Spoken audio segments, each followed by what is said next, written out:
Hi Machinima, Henry here, and it's been a good 3 months since I last posted on Machinima Respawn. Some of you may know me, some of you may have no idea who the hell I am, but I've been a director here for the past 2.5 years, I think it has been now, I've moved to Corfu in Greece, and that's why I haven't posted in 3 months. But I've got a video here. It's a very special video about the HD destruction in the upcoming Battlefield 3 Close Quarters DLC coming in June. As always, it's a week early in PlayStation 3, and a week later it will be released for the Xbox 360 and the PC. So, what you're watching now is, you're probably most familiar with it. It's the Donyo Fortress even, gameplay trailer, and this obviously showcases some of the the intense action, the close quarters action that the upcoming DLC will offer. It shows the HD destruction, and I've got a bit of information for you guys due to how small the maps are, how different they are from the normal Battlefield maps. I've got an article here on MP1st.com, and it's an interview with senior visual effects artist at DICE. His name is Nadab Guksu, and he's been working with DICE since Battlefield 2 in 2005. Now he explains that in the upcoming Close Quarters DLC, their focus is on bringing the intense HD destruction to the forefront of this particular Battlefield, but it's hard because they've got to avoid the potential distractions that could hinder the Battlefield 3's gameplay in these new close quarter maps. He explains that the particle effects should not block a player's view. They said that they have seen a lot more destruction than in previous games.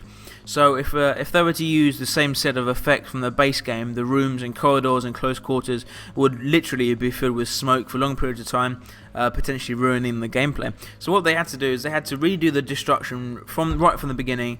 They made it HD. They put a lot more detail in it. For example, there should be more debris rather than smoke. If you shoot near a sprinkler, the sprinklers will go off, and there are a lot of violent dust explosions that burst and dissipate quickly so that they don't take over the scene. So what you're watching now is actually a visual effects test the Battlefield have done. They put it on YouTube as an unlisted video. So some of you may have seen it, some of you may not have seen it before, so I'm showing it to you guys here.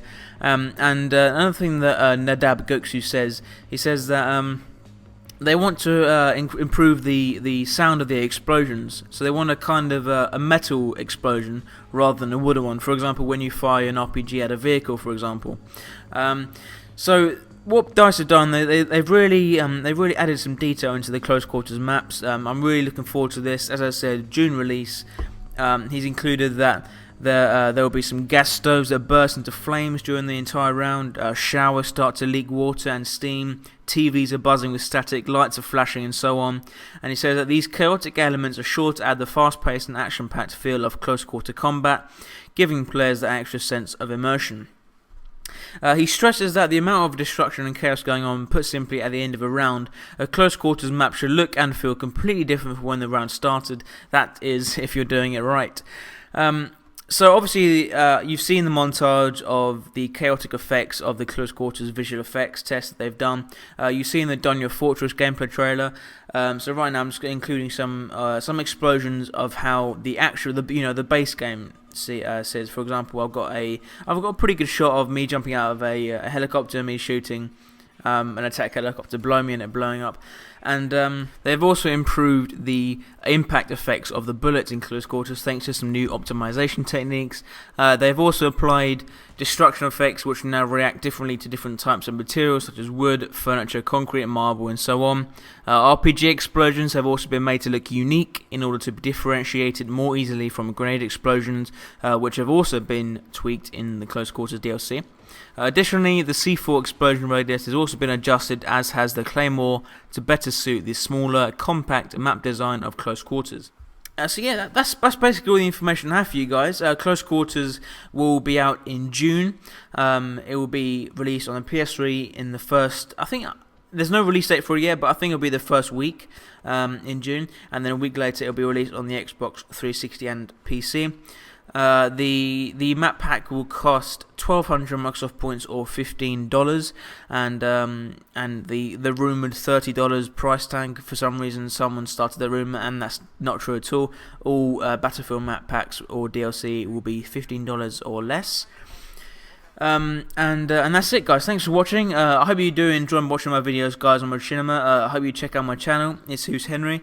As I said, moved to Corfu in Greece in January this year, and I still haven't got my internet set up here for some reason. God knows what Greece is doing at the moment with their economy. But I've been playing through a 3G dongle, and that's working right for me so far. So I hope to get a lot more videos out for you guys. Please do come check out my channel and follow me on Twitter. It's at Who's Henry. All the links you'll need are in the description below. Thanks for watching, and I'll see you next time, guys. Bye.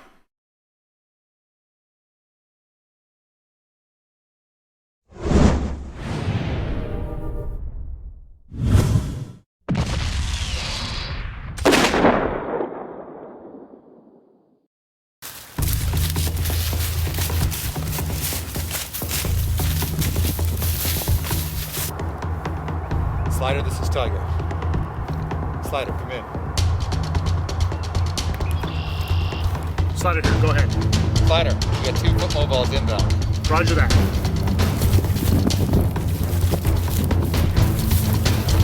Surprise, dickheads!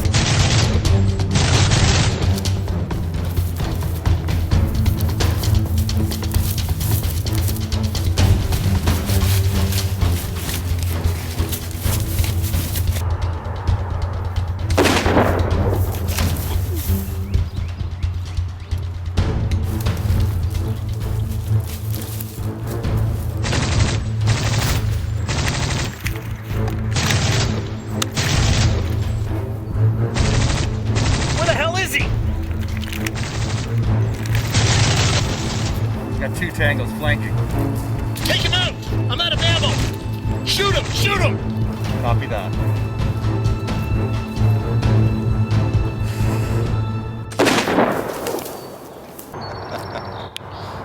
Screw this! I'm switching to a Kimbo's and taking this asshole out!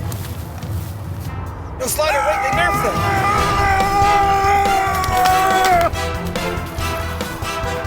What the hell? They nerfed the Akimbos!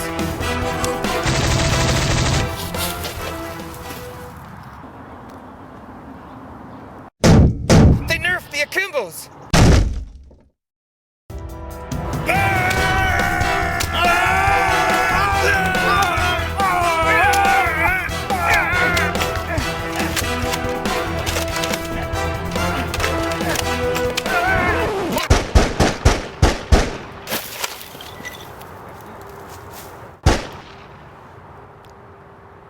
An assist? Are you kidding? I launched the whole clip into the dude!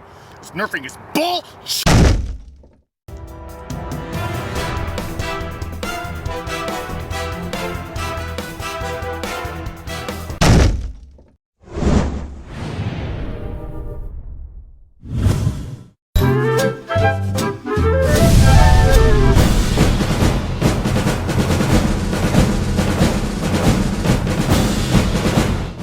What's going on, guys? Tmartn here, and I'm bringing you guys another episode of Tips with Tmartn. And this week we're going to be talking about a gun in Modern Warfare 3 that I feel like is extremely underrated. Not enough people use it, and so I wanted to tell you guys about it because I figured it could help you make a new class that you can have fun with and do well with, and just kind of discover a new gun that you may not have given a chance yet. So the gun we're talking about is the G36C. Now, you rarely see this gun, and I don't know why. I think it's because it kind of has a lower damage out of all the assault rifles, but the other pros that it has for it and the good things that it has kind of make up for that. I mean, it's really a pretty good weapon. I think it's probably the second best weapon in the assault rifle tier behind the ACR, which is really hard to beat in pretty much any of the Call of Duty games. So let's take a look at some of the stats here, and we can compare the G36C directly against the ACR. You know, why not put it up against its best competition? And maybe you guys will see why I like the G36 so much and why you might want to consider putting it on some of your classes. So first of all, the unlock, you get the G36 at level 42, you get the ACR at 50. So if you're still prestiging, then the G36 has a slight advantage there. Now, for magazine size, it's the exact same. You get 30 rounds if it's just a normal gun. You get 45 rounds if you have the extended mags attachment. Now, Moving on to reload time, this is where the first difference occurs. This is in favor of the ACR. As you can see, the G36C reloads in about 2.5 seconds if you have bullets in the clip, and then about 3.5 seconds if the clip is completely empty, whereas the ACR is about 1.9 and 2.5 seconds. So the ACR has a slight advantage there. You know, part of it can be made up if you sleight of hand on the G36, but you know, no matter what, that's one of the areas where the ACR is slightly better. Now, for aim down sight time, both guns aim down sight in about 1/3 of a second. For swap time, this is pretty cool. It's in the G36's favor with 1/2 a second to bring it out and 1/3 of a second to put it back away, which is insane. That's really useful. I mean, think about how many times you're running around, you're about to run out of ammo, or you see another gun, you want to pick it up. If it takes forever to swap your gun, you end up dying a lot. And I know you guys know those areas where you die because you didn't have a weapon out, because it's really frustrating. So the G36 will help keep you out of certain situations like that because it switches so fast. I think it's the fastest switching assault rifle in the game, and the ACR on the other hand is about 1/3 of a second and about 0.60 seconds. So advantage G36. Now going on, the headshot multiplier 1.4 times for both weapons. Now for damage, I feel like this is why a lot of people don't like the G36, because it has a slightly lower damage. It's one of the worst damages for assault rifles, but it's not terrible. I mean, the damage is 40 at close range and then 25 at long range, and the ACR's is 45 at close range and 30 at long range. So you can see it only does 5 extra points of damage at each range, and when you think about it, that's not really that big of a difference because it takes 100 damage to kill somebody, so 5 here and there isn't really going to make that much of a difference, even though it is kind of important, I guess. So you know, the ACR has the advantage in damage, but just by a little bit. But the G36 makes up for that in its rate of fire. So you can see it does 769 rounds per minute, whereas the ACR only does 705. So it does have the advantage there, even though it has a slightly lower damage.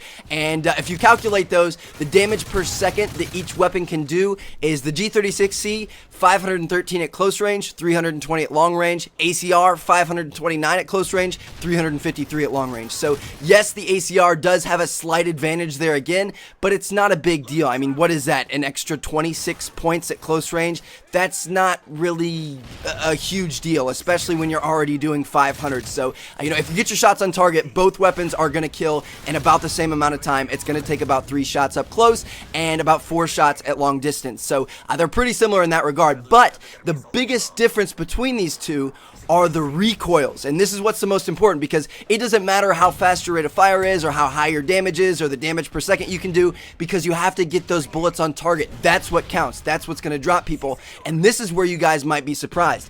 Everybody always says that the ACR has the least amount of kick in the game, but that's not necessarily true. So check this out. These are recoil plots for each weapon, and then when each weapon has kick, and these represent 110 round bursts of each gun. So it's not like it's just one time shooting at a wall, it's 100 times. So these are very accurate, and I want to give credit where credit is due. Thank you to PSI Jaka on the Den Curson forums for these graphs. But anyway, so as you can see, the G36, it has straight up and down vertical recoil, and then when you put kick on it, it reduces that, it compacts it, and it's pretty much just a straight line up and down, which is very, very good. Vertical recoil is very easy to manage, whereas the ACR on the other hand, without kick, it's just a big circle, and then when you put kick on it, yes, it is a smaller circle, it does get a lot more compact, but it's still a circle. It still has some right and left recoil, which is the hardest recoil to control, because if you got vertical recoil, all you have to do to recenter it and get back on target is just stop shooting for a quarter of a second or a half a second,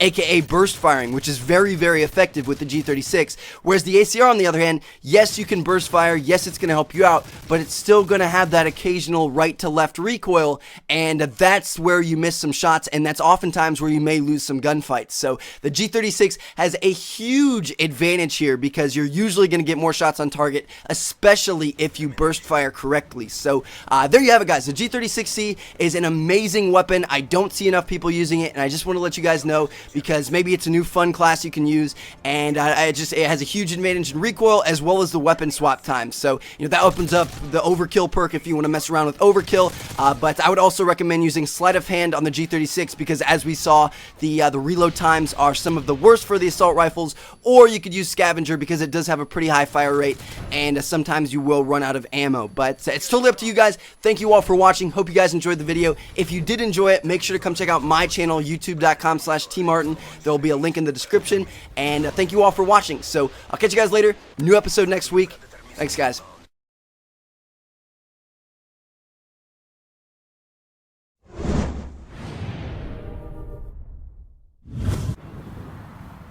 Welcome to Sark in the Park.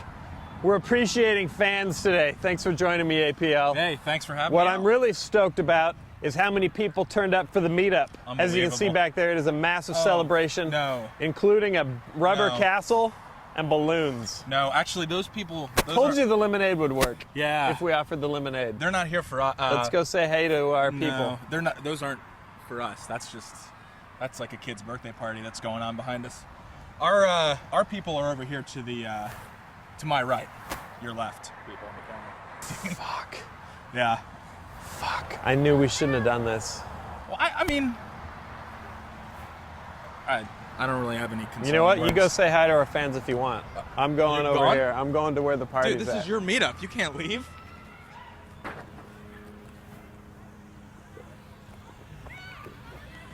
Sark?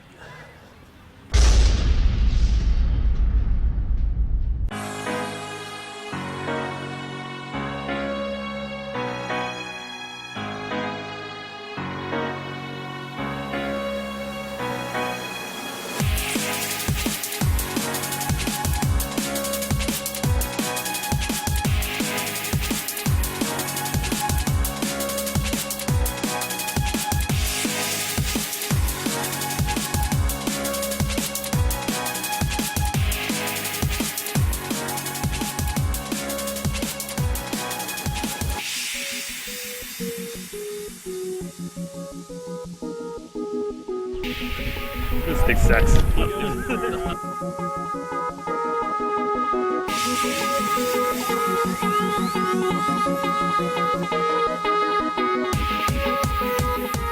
This is Daniel.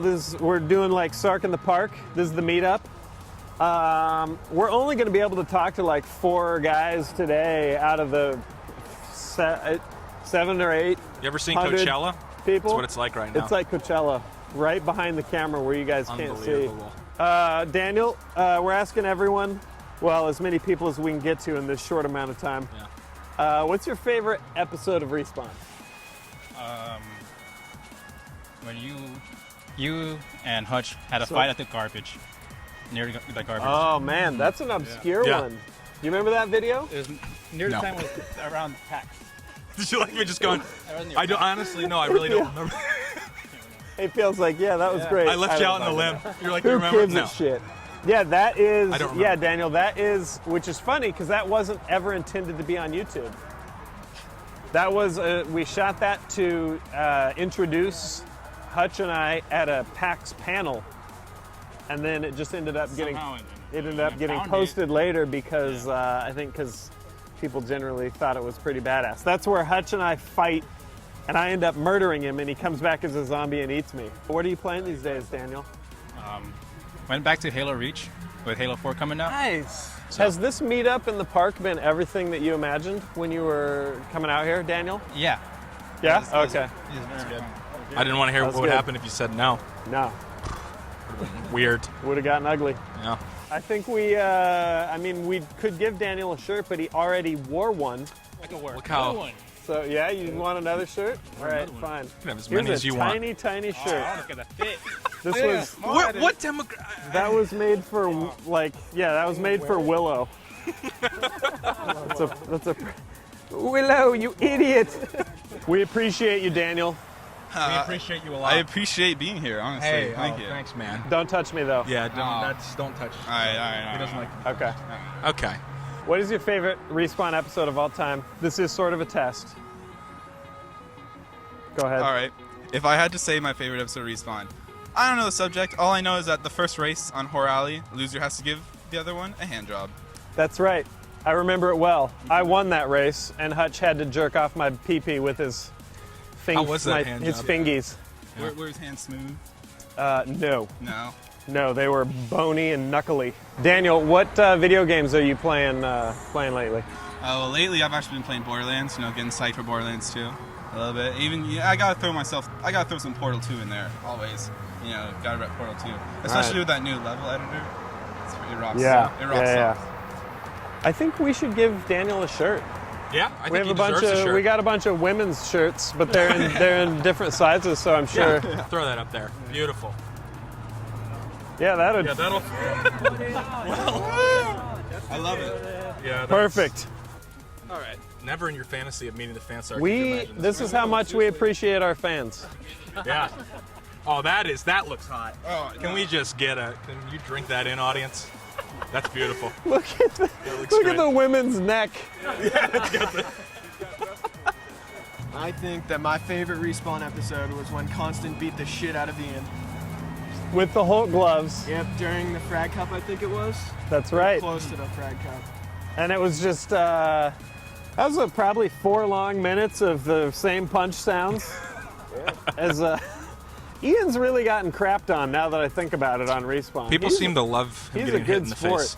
Did you have some lemonade? I brought some lemonade for you, Brian. Yeah, it was really good, thank you. I appreciate you not poisoning it. Well, yeah, give it time. You feel the boner Give starting? your digestive tract some time, because you're going to spray hot fury in about 3 hours. Does your mom know you're here, Brian? No, she does not. She's going to wonder where all the diarrhea came from then. You're going to have to explain that. It's okay. What are you playing these days, game-wise? Mostly just League of Legends, but hopefully buying Diablo 3 today. Ooh. Good choice. I have to sell all of my Xbox games to buy Diablo 3. It's going to be worth it, too. It is worth it. That's fucking A. That's awesome. I just finished building my PC. I'm going to start playing some Diablo. Brian, I'm going to ask you for one more thing. Give me, like, a really good compliment. You, sir, are a man dime and are very tall. A man dime? Yeah, that's like, you know when you see a girl and you're like, And that's she's a like dime a 10. piece. Yeah. If I was a girl and I saw you, I'd call you a dime piece. No homo. Yes. This is way more awkward Everyone in real is life stunned. than it is for you guys Everyone is watching. stunned. Yeah. Man, this is gay. This is really gay. You're my favorite one, Brian. Thanks You're for, awesome. Thanks for chatting with us in the park. Does he get it? He gets a shirt too, right? We gotta give him a Yeah, shirt. we should give you a shirt. Yeah. Just give him a shirt. Here we go. There you go. Another small. You could probably That's wrap great. that around one of your thighs. Yeah. I'd like to see that. You could use that as a jerk-off rag if you need to. Thanks. I'm not. You don't have to. Is that what you use our shirts for, APL? No. Do you crank it into a Respawn shirt? God, I knew we had brought you on board for a reason. Yeah. Now I know what it is. Yeah. They're really soft. We're asking everyone what their favorite episode of Respawn is. I feel like a cop out, but I'm a big fan of the Real Moments series. Oh my what God, keeps Hollywood's putting going to be so stoked. up. So amazing. That's not on Respawn though, so you've failed. I'm sorry. Literally, you have to give us. You have to buy us a Respawn T-shirt for that because that wasn't See what I can do. a real episode. Did you think for a second when you saw Constant that he was Hollywood? No, because he wasn't wearing a mask. Ah, okay. That's the only thing that's. And you're not a racist. Yeah. Yeah. That's awesome. You're That not was a good racist, news, right? Constant. What's that? What? Never mind. Negative. No, he didn't. He didn't. No, he didn't. Wasn't wearing a mask? Not because I don't look like him? No. Man, this is awkward. Wow, this got really weird. What games are you playing lately, Sean? It's pretty much just been Diablo 3. Finally made my way into Inferno, and now I hate myself. Oh, nice. Congratulations. Yeah.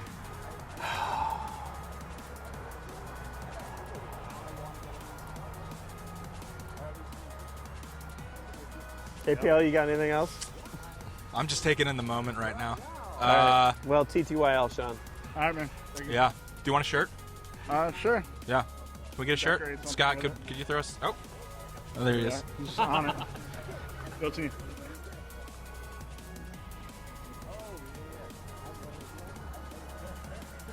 A lot of great guys. Yeah. Are you of just great soaking guys. it all in right now? Yeah. Okay. I'm just basking in the In the glow. this. I mean, Was it? Is it because the lemonade wasn't? I'm just trying to figure out like where we went wrong. Was it? Yeah. I wanted to fresh squeeze the lemons, Yeah. you guys, but.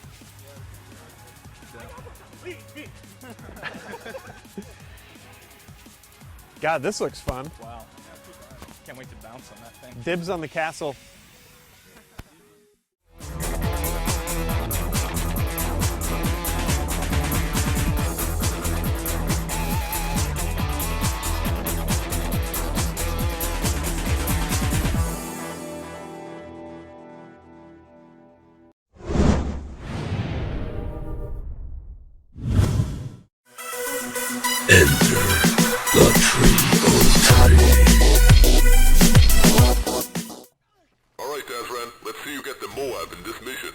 Hello Machinima Respawn, it's DazRan303, and this is episode number 22 of my series called Mission M.O.A.B.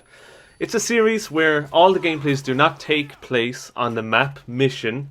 It is my mission to get a M.O.A.B, okay? So stop putting the comments up saying, this isn't on mission! Alright, I'm using the xChrisPyyx here, and I'm also using the Assault package. So I've no specialist, I don't even have sleight of hand on this, I'm using Scavenger Pro. So reloading my gun, I'm very aware that if I get caught reloading my gun, and it takes so long, you can see here, I'm going to get killed. This is some scary business right here. So I challenge any of you guys to try and get a M.O.A.B with any of the LMGs that use the box ammo and don't have sleight of hand on and don't have specialist. It can be pretty freaky in a good way. Okay, so this one's taking place on Village, a map that I'm not very fond of because on the Wii version of Call of Duty Modern Warfare 3, the frame rate seems to drop a whole lot. It has a lot of problems trying to render out the map, so this map is very hard to play, and standard game on. I mean, sometimes you can turn a corner and the game will just say, yeah, you died. It's just crazy. It's just, you don't get to see everything that happens in the game because of the frame rate just completely drops to about 10 frames a second. I don't think you guys have that problem over on the Xbox 360 or PS3. Let me know in the comments if you do or don't. Is Village a map that causes problems with frame rates? I think it's just a Wii problem, to be honest with you. But hopefully with the release of the Wii U, all these little niggly problems will be completely fixed.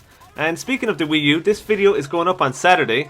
And that means on Tuesday, E3 is happening. I'm very excited for that. This is going to be a huge event for gaming, especially if you're a Nintendo fan, because they're going to be releasing a lot of information about the Wii U and they're going to be showing a lot of launch titles. So really psyched for that. Can't wait to hear some news on that.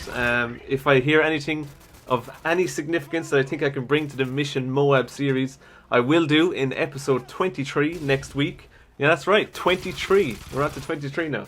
I'm very pleased about that. I can't believe it's been going on for 23 episodes and you guys have been showing the support you have been. It's amazing.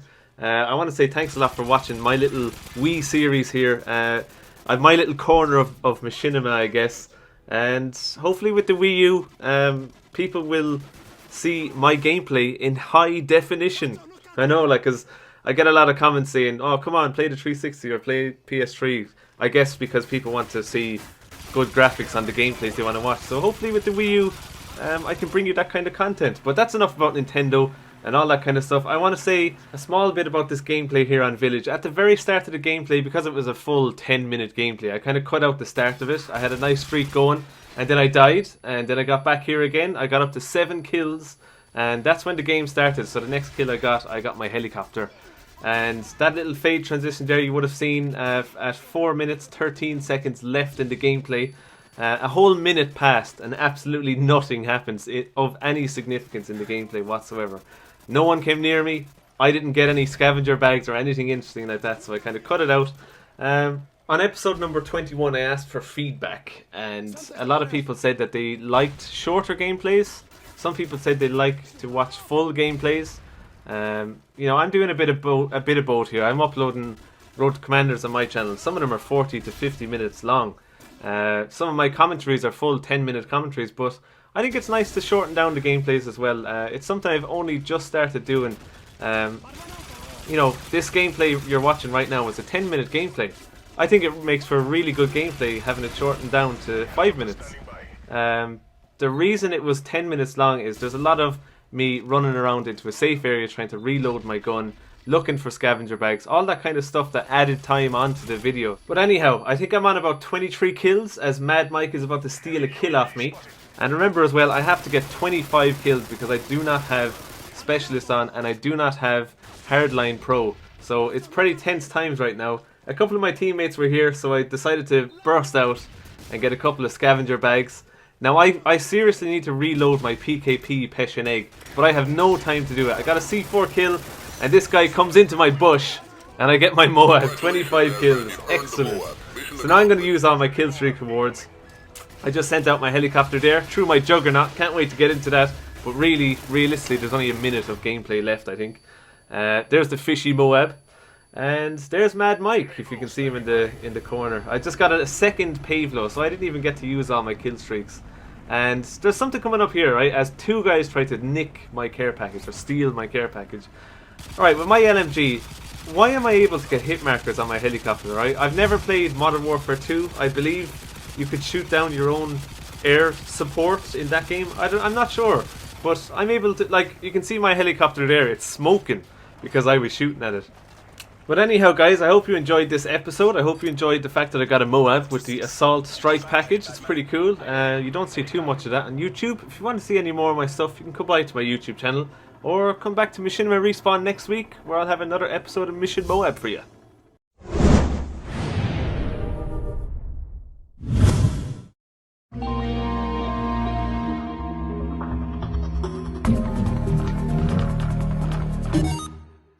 Hello there, ladies and gentlemen. It's Grandpa here, and today I have some Hitman, the blood money. And today I want to play this game because Hitman Absolution, the sequel to this, is coming out pretty soon. So I want to just show you my special techniques and how I take out the bad guys. So this is the vineyard level, and this is the guy we gotta kill right here. It's right by the door. So this is a good technique. What you want to do is you pull out the mine. And who gives a shit about these people running around? You just want to drop it in... Wait, where is he? Think he's right here. Drop the landmine, take a little stroll over here, pull out the detonator, and see you later, motherfuckers! What an explosion that was! Wait, this is the guy. Oh. Well, I killed him anyway, so if you don't kill him with the blast, then just... Jesus, that was rough. Also, this game is all about stealth. You want to be really quiet, and you want to use a syringe to make sure you put the people to sleep and not kill them. Hey!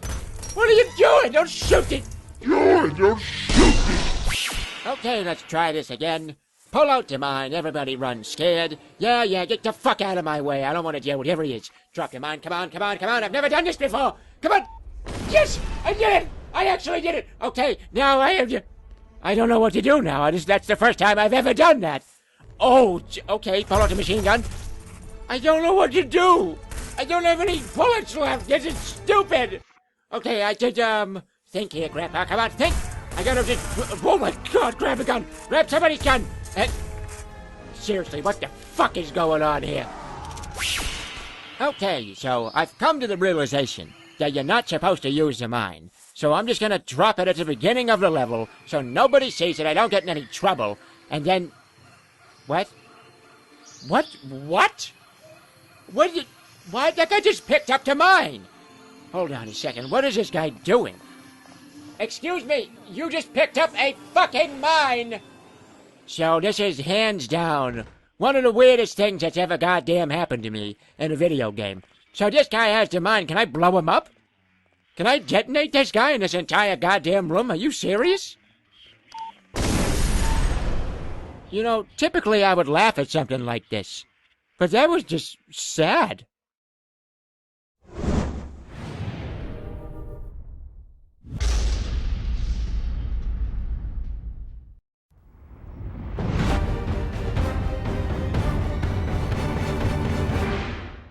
Welcome to Raptor Resort. My name is SeaNanners, and it's time to play a game I downloaded off of Xbox Live because it is called Raptor Resort. This sounds like a horrible combination. I don't know why anybody would pay to come to a resort where dinosaurs eat you. However, let's give this a shot. Let's see what this game is all about. Park. Yes, let's do that. Welcome to Raptor Resort, a magical land where you pick up tires. Get away from me! What do? I don't know how to play this game. It's time to build a car with my gun. Oh god. How do I get that out of my hands? Oh, I see. I understand. Say hello to my... What the... Oh, come on. I only played for 5 seconds. How will I ever know how this ends? Yeah, let's unlock the game. In your face, dinosaurs. Oh, no. Alright, let's start building a car. I've got a tire. At least I think this is a tire. Alright, dinosaurs. Get ready to rock, you sons of bitches. Shoot her. Shoot. You're not a raptor. How did you get in here? This is a Raptor resort. I don't know if you have followed the instructions. Taste my cold steel, you dumb beast. I don't know why I'm punishing you. I'm sure that you're a delightful creature. Yeah! In your face, dinosaurs. You dinosaurs are a bunch of bitches. Mario came to party. He's rocking, non-stopping to the breaks of dawn. You hear me, dinosaur? I'm on my way. I'm so sorry. You're probably going to die. I'm sorry. You're probably going to die. Don't die, civilians. Holy Christ. How did that get in here? I am not a paleontologist, but I know that is not a raptor. I am fairly certain of that. Die. Do you not see me throwing Cheeto dust on you? Please die. So you guys are scared by the Cheeto dust, but you don't die from it. Well, that's just unfortunate. Die, you sons of bitches! Too many dinosaurs on the Raptor Resort. Too many. Ah! Oh no! That's not good. That's not good. I'm clearly dead. I'm clearly dead. Okay, I'm not dead. All right. Move out. Meet me at the ice cream truck. I'll buy you. Oh god! You must die. All right, this has been Raptor Resort. Remind me never to visit this location ever in my life because it's traumatizing and horrible. I want to thank you guys for watching, and I will see you guys later.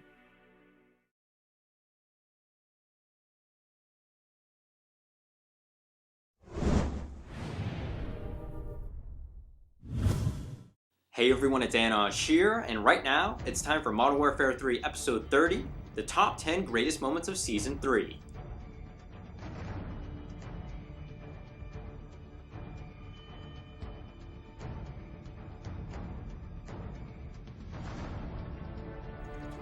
Starting off number 10 is Fan Seth, who sets the trap and waits for the mice.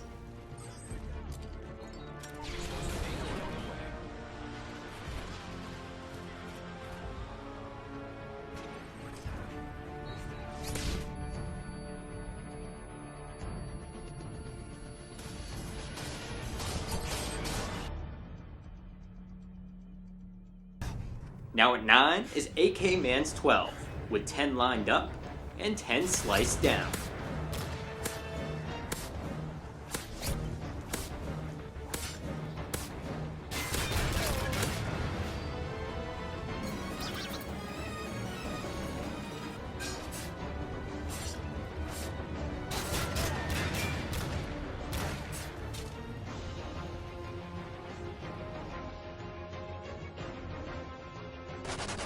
The first countdown extra belongs to Tam Madable, and how the undead are really good at playing dead.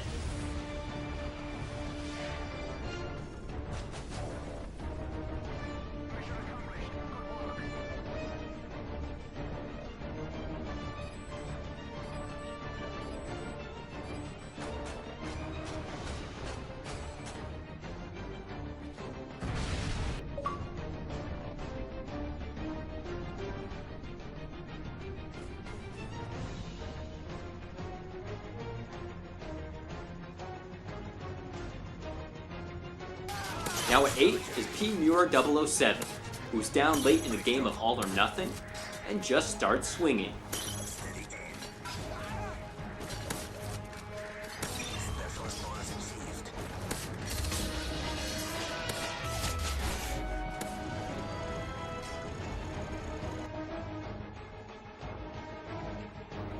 At 7 is B9 Solace, with how the only thing better than a quad feed is doing it all in one shot.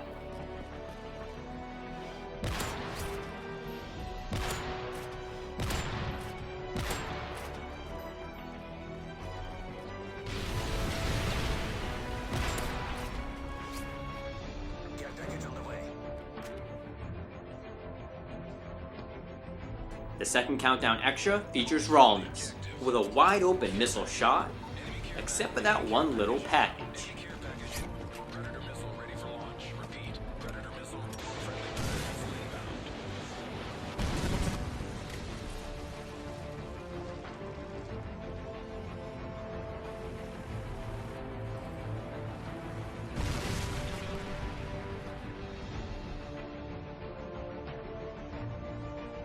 Now at 6 is LG Abels with a 5-piece shish kebab.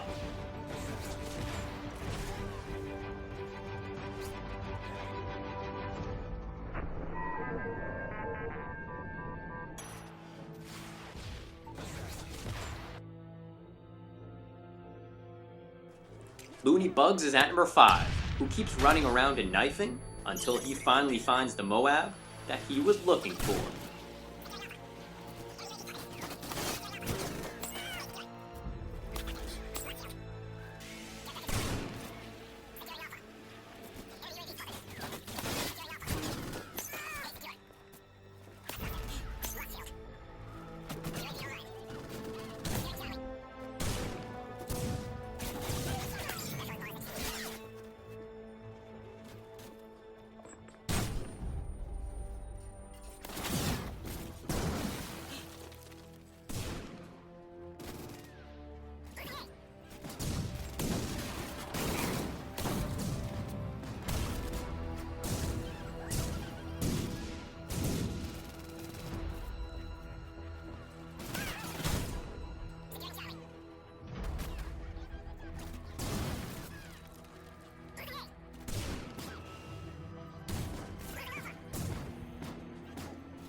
DKPO1 is at number 4, with the perfect time for a 7-man C4.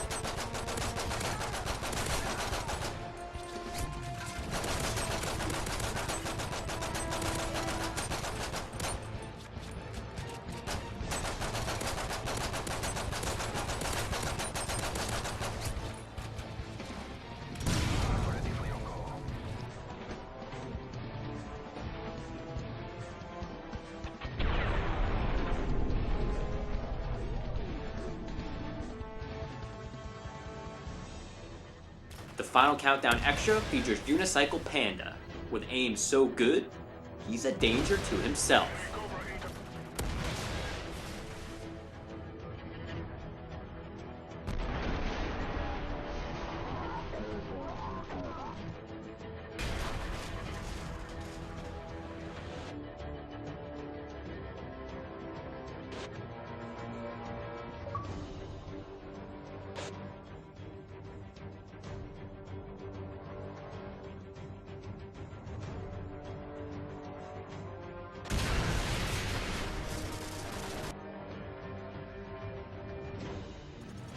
At 3 is Chicken, who picks a random spot to shoot and strikes quad gold.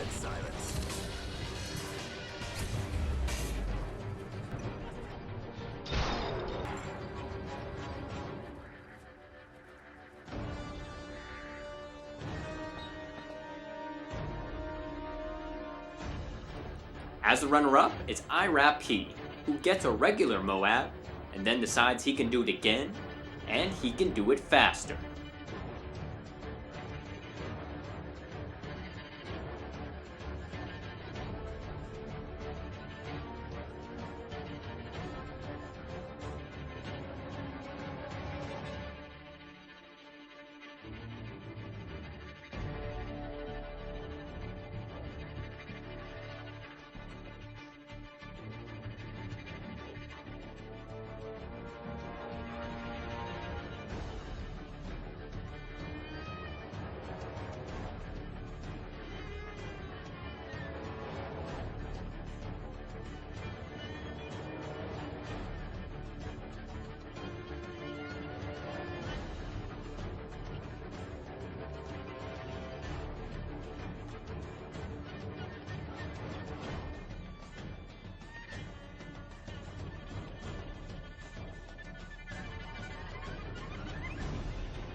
And now the winning clip belongs to Josh and Neho, whose tricks are all smoke and mirrors and explosions.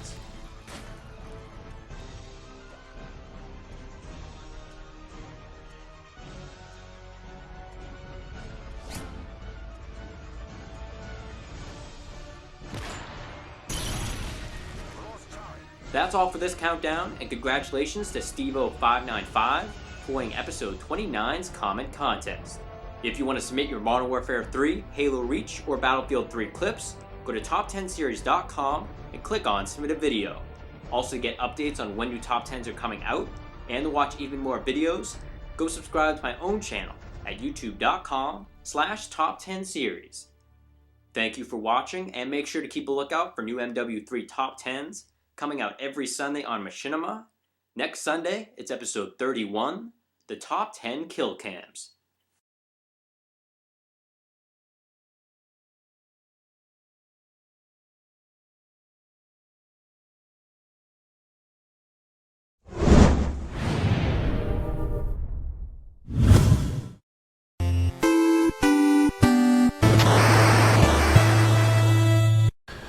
What's going on, guys? Wrath here. Instead of covering rush mode attacking like I'd promised you last week, I'm actually going to be covering something a little more important, a little more timely. DICE has released some information.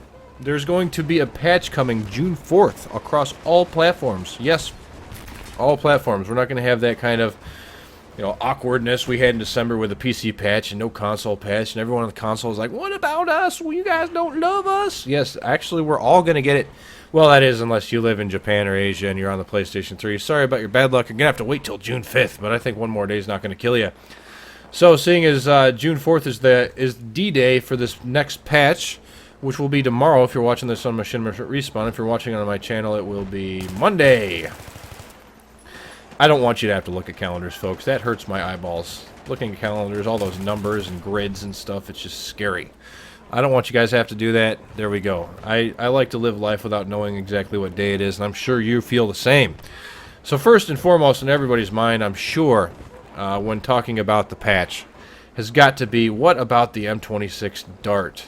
On both sides of the coin, us noble and elite players that play with morals and a code that would never resort to using overpowered guns because it just goes against the grain of our nature. And then the Johnny Jackleg fuckfaces that like to use it to ruin everyone's good time, that go about the game white-knuckling their way to from OP weapon to OP weapon just so they can glean a little bit of success in life.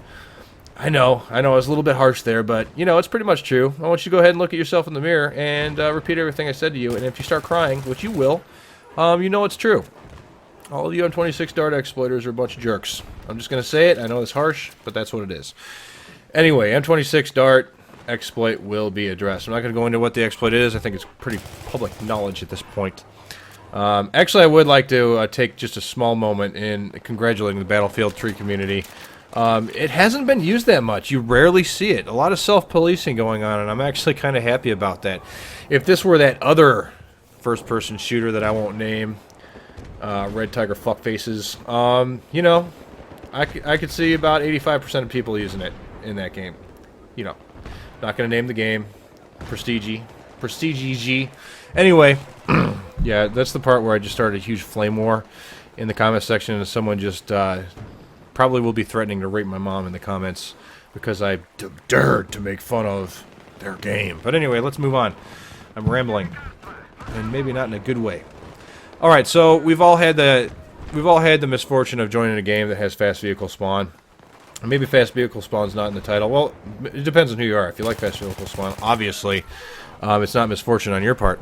But for the rest of us that think that changes and kind of breaks game modes like Conquest a little bit too much, and kind of defeats the purpose of blowing up vehicles. That's just how I feel about it, guys. Don't hold it against me. We all have our preferences in life. It's going to be, well, they're not gonna make it something that you can see, but they're gonna add the option on console of putting a little exclamation point in front of your server so that you can let others know that you're playing fast and loose with the rules, and though it may be ranked, you might have high tickets like 7 million ticket Operation Metro Conquest because you love playing this game Revolutionary War style, where one team lines up on one side, the other team lines up on the other, and you commence shooting at one another and trying to destroy each other's lines. And nobody ever moves. Well, on console you move, but, you know, like on PC where you got 32v32 on Operation Metro like that, and you got 7,000 million tickets, that could be a little tedious. And you might not want to join that kind of game. Well, there you go. You won't have to now. All right. Next on the agenda, colorblind mode for console will be coming with this patch. Now, what is the purpose of using colorblind mode if you're not colorblind? Well, I use it on PC just because I feel that it paints my team, it separates my team and enemies, my squad from non-squad teammates a little bit better, and it paints the people that need to be revived a little bit better. It contrasts against the map a little bit better than the default. That's the only reason I use it. I don't use it because I think I'm cool, although, I mean, I do think I'm cool. Alright, here we go. So there's that. So we're finally going to have it, guys. For all of you F-35 guys, or I guess there's only 2 of us because the F-35 sucks to use, still, even after one patch, they're still going to, they're giving it another buff to try to handle it, so it'll handle more like the Su-35. So there we go, that'll be nice. My 2 cents, I think they should have a totally separate button to go into hover mode on that plane, and that would solve a lot of problems, but, you know, who am I? I'm just a Johnny Jackleg, don't know much about the ins and outs of how hard that would be to accomplish. Alright, vehicle-related stuff. Supposedly they're fixing the ECM jammer, so hopefully that'll be good. Again, more tweaks to anti-aircraft, or air-to-air missiles, hopefully making the damage a little bit more consistent, so that's good. Tank-guided shells, they fixed the damages on those. I'm not sure exactly what that involves because I hardly ever get in tanks anymore because they're death traps. They've adjusted the helicopter's rocket damage, folks. For all of us that have or used to use tanks but don't anymore because of the aforementioned death trappedness of the tanks, they're nerfing the rockets of the helicopters to pre-patch. And I imagine, I don't know if that's going to apply for the rocket pods on the jets, but I would imagine so, because they are pretty much, by and large, the same weapon, correct? So here we go. We're going to hopefully have a little more sustainability in tanks. It's been very rough trying to use armor in this game if you got a good jet pilot, good helicopter pilot up in the air. Some of these helicopter pilots are just insane. So there we go. And you helicopter pilots, don't despair. It'll just mean your skills will shine a little more when you can still have success. Mortars will be able to be used in Grand Bazaar again. Hallelujah, folks. That'll be nice. They actually adjusted the mortar damage actually against vehicles. They're actually nerfing that a little bit. They increased the range of the AA guns, so if you're trying to hide way up in the sky as an aircraft to take no damage against the AA guns, sorry, you're going to be able to take damage now. Of course, it'll still require a steady hand on the part of the AA guy. Let's see. I think that's about all I'm going to cover on jets. They're just doing more minor tweaks. Now, player stuff, they've... this is the big one. This is the one I want to cover actually here. I'm not really going to cover any of the weapons upgrades. You can just go to the site to look at that. Suppression, guys. This is the other big one that a lot of people have developed strong opinions are for or against since the patch. Now, I want to say that before or when the patch first hit, I was really angry about the suppression. I actually beat up my dog and kicked it down the stairs because of suppression. And, you know, Dice owes me a new dog, by the way. Dice, you owe me a new dog. But playing with it for a while and seeing how it affects the game, I actually... I like the suppression effect. I think it is a little bit too strong, though. I think it should be toned down just a little bit. I think complete and utter loss of accuracy when suppressed is going a little too far, and I think DICE has listened to the fans a little bit.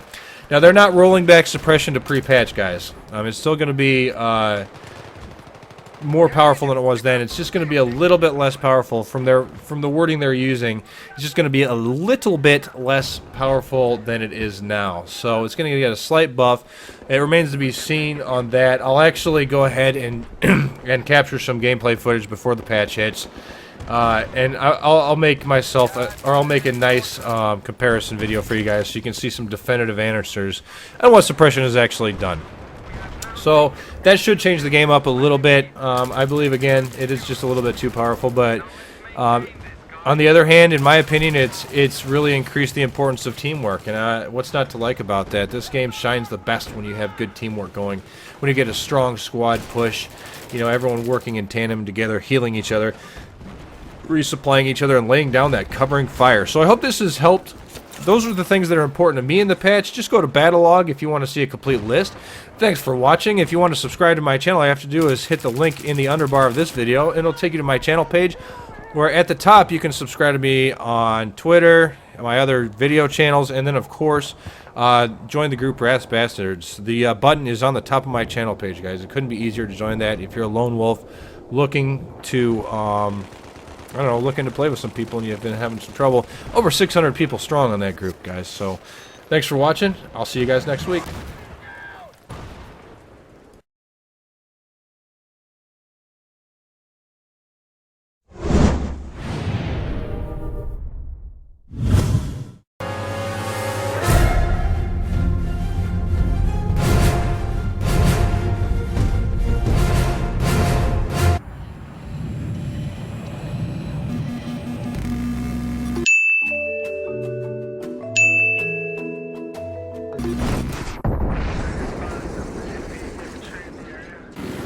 The tank's trying to take me out, dude.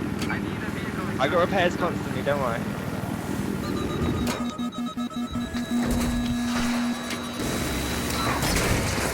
Keep prepared, Jesus, mother of God! Jesus, Holy Mary, help me now!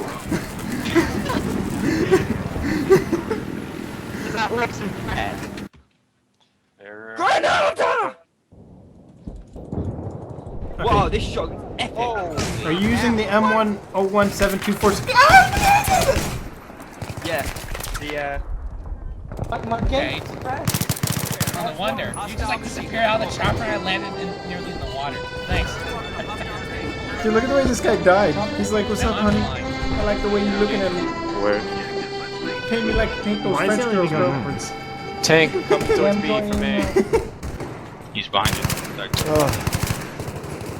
Behind? Oh my fucking god. Look at your score. Oh, dude, look, I'm walking on freaking tents. 60-11. Dude, look, I'm jumping on tents. Look at this. Ah, tents, I'm getting shot. Oh, what the fuck? Oh boy, I'm not. Oh, dude, Chrissy, get him all, get him all. Oh! Dude, even my parents started laughing.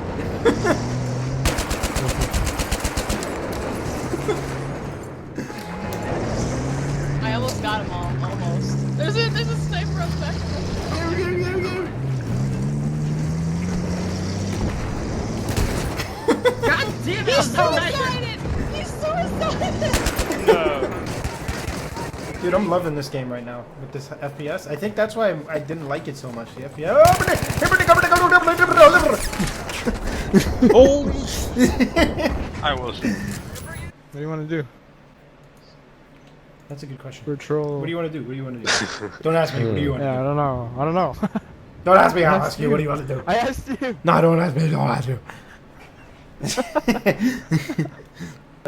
that's what I was gonna show you. Dude, he's a fish. Look at him. He's... Yeah.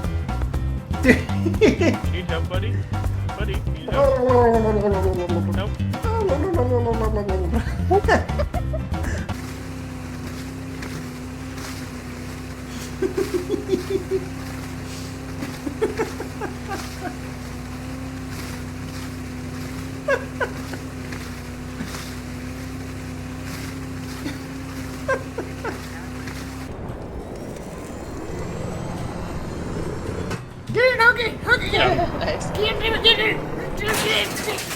Get in the damn vehicle, god damn it! This is over there! Hey, Jay, you're too fast. I want to die. What is he doing? Oh, he's dead. Did he die? Oh, dude. He died?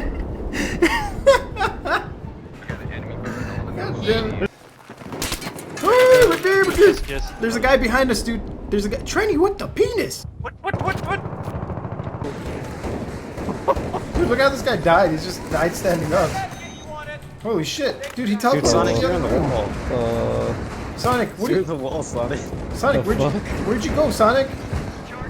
I'm inside the wall, I think. Look at him, dude. What the hell, Sonic? Can you stand up? Can you do anything? I can do anything. Oh shit, we died. No, I don't need ammo. No, she needed it after that. It's Matt Pax. It's Matt. It's Matt! Dude, look at the way this guy died. Shut up. He's like, yo, bro, check this drift out. Look at it. Oh, shit.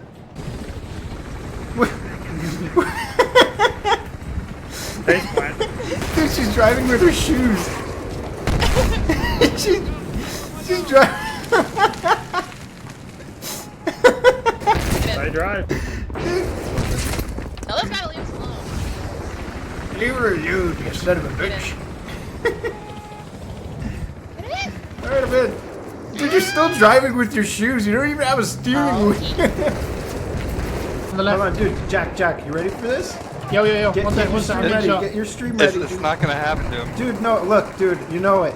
Okay, I got my RPG out. Here goes 360 It's not RPG. gonna happen to him. Dude, check 360 it. no scope. Okay, here goes 360. Oh, dude, I got it. Just You get it. I got it. You got it. Oh, fuck it. I got it, dude. You get it. Wait, there's a second helicopter. Oh, then. shit. Right, Okay, hold okay. on. Here comes his... Got him. No! Yeah, No. No. Oh, fuck, shit. I got. There's a lot of downtime in Metro. Oh no, it's you. Oh, Don't you dare look at me. I don't want that death. I want the happy ending. Some guy just jumped down with me. Oh, I'm so fucked. He found the ladder before me. There's a guy mortaring. Wait, let me get the guy mortaring. Wait, don't kill me. Let me get this guy. Alright, I'll follow you. Let's teabag this dude. Hold on, I gotta... Oh, this guy coming to kill you.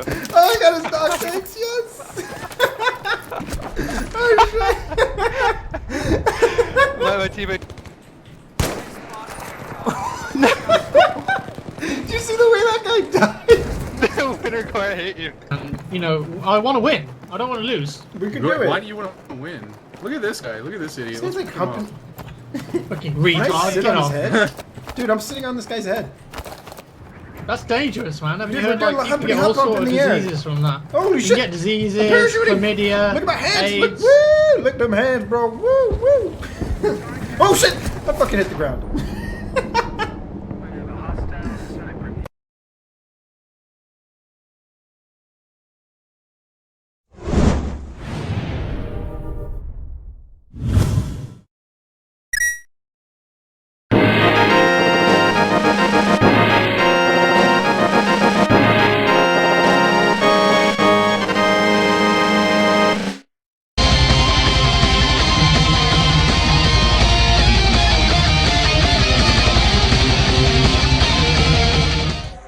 Hello, Machinima.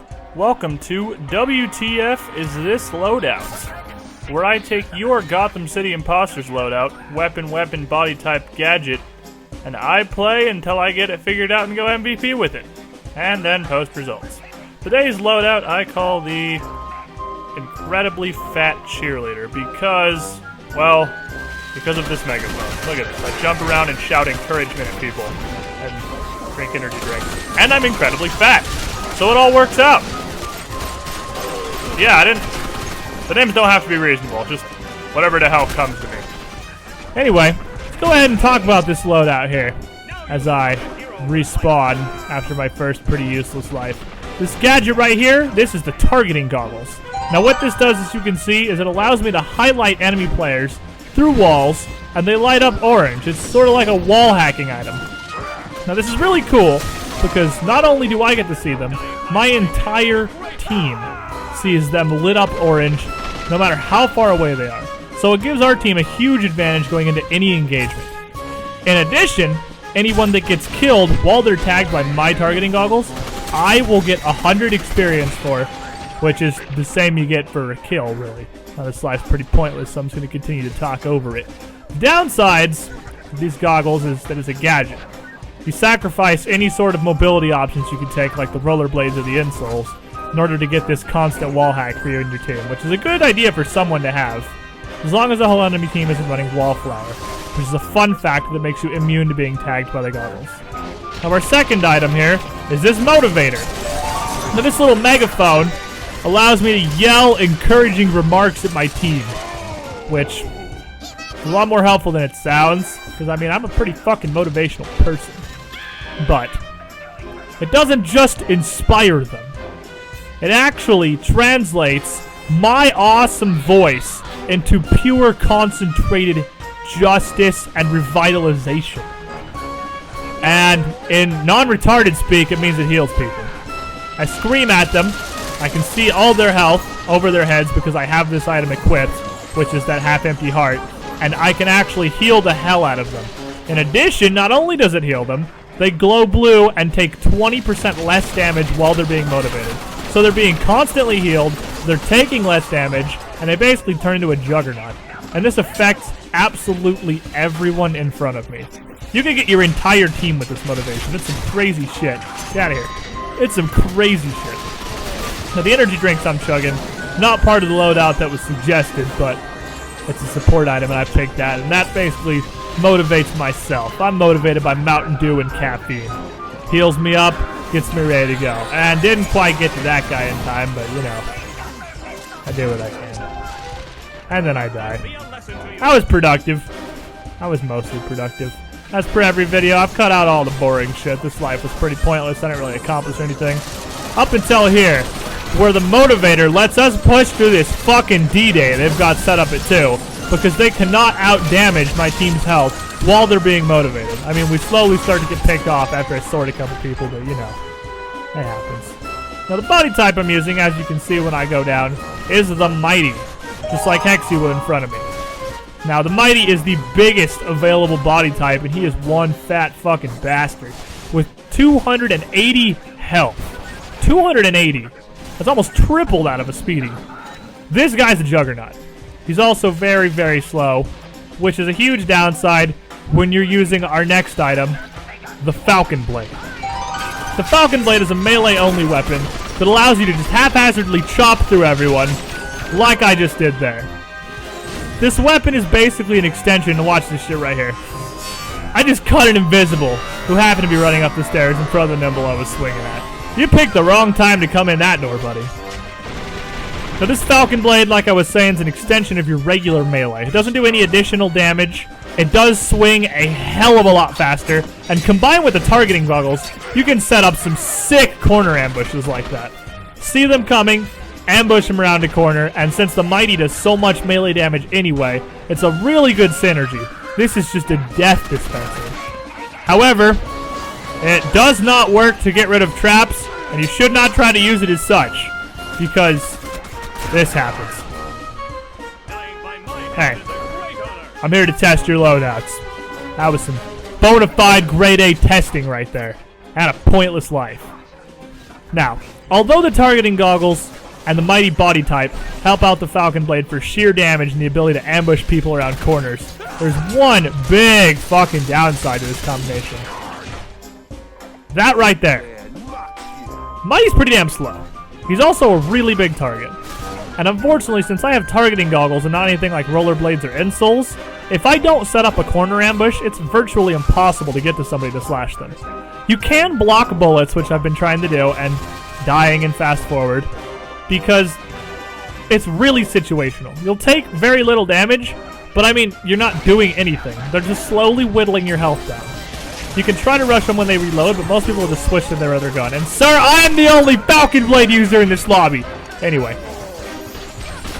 Without some sort of mobility gadget to use as a Mighty, the slowness becomes a major disadvantage. Ambushing around corners is the only way I'm going to get kills on anybody.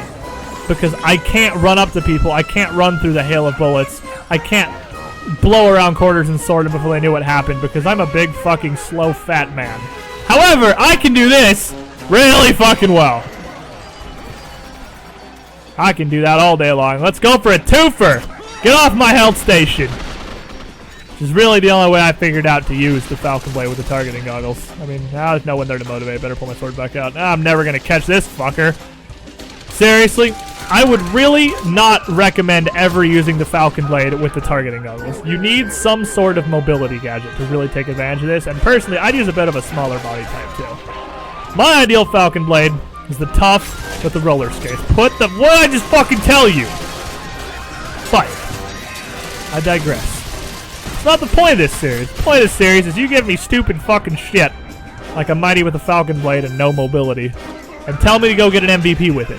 Which I do, largely with the targeting goggles you gave me, and motivational healing, which gives you shit tons of points. Now, that guy was in a bear trap. He was still facing up the hallway, so I want to wait for him to come to me and get his shit slashed. Nope, grenade. Don't want any of that shit. I'm gonna chug me some dew, and you can come get some! You too! I'll hold this corner all fucking day long! Oh, another one. We got another customer. Oh, he's dead. Another customer! You're dead! Really, the only way I can use this. I tried. I tried the rushing thing. It doesn't fucking work with the Mighty. Especially not with body armor or horse healthy or any of that stuff. However, this is the extremely large cheerleader and how to go MVP with it. Now, if you've got a loadout, put in the comments. Weapon, body type, gadget. WTF is this loadout, Squiddish? And I will play it. I will take your creation and ascend it to greatness. And you will see it right there in that top spot on some fat or whatever size man you give me. Now, good day, everyone. Give me some loadouts and let there be greatness.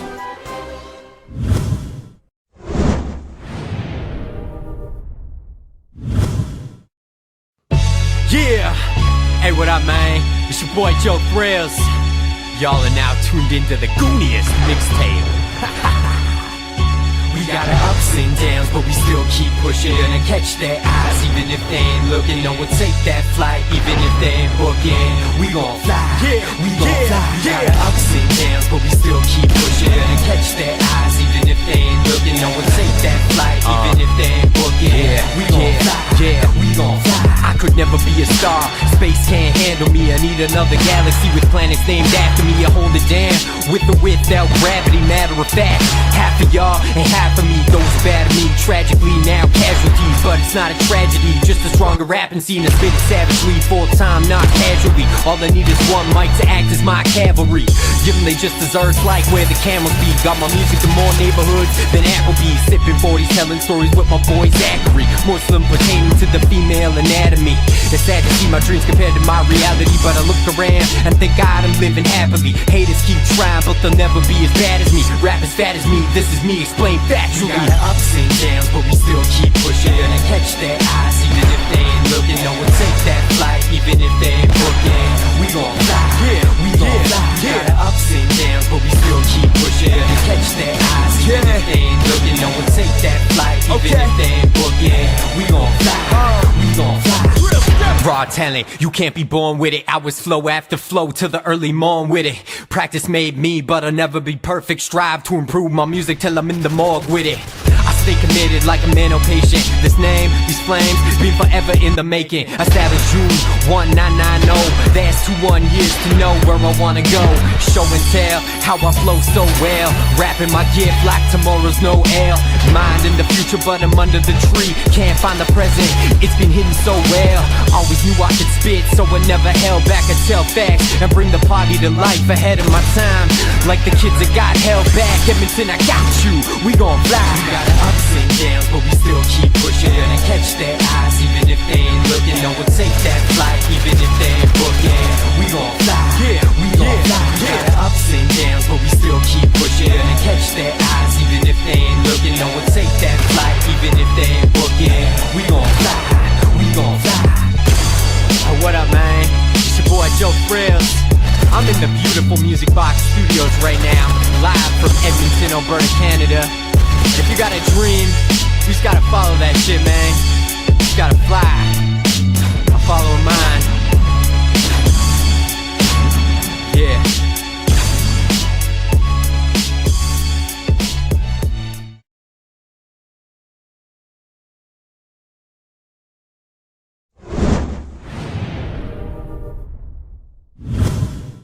Hey, what is up, Machinima Respawn? It is IIHaZeXD here, and welcome to week number 20 of the top 5 Modern Warfare 3 plays. We've been doing this for so long now. Thank you for everybody for supporting this series and supporting my personal channel. If you want to come over there and subscribe, feel free to. Thanks for the awesome submissions this week. We've got a lot of variety. Let's get us underway. Solo Mexi, you're the number 5 spot. You're playing the new 1v1 playlist, and he gets the nice little 360 trick shot across the map there. I'm not usually a big trick shotting fan, but I mean, come on, this is the 1v1 playlist. He picks up the guy, and then straight off the respawn, we'll watch it and get the kill cam. Complete luck, but I mean, that was awesome, and it's nice to see something from the brand new playlist. Number 4, goes to Classy Koala. He's playing on bootleg, I believe, playing some Search and Destroy with the Spaz 12 Golden. He's running towards the generic starting spot for bootleg. He knows the team are going to be spawning there, picks up a hit marker, gets the single, turns around the corner, sees two more, picks up one, picks up the collateral, and then another hit marker for the last guy, and there he is. He picks him up for the 5-man. If only he killed one more person, then he would have got the whole 6-man clutch. That would have been sick.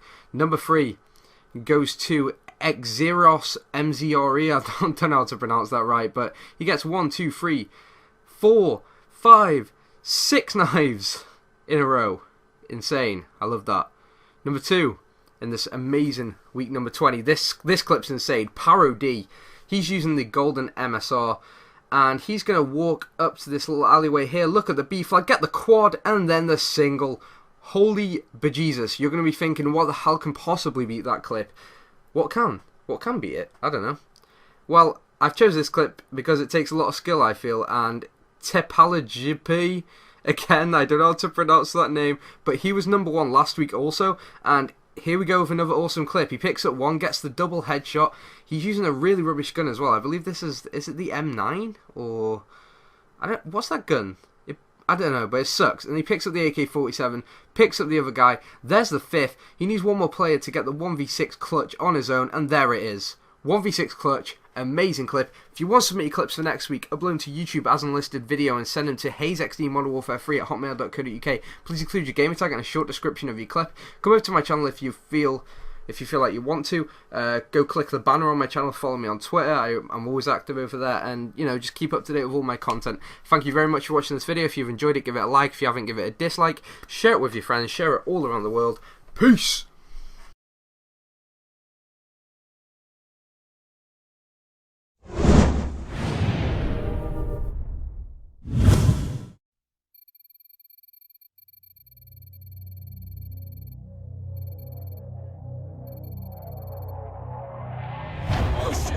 Oh shit! Calm down! The bullet went through clean, you're gonna be fine! Still bleeding! I'm gonna give you something for the pain!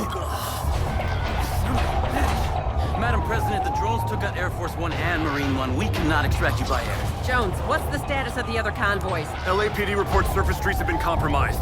Cordes Diaz sleeper cells have been activated and are rampaging through the streets. Any word on casualties? Downtown LA evacuated. Preliminary reports are below expectations. Thank God.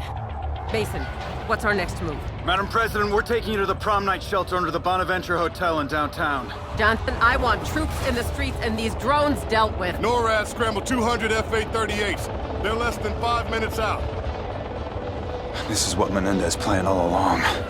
Taking out the G20 leaders will cripple capitalist governments across the world. Holy shit!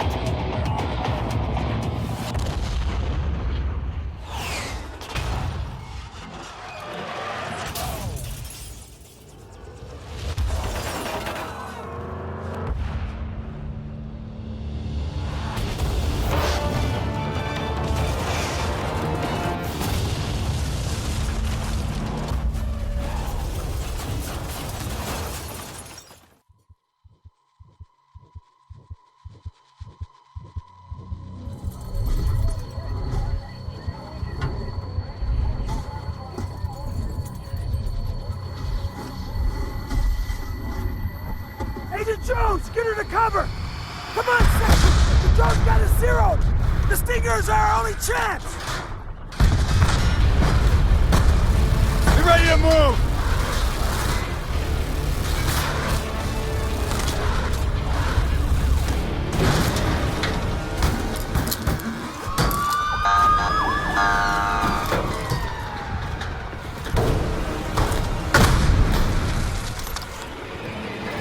Tracking multiple groups! I'll call them as I see them! Here they come! Watch your flank!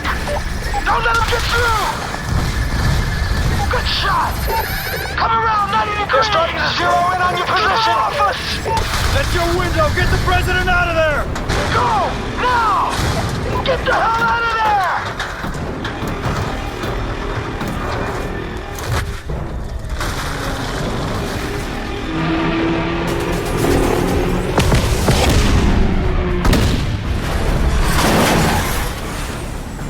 Section, this is Andrew. Anderson, responding to your Mayday call. Standing by for tasking. Anderson, we're en route to prom night with the President. Request to establish overhead. Provide armed overwatch. Wilco, be advised, I'm all you got. The bulk of my squadron is down or engaging drones. Understood. We'll make it work. Harper, sit rep! We got mercs all around the freeway. LAPD's trying to defend, but they're heavily outgunned. What's the call, section? Get the President down there while I provide cover fire. Come on, go, go! We're on ground, full head count. Moving to cover by the big rig. Stay in cover! I'll direct you to move when you're clear. Several mercs inside the big rig trailer. Lower freeway, right side. They're down. Move up. Moving. They're taking heavy fire from all directions. They got fucking snipers on the overpass.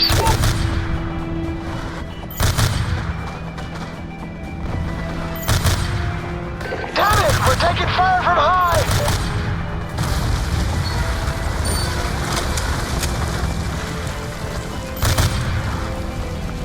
They got RPGs targeting another G-20 convoy dead ahead, lower level.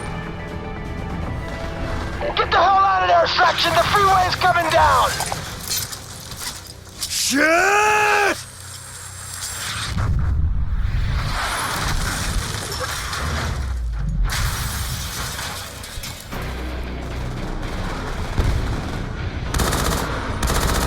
Agent Samuels, are the other G-20 vehicles functional? They're pinned on the lower level. Keep covering the President! Stay down!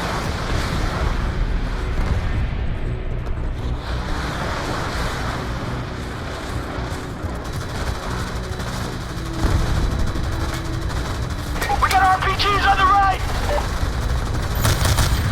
Get on the radio and find the status of the other convoys! We're gonna be fighting every inch of the way!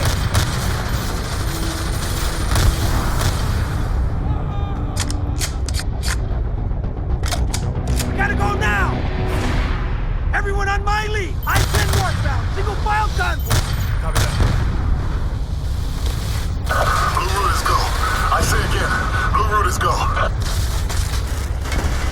Punch it, section! Faster! Ram them out of the way! They're trying to block our exit. Push through them! Section, you got a drone turning in on your convoy. I have lock. Firing! The whole freeway's coming down! Holy shit!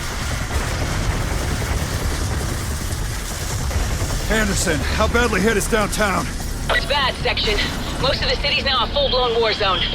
I don't know how you're gonna make it through downtown. How the hell do we come back from this section? I don't know yet. We will.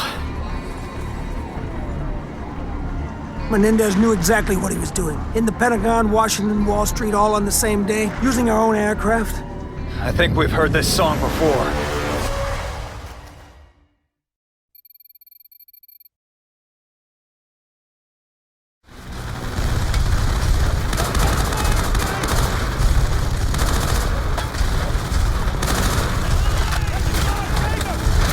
Damn it, they got more of them! Its armor's tough! You've got an explosive weapon! Now's the time! Watch the grenade! It spits them out in the front!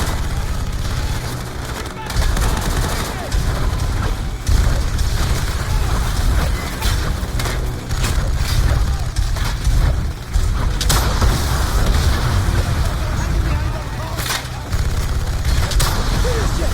One more explosive round should do it! Fuck you!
down, damn it!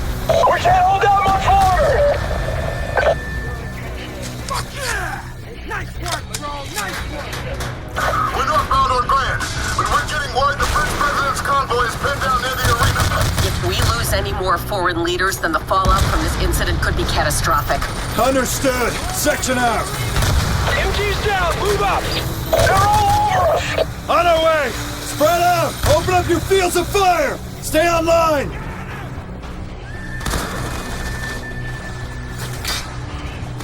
Anderson, the French president's vehicle is pinned down nearby. You have eyes on? Enemy forces are targeting an IAV directly in front of the arena. That's them. Hold them off. I'm on my way. Damn it! They just took down my last wingman. Nothing we can do, men. We gotta keep moving. Damn it, Section. The French vehicle is taking heavy fire from all sides. RPG, right side, high! I can't hold them off much longer. Sniper, second floor, right side. They're dead if you don't get here damn soon. We need immediate support!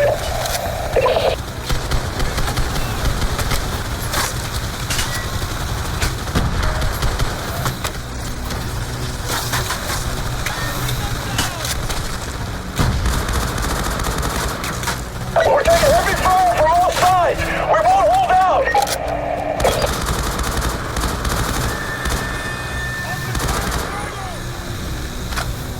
Watch yourself down there. Most of the buildings are already burning. The structures are becoming increasingly unstable. Any more drone strikes could bring the buildings down around us. You got here just in time! Alright, what the hell do we do now? You fight. Through the arena. Go! They have another gun truck on the right! Take it down! Section, I took a hit! How bad? I'm gonna have to set her down.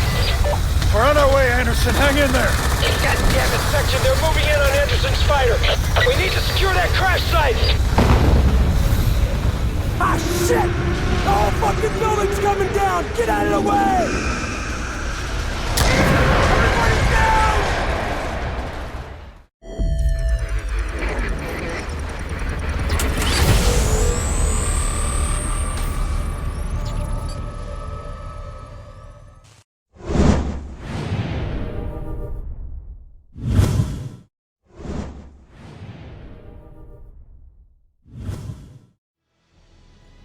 Hey everyone, it's Anoj here, and right now I'm going to be doing an analysis of all the new campaign footage from E3 today. I'll be showing the whole clip, and then stopping at certain points as needed.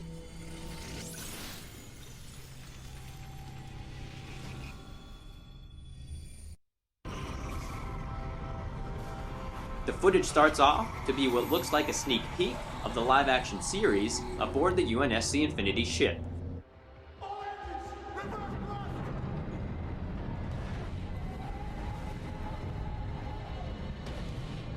First time in a generation, we commission a UNSC starship meant not to wage war, but to peacefully advance the cause of mankind through the discovery of new worlds.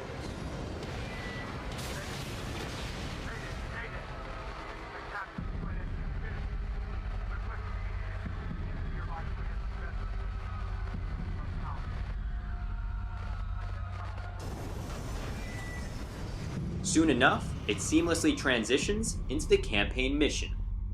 Chief, there.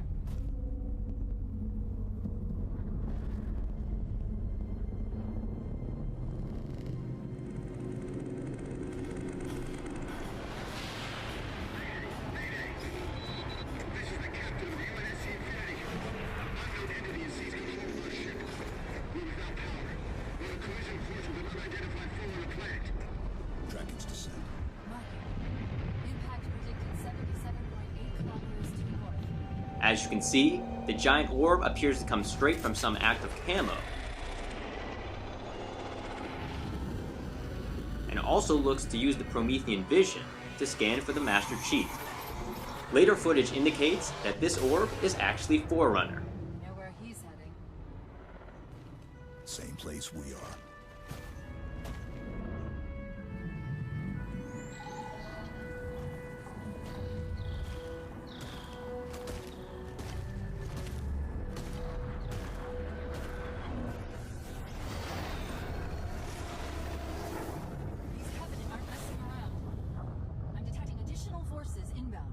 us down to the ship. Affirmative. Setting a waypoint for Infinity. Let's go. Right away, you'll notice that the graphics look absolutely amazing, and in my opinion, a big improvement over Halo Reach.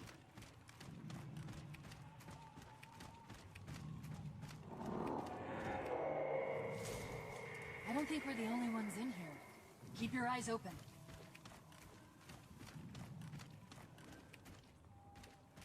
In the top left corner, this player carries 4 of the frag grenade, so hopefully that will carry over into multiplayer. Scouts, hold up.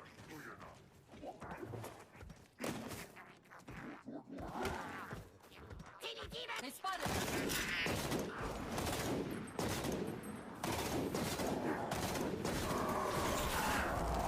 What was that? Unknown.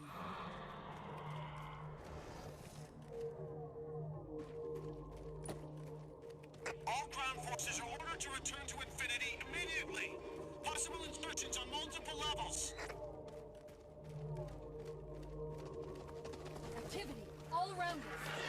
The first new enemy we encounter is described by Cortana as not Covenant, and looks and behaves very similar to the wretches of Gears of War.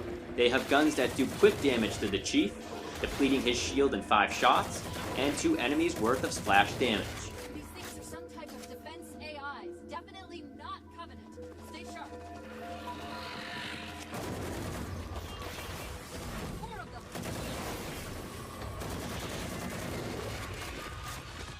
They're retreating.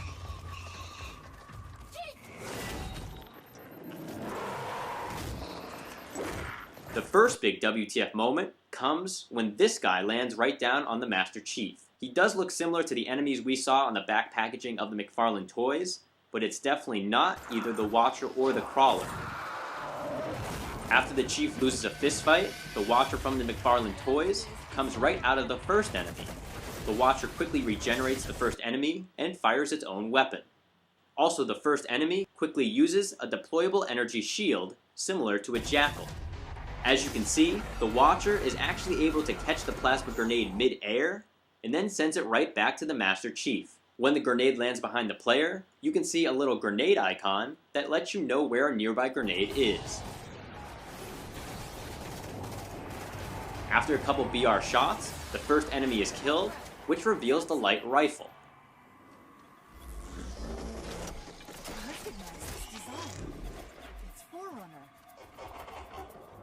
The light rifle is a Forerunner gun that contains a 15-shot magazine and looks to be the Forerunner equivalent of the DMR or BR.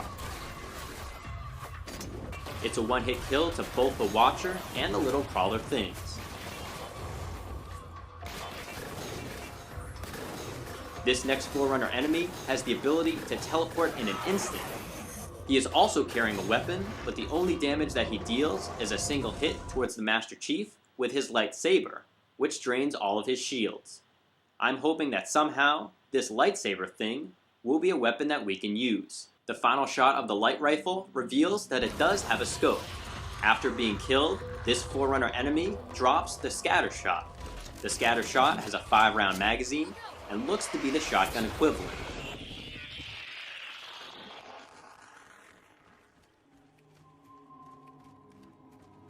Mayday, mayday! Code red! Hostile elements attempting to gain entrance to the Infinity Bridge! We need to move. I'm not exactly sure, but right here, it looks like they're using the Promethean aka Forerunner Vision. Whatever it is, it really does a great job in bad lit environments to allow you to see clearly all the enemies around you. The final pan with Promethean Vision reveals a lot of crawlers and also what looks to be higher ranking Forerunner enemies. The guy who deals the final blow to the Chief is one of those high ranking enemies and also appears to carry a lightsaber in his left hand and a Forerunner gun in the other.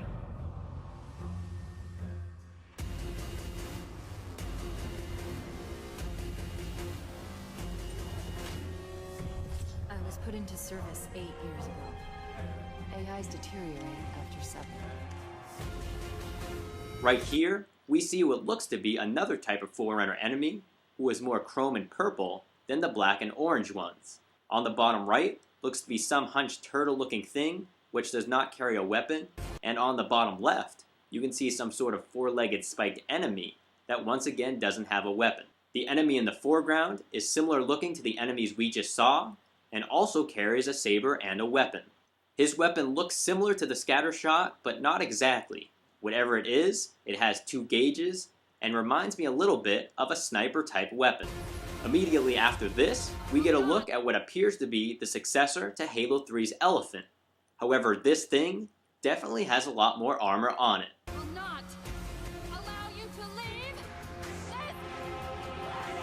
And finally, to conclude this footage, Cortana has reached the end of her expected lifespan as an AI, and therefore is acting like a crazy ex-girlfriend and won't allow the Master Chief to leave the planet. As if the Chief didn't have enough problems fighting the enemies, Cortana looks to pose a threat as well.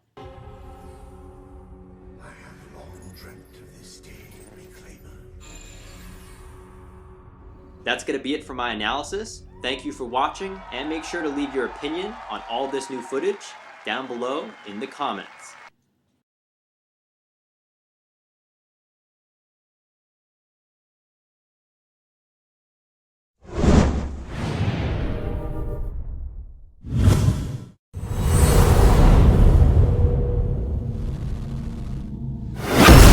MW3 Myth Madness. Let's do this.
What's up guys, this is Chris and I hope you enjoyed episode 13 of Myth Madness. If you did, please do be sure to leave a like rating and possibly add this to your favourites, as it really will help me to get the video noticed.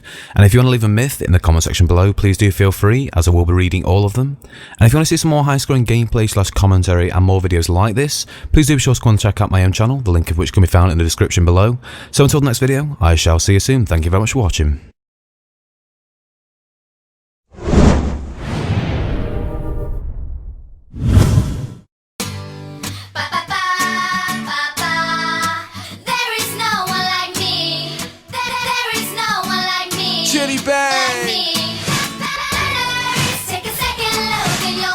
And we pretty much amazing. I prefer one bars to other connections because it means I can actually have an excuse for going rage quit. And all the people should be raising their glasses, flow crazy, celebrating the madness. I never thought I would deliver no. Get the flag, get the flag. Oh no! Yeah. Classics, then I hooked up with them and they delivered more classics. I've been keeping it true. Hotel good, long as I can peep on the view. Like, damn, how high are we? I got C, but I didn't get any points, even though I kept C. Fuck. It's because you're a scrub. We went over this 4 different times. Shut the hell up, Nova. Protected, do the dopest of method. Now my vocal perfected. This is audio breakfast. Yes. So tell a hater here's a slammer. I know they hating on us, but mind your manners. Tornado, double tornado.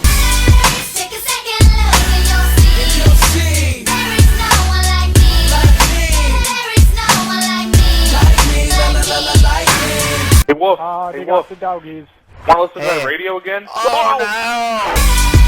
You better reconsider. You will never do better. There is no one like me. There's no one like me.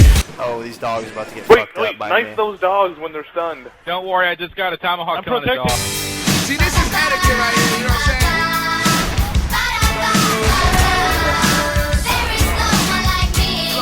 Mind your manners, so say loud. Oh, you're so bad, Campbell. He's not bad, you're dead. That's the moral of the story. You're stupid. You don't know how long I was there. I arrive will lie. Black-eyed I am, I surprise will lie. Alright, today we were selling dies here. We're going to be selling a $5. Anybody want it down to $5?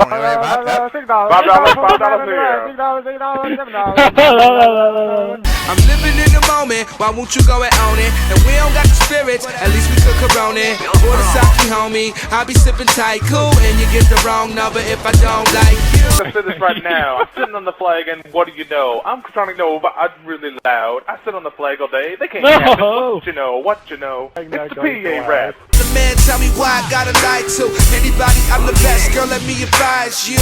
Why? Because I'm feeling invincible. Louis, put that in my butt. Junior high school, I had a crush on the principal.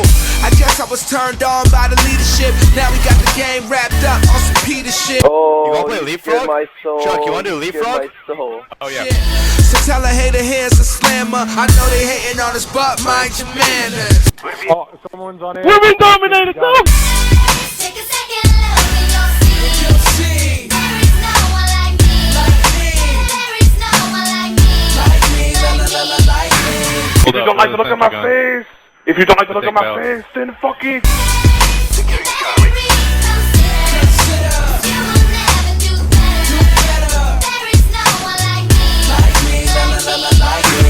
Wait here, no, smile, put the camera down, it's gonna record this. Smiling. Everyone on there, everyone in for the family portrait. Everyone on there. There's no family portrait, there's no camera. Where's the camera? Hey, let me know when you're ready. I wanna be in the middle. Alright, get it out.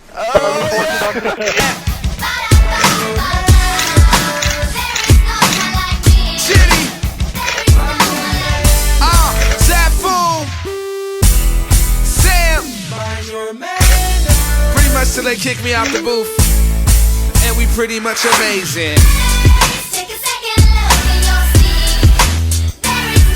Mind your manners. Yeah, this is etiquette.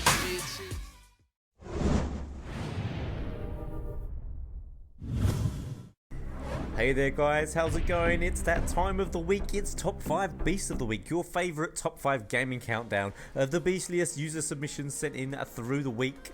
Now starting us off at number 5, we have Greg X3, I think is how you would say that, playing Super Mario 64, gonna go on a speedrun for us. Now, I'm a little bit sad because this week, this was the only speedrun I had, so if you guys enjoy platforming games, you're pretty good at them, be sure to get some practice in and send in some speedruns because I don't get too much variety sent in, so if you get something decent, there's a good chance it might be in next week's countdown. So here we go, this Gregory guy does a really great run here, doesn't set a foot wrong, collects the star. I actually didn't play Super Mario 64, maybe I didn't have a much of a fun childhood as I could have, but I was a Sega guy, what can I say? And then on to number 4, we have the Born to Be Ninja with the silenced MP7, gold nonetheless, starts us off with 2 quick kills followed up by a quad feed for a really nice 6-man spray. I do get a lot of Modern Warfare 3, but I really like like that, nice accuracy, and a 6-man feed. That's the whole team. Now, Nick 310 is the countdown extra this week, something a little bit funny. He's just chilling out here with a Barrett, gets a kill, goes to drop down and he dies, and then, what do you know, gets trolled again by a troll package, a care package, just falling from the sky onto his head as he spawns. Unlucky there, my friend, but at least you're in top 5 beast of the week. Now, number 3, we have Elite 3 Kid, or Elite 3 KD, with this incredible scorpion kick from outside the box. I keep saying it every time I get these FIFA goals, like, I've never seen one like that. Before it was the back heel goals, now we've got the scorpion kicks, and they're getting further and further outside the box. Look at this one, from a good 25-30 yards out, and actually lobs it over the keeper. Incredible. I can barely pull off one of these things when trying to do a simple finish in an open goal, and this guy is just chipping the keeper from 30 yards. So thanks for that awesome submission. He actually has a YouTube channel if you want to look him up with that same username. Now we have David 2K9 playing some Battlefield 3, I think on the PS3, and this is a crazy clip. The Battlefield clips are always good, but check this one out. He's in the helicopter, takes on 2 guys there, shows some great accuracy there to take them down, but his helicopter takes some damage, so he thinks, you know what, I'm about to die in this helicopter, I'm going to have to get out, and you know what, this helicopter here, this one actually looks like a bit in better shape, so of course he does the classic James Bond move, jumps out, jumps in their helicopter, and then continues to go about his business. Incredible stuff there. I love the Battlefield 3 clips. Now at number 1 we have this week's winner for top 5 Beast of the Week. It is Rightfire002, who shows us some amazing Trackmania 2 skills. It's been a little while since I put some Trackmania 2 in the countdown, and Rightfire has just gone all out practicing. He must have been practicing day and night for this world record time. Now you can probably tell it's world record. There is some unbelievable driving here, especially towards the end, as you'll see coming up in a second. There's a turn he does which is just unbelievable, followed up by another crazy jump here. So he's about halfway through here, still a few more turns to go. Absolutely robotic driving, spot on and incredible. Now he does this really long turn. This one is just crazy how perfect and spot on that is, followed up by this jump, and he turns the car in the air just the right amount to hit the track, take him through to the end for the world record time. So thanks for that, a world record time on top 5 Beasts of the Week. You can't get much better than that. So anyway, if you've got a clip that you'd like to submit to top 5 Beasts of the Week, please do so to top5botw@gmail.com. and as I always say, be sure to send in a variety. I love platformers, fighting games, all those different types of things, even a puzzle game. If it's a beast clip, send it in. Also, if you do have Call of Duty clips, send them in, but make sure they are the beastliest of beastly clips to get into top 5 Beasts of the Week. So enjoy your day guys, and I'll see you soon.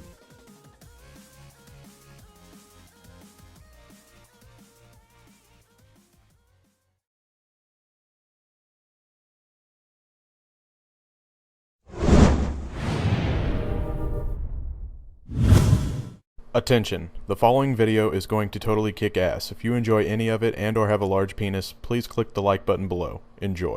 And now it's time for Camper Justice.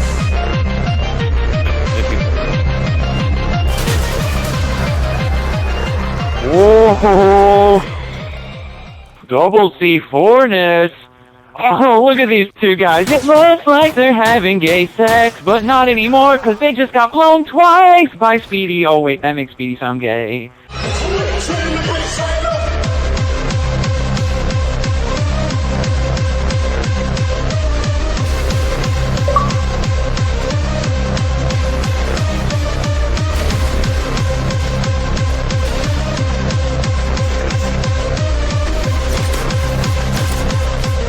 Ah, crap.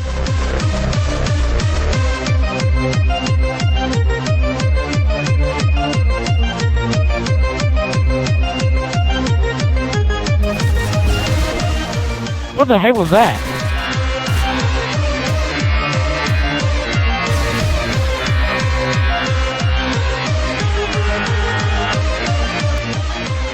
Here's my number. Trap me, baby. You just camping over here, watch, just stare at him, just look at him, just watch him in the window.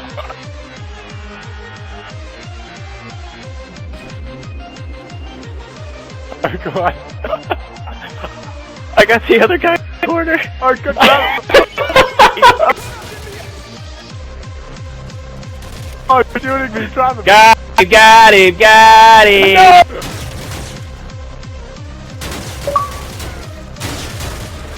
Tommy. The alpaca's on B. And he's... Hello. Oh my god. Probably the easiest ski ever.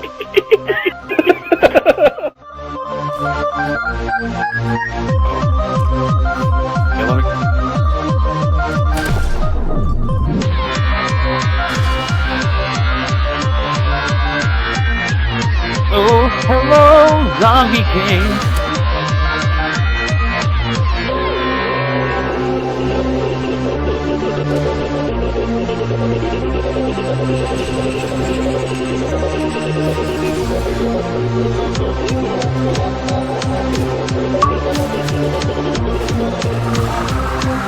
Hi. Asshole.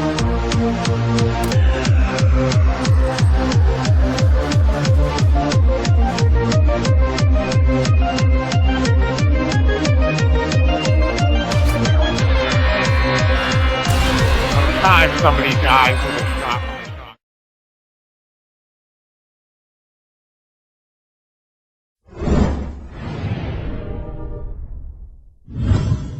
Hey everybody! Look who's back! That's right, APLFisher. Ha ha! Finally got some MW3 time away from the dripster.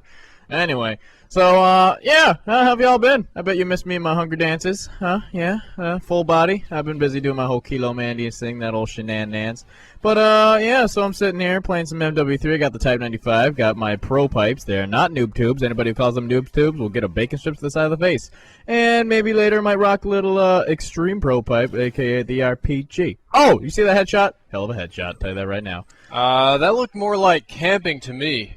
Oh, I should have known. I can't have one day by myself in MW3 without somebody butting in, ladies and gentlemen, the walking mob. By yourself? I don't know if you noticed, but you're playing on my account right now instead of your gamer tag. I was minding my own business, editing in-depth episodes, and people started tweeting at me like, "Oh my god, Drifter, why are you using noob tubes? Oh my god, Drifter, why are you camping? What's wrong with you?" And then I come in the living room. They were obviously ecstatic. They obviously wanted to see it. They were like, "Oh my goodness, finally, he uses MLG tactics." No, I think it was more like, what happened to Drifter? Why is he being such a cheap ass? No, it's like, what happened to Drifter? Why is he just like 25 pounds of pure cute and adorableness? Speaking of 25 pounds, it's good to see that you've lost some weight. You used to be up to 30, but we get you back down to 23. How'd your diet work out? How'd my diet work out? I don't know. Why don't you ask your couch that? Oh my god. Oh, okay. It's story time. That was awful. You know, I really should have beat you for that. Like, I don't believe in beating animals, but I probably should have hooked you up to a car battery. That was awful. I think it made it cost more. All right, now you got to... No, my wife spent 4 hours cleaning the couch. For those of you on Respawn that don't know, me and my wife were trying to sell our couch on Craigslist, and we got some people to come look at the couch. They were interested, like, "Oh my god, it's so nice, it's so cheap, we're finally going to sell this thing." Okay, so they come back the next day to pick it up with their tractor trailer, and when they look at the couch, they point to this weird little brown spot, and they say, "What's that?" And I take a look at the brown spot, and it looks like a pile of dog food with french fries sticking out of it. And it's like, wait a second, didn't I feed Ozzy a bunch of spicy french fries last night? Delicious and when fries. I poke the dog food, my finger sinks all the way in because it's wet dog food, because you threw up a whole fucking can, or like cup of dog food. It was just in pellets. And you didn't even chew it, so they were just like mushy pellets with french fries sticking out. And all the people from Craigslist, they gave me this horrible look. They looked at me like I was a monster or a barbarian. They're like, "Ew, I think we'll just come back later. You know, maybe we don't want this couch." So thank you, Ozzy. You pissed my wife off. You made her sad, and you lost me some money, and we had to spend half a day cleaning your vomit off the couch. See that? See that? Oh, that's my I just made it cost more dance. No. We barely managed to sell it to the same price. I had to lie to the next people, tell them, "No, nothing's wrong with the couch. The couch is fine. That smell, that's just our house. Our house smells funny." Our house does not smell funny. Our house smells like MLG Ozzy McGee. That's what I'm talking about. No, it doesn't. I think it made the couch like cost dog more. and dog ass, because you wallow all over everything. You get your dog grease on everything. No, you smell like dog ass, because you are an ass. And I'm a dog. But you have a dog's ass, therefore you smell like the dog ass. But you look like a dog's ass, therefore you are a dog's ass, therefore you smell like you are. This is getting very circuitous here. Like, you're getting very stupid, Paul, talk to the Paul. This is just really sad. It's, you know what's most sad is that even with this setup, you're not doing very well. Are you kidding me right now? We're winning. I just yeah, killed your team is Bush. winning. You're just running around Uh-oh. killing That's gonna stuff. come to kill me. Okay, look, you just now got to an attack helicopter after all this noobery kind of bullshit. Oh, noobery my ass. And speaking of which, I am talking to it right now. Get it? Get it? Because I just called him a dog ass. It's freaking amazing. But I still think that the couch costed more. The couch. I mean, who wouldn't want to buy an MLG juice covered couch? I mean, like, I have about 2,000 people who would want to buy that couch. You mean the people on your YouTube channel, the ones that you call minions and abuse all the time? Hey, I do not abuse them. You know what they say about minions. If you don't abuse them, then you'll lose them. All right, so you gotta give them a little. But you just said you don't abuse them. I don't abuse them, but I kill them with kindness, and they give me bacon. Kindness. It's not abuse if the juice is loose. All right. That's sad. Rhyming is fun. That's all right. I bet you're glad that Sharp moved away, though. Hell yeah! Yo, wait, yes, moved away. Yeah. Yeah, He moved away by the end of my across truck. the street, and when the car came, he moved away right on off to heaven. Bam! I mean, see, now my question is, how did Sharp get out of the house? And why did he dart across the street, and why was there a pile of bacon on the other side of the street? I have no recollection of this. Who's the Sharp? I don't know. Sharp, the reason you haven't been playing Modern Warfare 3? What is this? What is this? Yeah, well, that's no, but you haven't played this in months, and here you are noobing around again. But my question is, why did Sharp, who normally is on the Xbox, somehow get outside the door, which I locked, and which only you know how to open because I taught you back in the day? And when I found him flat, you know, crushed. Why are you so quickly to accuse me? There was bacon on the other side of the road. It sounds like somebody's a little jealous. Maybe somebody is a little nervous. Maybe somebody wants to make sure that somebody gets blamed for something when it was clearly your wife. Your wife hated him. She talked to me about it all the time. She hated Sharp. Now that Smelled you like say cheese. that, I don't know. She didn't particularly like Sharp because he had more hair than you. Shed all over everything. Yep, it was all the woman. Speaking of women, I shall get some because of this victory. Huzzah, Still hooray. doesn't explain the bacon, though. Why would she need to put bacon out there? She could have just drug him. Because that's exactly what they were expecting. Uh-huh. Look at you. Barely 2-to-1 with all that cheap stuff. Anyway, guys, go to my YouTube channel and subscribe. Don't go to Ozzy. He has a channel go to for mine. noob stuff. Go to mine because I'm awesome. And what the hell is this? This is the new Respawn post-roll thing. It's creepy as fuck. My goodness. Looks like a porno with Tripper's face all over it. Once again, nothing but dog ass.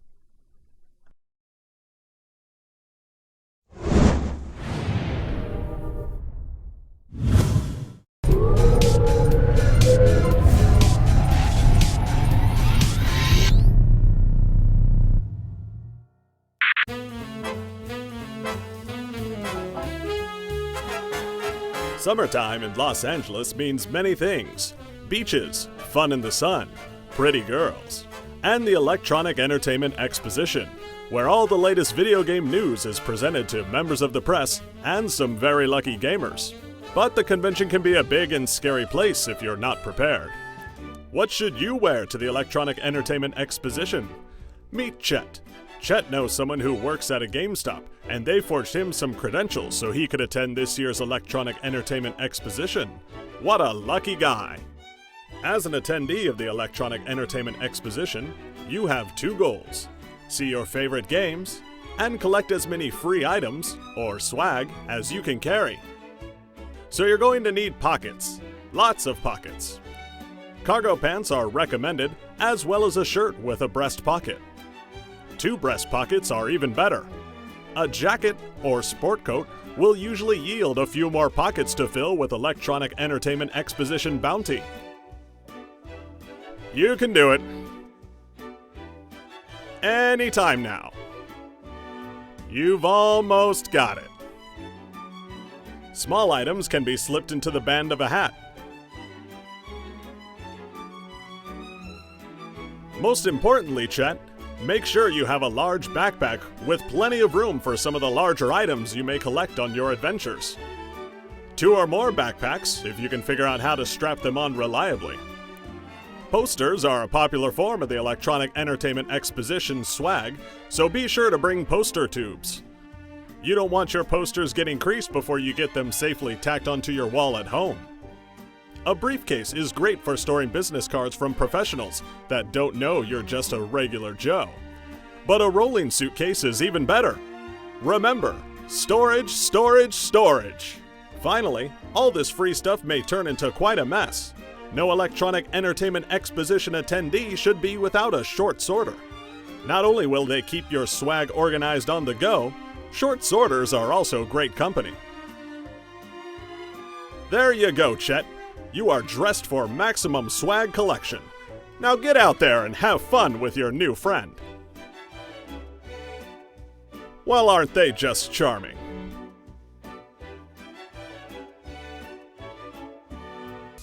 On my mark. 3, 2, 1.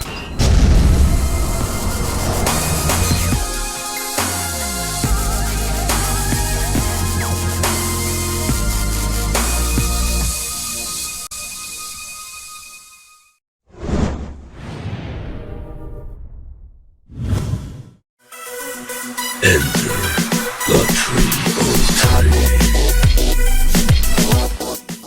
Hello Machinima Respawn, my name is Dazran303 and I'm here to tell you all about the Nintendo Wii U. Well, first off, we're going to have a look at the final controller for the Wii U. This is known as the Wii U gamepad, and the most amazing thing about this controller is it has its own screen, and the screen is capable of producing HD quality images. The controller can be used as a TV remote, and it's also got a built-in camera which you can use to take pictures in-game, or you can make video calls with your friends. For anyone that's not okay with changing the way they play their games, Nintendo are releasing a more traditional controller which is very similar to the Xbox 360 controller, and it's been specifically made with multi-platform games in mind. One of my most anticipated announcements from Nintendo's E3 conference is the release of New Super Mario Bros. Wii U. It will be a launch title. I did a 4-player Let's Play of New Super Mario Bros. On the Nintendo Wii, and I will be sure to do a 4-player Let's Play of this game once it releases. A couple more games will play on screen for you while I give you some more details about the new Nintendo Wii U. The Nintendo Wii U console is capable of outputting graphics to 1080p all the way down to 480i. The console is internet ready out of the box, and all Nintendo Wii games and controllers are compatible. The Wii U can be played on the TV like normal, but if you cannot maintain dominance over the television, you have the freedom to play your game on the Wii U gamepad screen without interruption, which I think is a pretty cool feature. It is not confirmed how many Wii U gamepads can connect to the console, but it is known that 4 Wii remotes and 1 gamepad can connect at any one time for unique multiplayer experiences. The Wii U gamepad controller has a battery lifespan of 3 to 5 hours and will fully charge in 2.5 hours.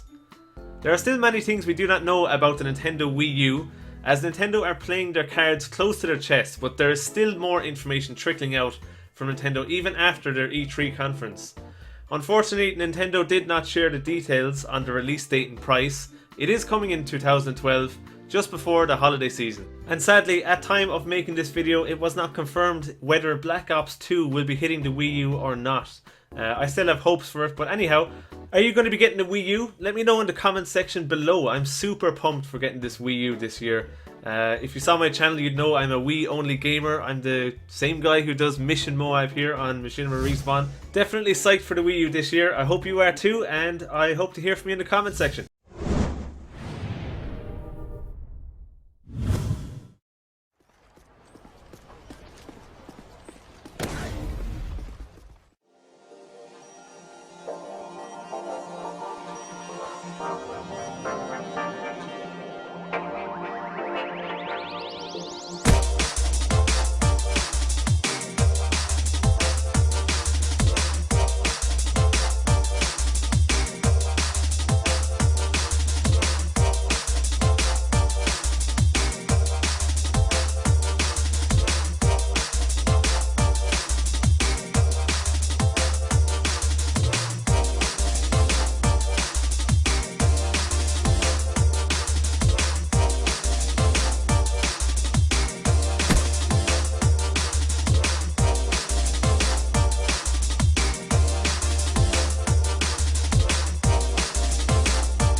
attack balance. That's unique to that gameplay mode, and of course, zombies is a whole other thing altogether. So, All so right, right so look there, at this. so Yeah. he just decided he wanted to take over one of the ground drones here, and he's driving it, and he's gonna fight with it. So there he is. And he's got some heavy caliber weaponry. What he's going up against the What did Claw. you call that walker? The Claw? The Claw. That's the cognitive land assault weapon. Got it. Right, okay. it's a quadped. It's basically a mini tank, right? Now, later on, when we get one of those dropped, I want him to take over that as well, because you can take over all these things. I think one of my favorite things to play is the quad.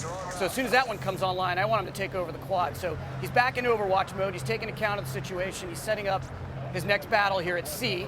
So I have a question. Could you play one of these without ever going into first-person perspective? We're going to drop you into first-person perspective, then you can pop out into Overwatch mode and play the whole thing from a strategic point of view. Got it, like the okay. commander on the battlefield. Absolutely. You can move in between each of these different layers at any time. I think that's the beauty of this. We really wanted to give players some new kind of gameplay inside of Call of Duty, allowing it to open up, play with all the. I mean, at this point in the game, you've been exposed to all these toys. Yeah. This is now your time to go and play. this So is now you're dirty playing the right quad. now. He's flying it. He's fighting with it. I love flying this So around. now and he's taking out in, baddies. this is one of the quad rotors. That's right. So he's going to go look for some bad guys. Yeah, so There they are. There's some bad these guys right are going here. to get wrecked. Yeah, they're going to have a problem. Okay, so they're bringing in their reinforcements. Yep. I'm curious, if you brought some real heavy firepower to bear right now, could you take out their chopper? Yeah, you could take out their chopper if you brought some heavy firepower. I want to show you as much as I can on this. So at some point here, what I want to do is I want to put you inside of a claw as well, just One to of the show claws, you. Yeah. Oh, I mean, here we go. and there it is. It's down there murdering some fools right there. All right, where are you? There you are, Jason. Ensure the relay We remains got Jason playing this. And then This has a heavy caliber weapon there. Oh, there you go. Where on the screen can we see sort of how he's doing towards his goal? Well, you have your three getting objectives. your audio cues, Yeah, right? yeah. You got your audio cues. You have your three objectives here. In this case, each of these levels will have unique objectives. They're not going to be the same thing. Right. This is Singapore. The objective on this one is literally, so you see he's launching some grenades over there, taking some guys out. He has different weapons on this. And again, he's controlling it, right? So we're talking about there's flying, there's controlling ground-based vehicles, there's different kinds of weaponry. He can move between different people on his squad. Right. He could go into Overwatch mode. He can do it. He can move between all those levels at any time that he wants. So he's got the heavy here. He's got his LMG. He's rolling now with this. So you guys are sort of out spec-opsing Spec Ops. Do you plead the fifth, Mark Lamia? Because that's fine if you. That's fine if you do. This is a totally leave original mode. Dude, what do you like? Leave that. This that is a totally shit original talk to mode. me. I got you covered. Yeah, all of this stuff. So you can play this as an RTS almost. If you wanted to, if you you can were do it that so way. inclined. If you were so inclined. If you I like loved to use it. playing If you boring Call of Duty and didn't want to. Look, you know what I like doing? I like getting the lay of the land and then figuring out. The thing is that you have all these different things on the battlefield, all these different toys. Yeah. Figuring out which one I want to go play. Which one gives me the best tactical advantage, or which one's the most fun to play, and then I can move into that, right? So right now he's in the quad, but he could back out of this. So and choose which one of these, which one of your Black Ops team you can go in on. And next right? time, I remember you mentioned something about when you play through the campaign, you may have the choice of which way to go. So you may play through this on one run through the campaign and not on the next. Well, it is possible that will happen. It's also possible that he'll fail, right? At some point when he's moving in on his troops and he's playing them, at some point reinforcements are going to stop coming in. Right. And if you don't take the objectives, it's game over. For the first time in a Call of Duty level, you've failed. Now you can go back and play the entire level, or the narrative is going to take account of that situation. The proxy war has been lost. Yeah. The narrative will continue. It'll just take note of that, and then it'll affect what's available to you in terms of the proxy war conflicts as you move forward in that campaign. So even through a mission fail on these, the campaign continues, but it takes into account that you sucked it up on a strike force, and that may affect your campaign path or your ending, maybe character lives, stuff like that. It affects, this particular thread affects the Cold War arc in the game that's taking place in the year 2025. So this particular, there are different threads. As I told you, we have story branching, right? This plays into that, but it's in particular, it's focused on that geopolitical arc of the game. I take it that was a good thing that just happened. That was a good thing right here. He stopped that. We're gonna call it an airstrike now and bring this thing down. Good job. Right off camera, we've got a hired gun from Treyarch just murdering his way through this Strike Force mission. There you go. Oh, here we go. Bring it in. And that cargo's not leaving. There you go, yeah. The Singapore docks. Wow. Good job. Job well done, shooter. Yeah, that's impressive. So let's drive home a couple things real quick, because people, are starting to see, more and more of Black Ops 2. Let's just reinforce for them that the campaign, because you've done this for me, is totally different balance-wise for multiplayer. So, if you're stressing about having an X-ray sniper rifle, because you saw it in the campaign missions, you shouldn't be, because somewhere David Vonderhaar is behind his desk figuring out how to make stuff like that work or not. Absolutely. That's what he does. Absolutely. You guys know us from Black Ops. We have our own balancing pass on weapons and technology. You can be sure that that's happening. The only thing you've seen in this game is the campaign. You haven't seen the multiplayer. You haven't seen the zombies. And you can't assume that what you've seen here is exactly what you're going to be seeing in there. And in fact, it won't be. We're going to have a ton of new stuff. Things that you haven't seen. You got to imagine all the technology that the multiplayer guys can take advantage of, and that the balance and the care that goes into that. It's different when you're in, when you're in the campaign. You're playing against AI, and it's a different. The setups are different. We have these sandbox. Even this here, people have asked me, is this multiplayer? It's like, no, this is unique to the campaign. Well, I'm with these guys. I like to glean what I can about the other modes from whatever you guys are showing. So I'm looking at all the guns. I'm excited for trying to decipher what you're going to include in multiplayer. But obviously we have to withhold judgment. You guys are going to have to wait. You're going to have to wait, and you just got to know, man, balance in multiplayer and weapons, we put so much time and attention into that for you guys. It's the lifeblood. It's what you guys are going to hopefully be playing all year long. All right, well, I'm excited to see more of this stuff. Zombies, people are rabid about zombie intel. So as soon as you got something in the, along the zombie line, give us a ring, Mark. Thanks for coming by the booth. Yeah.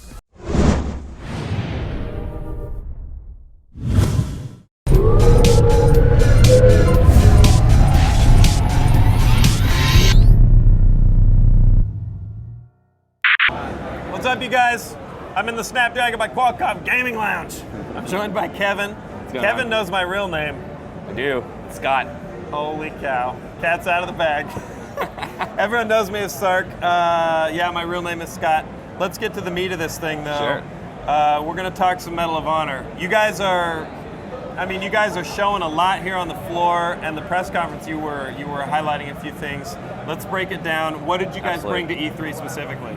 Two things. So at the press conference, we brought single player, showed a brand new level, which takes you to Somalia, where you basically go through and take down pirate business for good. So people probably remember 2009, Captain Phillips incident, pirates held him hostage on a boat. We recreate that mission in game.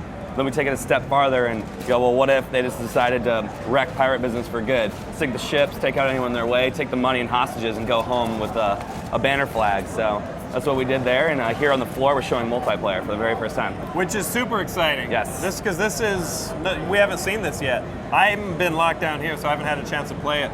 Do you want to break down for me some of the features that you've got in the playable E3 multiplayer? The biggest thing we're excited about is the global warfighter aspect. So the game Medal of Honor Warfighter is about the warfighters of the world now, not just from America. So Canada has a tier 1 unit, these elite guys, JTF2, SAS are coming out. Germany has an elite unit, Polish Grom. So these guys are playable in game. You get to kind of rep your nation, pick your pride. People, in Germany don't grow up wanting to be a Navy SEAL as much as we think they're badasses, which they are. They don't know them as well, and they want to be, the KSK, their version of it. So we let people kind of rep national pride, and the customization tied to the game is around those characters, the weapons that they prefer to choose. And we work with over 24 operators, like real guys, to help us kind of make sure we get it right. So, one of the things that I think a lot of people have latched onto with the upcoming Medal of Honor game is you guys are using the new Frostbite engine. Yes. How has that been, and how is it implemented? Because I'm really curious about, obviously Frostbite and destructible environments so far, thanks to Battlefield, are sort of synonymous. Are you guys going to have, you know, stuff like that? Can I blow up buildings in Medal of Honor? Absolutely. In the demo, we actually showed a single player, you laze a building for a destroyer that's in the area, and they've got really good aim. And so you laze this building down, shells and artillery come in, follow the missile, boom, big style destruction. But for what makes, I guess, the engine unique for us and the way we tune it for Medal of Honor is micro destruction. So, you know, you can really see like particle effects from the debris in the air, or when you're behind kind of wooden planks, the way it splinters and there's pieces everywhere. When you throw a grenade, there's sometimes, you know, stacks of well-placed papers that fly up and catch on fire from the explosion. So you're going to see a lot of those small, like more up close and personal elements is what we're tuning Frostbite for, as well as a whole animation pass. It's pretty amazing to see the Tier 1 guys real life, put on the mocap studio, then watch them in game, and you're like, there's no difference. Like, it looks exactly as if they were doing it for you right in space. So you guys are using the engine to help you sort of get an extra level of detail on that chaos that's going on when you're in the fight. Yeah, I think the real good word for me is immersion or connection. It just makes me feel like it's real, you know, when you can like see your hands and feet, you kind of feel the impact of the gun. You can even hear the audio difference between shooting like a single shot versus going fully automatic. It's all the nuances, right? There's a lot of war shooters out there, but we're the only modern and authentic one, and we bring that authenticity across the board, and no one can match it. So, well, we do have a trailer. We were going to set up a demo. There's some tech difficulties here, but we're going to run a trailer. We can continue talking a little bit about the game. Our multiplayer trailer? In the background, absolutely. There it is. Beautiful. So, Frostbite engine, another thing that's sort of a big deal is that the duties of creating single player and multiplayer are not split this time around, is that right? Yep, Frostbite 2 is powering the whole game, no split engines, and Danger Close is building both single player and multiplayer. We have a pretty sweet team, actually. It's not, it's a collection of veterans actually from around a bunch of different studios. We have people from DICE, we have former Treyarch guys, we have actually guys from Danger Close that have been working there since the very first Medal of Honor. So a very skilled team to come in and build a great game. And you know what we're looking at here is actually, this is our announcement trailer, kind of our reveal of gameplay from our first level. And you can even see the way water and effects are a big thing that we're doing. And you can just see like the way that the water is moving kind of connects everything together for you. It's a very... It looks great. Yeah. What are you guys doing? I mean, the modern combat shooter that's a hot LZ, shall we say, for game releases. What's your guys' approach for you know, creating and releasing this game into, you know, what is, I would say, the most competitive, specifically the genre? Even beyond that, it's like even beyond the genre, it's like within the genre, military, that modern military shooter is, there's so many amazing games. What's your guys' approach? Well, I mean, if you're out there looking for a modern day shooter this holiday, really Medal of Honor Warfighter is the only one out there. You got some near future, you got some post future, things with like Halo, but we really, I think, own that space of not only authentic shooters, but really modern day shooters. Like, you want to see what people are shooting now and like a little bit of the kind of the future weapons that are out there. You know, like tomorrow's weapons, our operators actually get to work with manufacturers, and we bring those guys into the game. So we have real manufacturers, optics, and weapons, and our Tier 1 guys go and craft weapons with them. So it's not the other way around. Manufacturers don't make them for the Tier 1 guys. The Tier 1 guys go and tell them what they want, and then they make it. So if you're really looking for what's kind of happening today and that authentic experience, that's Medal of Honor Warfighter. That's the one. You are, however, I just want to like bang this home because you are not only, I mean, as far as the new games coming up, yes, but you're competing with, even with games that have come out within the past year. Yeah. Do you guys just put that out of your minds and focus on making like the bomb, or are you taking specific approaches to, you know, separate yourselves from the calls of duty and the battlefields? I think the big thing for Medal of Honor, like the takeaway, is just this global aspect that really no one's been able to work with before. You know, when you tell a story in single player, that's really your space to kind of be creative and you can do whatever you want there. But in multiplayer, it's usually been this generic, you know, either Americans, an Asian force, and the Russians, some generic forces fighting each other. This is a real look at the different warfighters out there, and it's cool because you can kind of put them against each other, and it's like a training simulation in a way where like you want to learn from the best, right? Like no matter how good you are, there's always someone you can learn something from. And that's the approach that we take, is like when you play with these other guys, like the Grom can teach the SEAL something, can teach the SAS something, can teach the JTF2 something. and that way it's kind of a collection of people playing online, so it's a unique angle.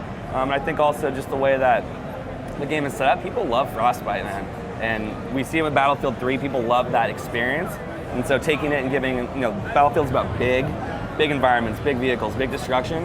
Medal of Honor is a little bit on the other side where it's like more personal about you, your weapon customization, and a tighter experience. So I think there's plenty of space for us out there in that shooter genre. Absolutely. I mean, the game looks great. I can't wait to get hands on the multiplayer. I'm gonna have to come over and pay you guys a visit. Absolutely. Thanks for coming by. Yeah, no problem. Talking shop with us. No I think coming up next, we've got a game break we're gonna take a look at right now. We'll see you guys back here in a minute. Later.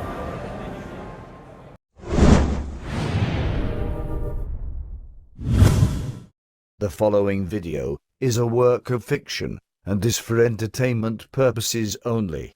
Troller discretion is advised. Over the years, the makers of Call of Duty have given us some of the most immersive, enjoyable, and innovative multiplayer maps in gaming history. Call of Duty Origins is an original and unprecedented look at the unique histories and secrets of those very maps we conquer every day. Each one has an untold story. Each one has a life of its very own. Today, we document one of the most disastrous accidents in world history for the story of Fallen. April 26th, 1986. Pripyat, Ukrainian SSR. At approximately 1:23 a.m., as the citizens of the area you see before you were sound asleep, a horrific and disastrous event was occurring. Just outside the city of Pripyat, a nuclear power station had suffered a catastrophic accident. An explosion had erupted in one of the main reactors at the Chernobyl nuclear power plant, causing an enormous amount of radioactive material to escape into the atmosphere. The fallout spread over large populated areas of the Western Soviet Union and Europe, in what's considered to be the worst nuclear power plant accident in history. Which brings us here, a small urban area only a few miles from the power plant, featuring a number of small shops, apartment complexes, and manufacturing centers. This large courtyard was a very popular spot for friends and neighbors to meet and spend an afternoon together. And just a short walk away was a small playground for the children that resided in the area. But none of these people were aware of the danger that was steadily approaching, and it wasn't until 24 hours later that they were first informed of the accident, and shortly after, ordered to evacuate. For the attention of the residents of Pripyat, the city council informs you that due to the accident at Chernobyl power station in the city of Pripyat, the radioactive conditions in the vicinity are deteriorating. Please keep calm and orderly in the process of this short-term evacuation. Families packed up as quickly as possible and made their way out of the area. But for some, it was already too late. 31 deaths had been directly attributed to the initial accident, and it's estimated that the death toll from high-level radiation exposure would reach nearly 4,000. Overall, approximately 100,000 square kilometers had been contaminated with the nuclear fallout, and the conditions of the area deteriorated rapidly over the coming years. Longtime fans of the franchise are well aware that 10 years later, in this very city, the British government authorized the assassination of one Imran Zakhaev in one of the most memorable operations in Call of Duty's history. As we move forward to present day, almost 3 decades after the accident, many landmarks have been reopened as tourist attractions where people can come and learn of the events of that fateful day. But the area that many families once called home is now nothing more than a ghost town. A place that has been deserted, vandalized, and all but forgotten. And a region that has truly fallen from grace.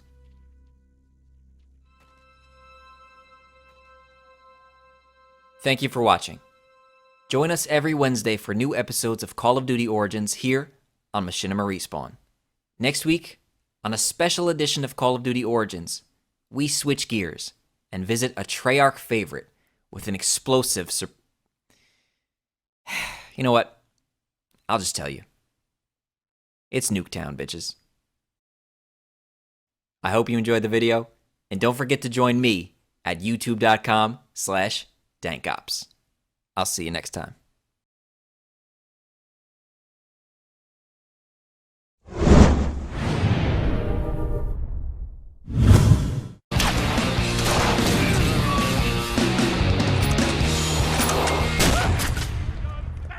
What's up, Machinima Respawn? Welcome to another episode of Gotham City Archives. My name is Jay, more than Afterkill, and I'll be giving you tips, tricks, and guides and loadouts on Gotham City Impostors. Last week, we took a look at a 3-round burst assault class, and it's just for beginners in this game, and we'll get them a little bit more comfortable being thrown into the chaos that ensues in this game. It's madness, I tell you. Fucking madness. But this week, we're looking at a loadout that's just a little bit more fucked up, and just for fun, I like to call this loadout the bird is the word.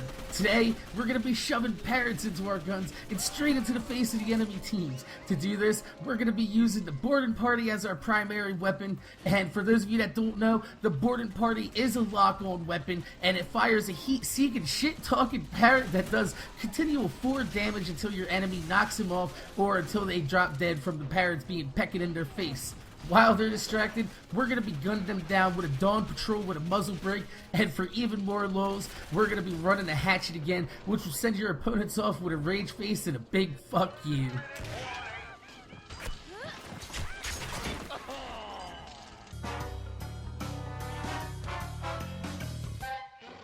The boarding party is quite simple to use. All you have to do is look at your enemy, and once the red target pops up, you can fire this bad boy off, not only stunning them, but causing their vision to be blocked by the parrot until they can shake him off.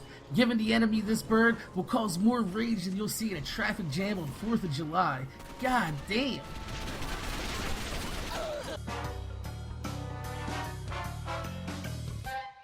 This particular loadout is great for not only distracting pesky campers, but weeding them right out of their home. Peeking into the camping spot and getting a look at how they're set up will not only be helpful, but damn right vital. Doing this not only lets you see where they are, but it will give you a lock on before you hit the corner again, allowing you to keep going back and forth and giving these cage birds a reason to sing.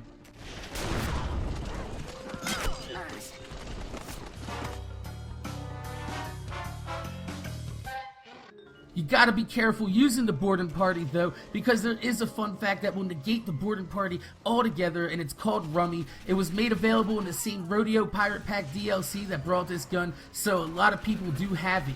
Fortunately though, it's a slot 2 fun fact, and this means that they won't have hard target kind of bulletproof for marksman. It's gonna give you a real advantage in a one-on-one gunfight, and aiming for the head will make this pirate walk the plank real fucking fast.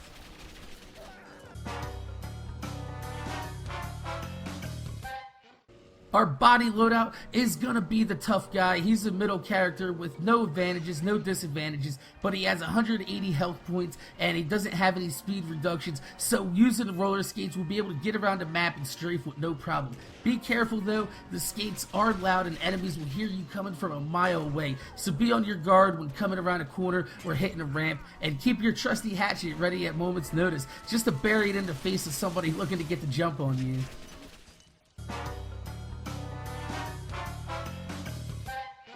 Since we have no way to heal ourselves or replenish our ammo without going to a health station, we are going to be making frequent trips to the health station, and that's going to be inevitable. So if things get too heated, don't be afraid to hit a ramp, and you'll be flying off to safety with a moment's notice, and you can replenish your health and ammo and get right back into the firefight. So my name is Jay, more than Afterkill, and this was episode 6 of Gotham City Archives. Make sure you guys rate, comment, and as always, stop by my channel for more commentary, gameplay, and more. Check back next week for more Gotham City madness. See you guys later.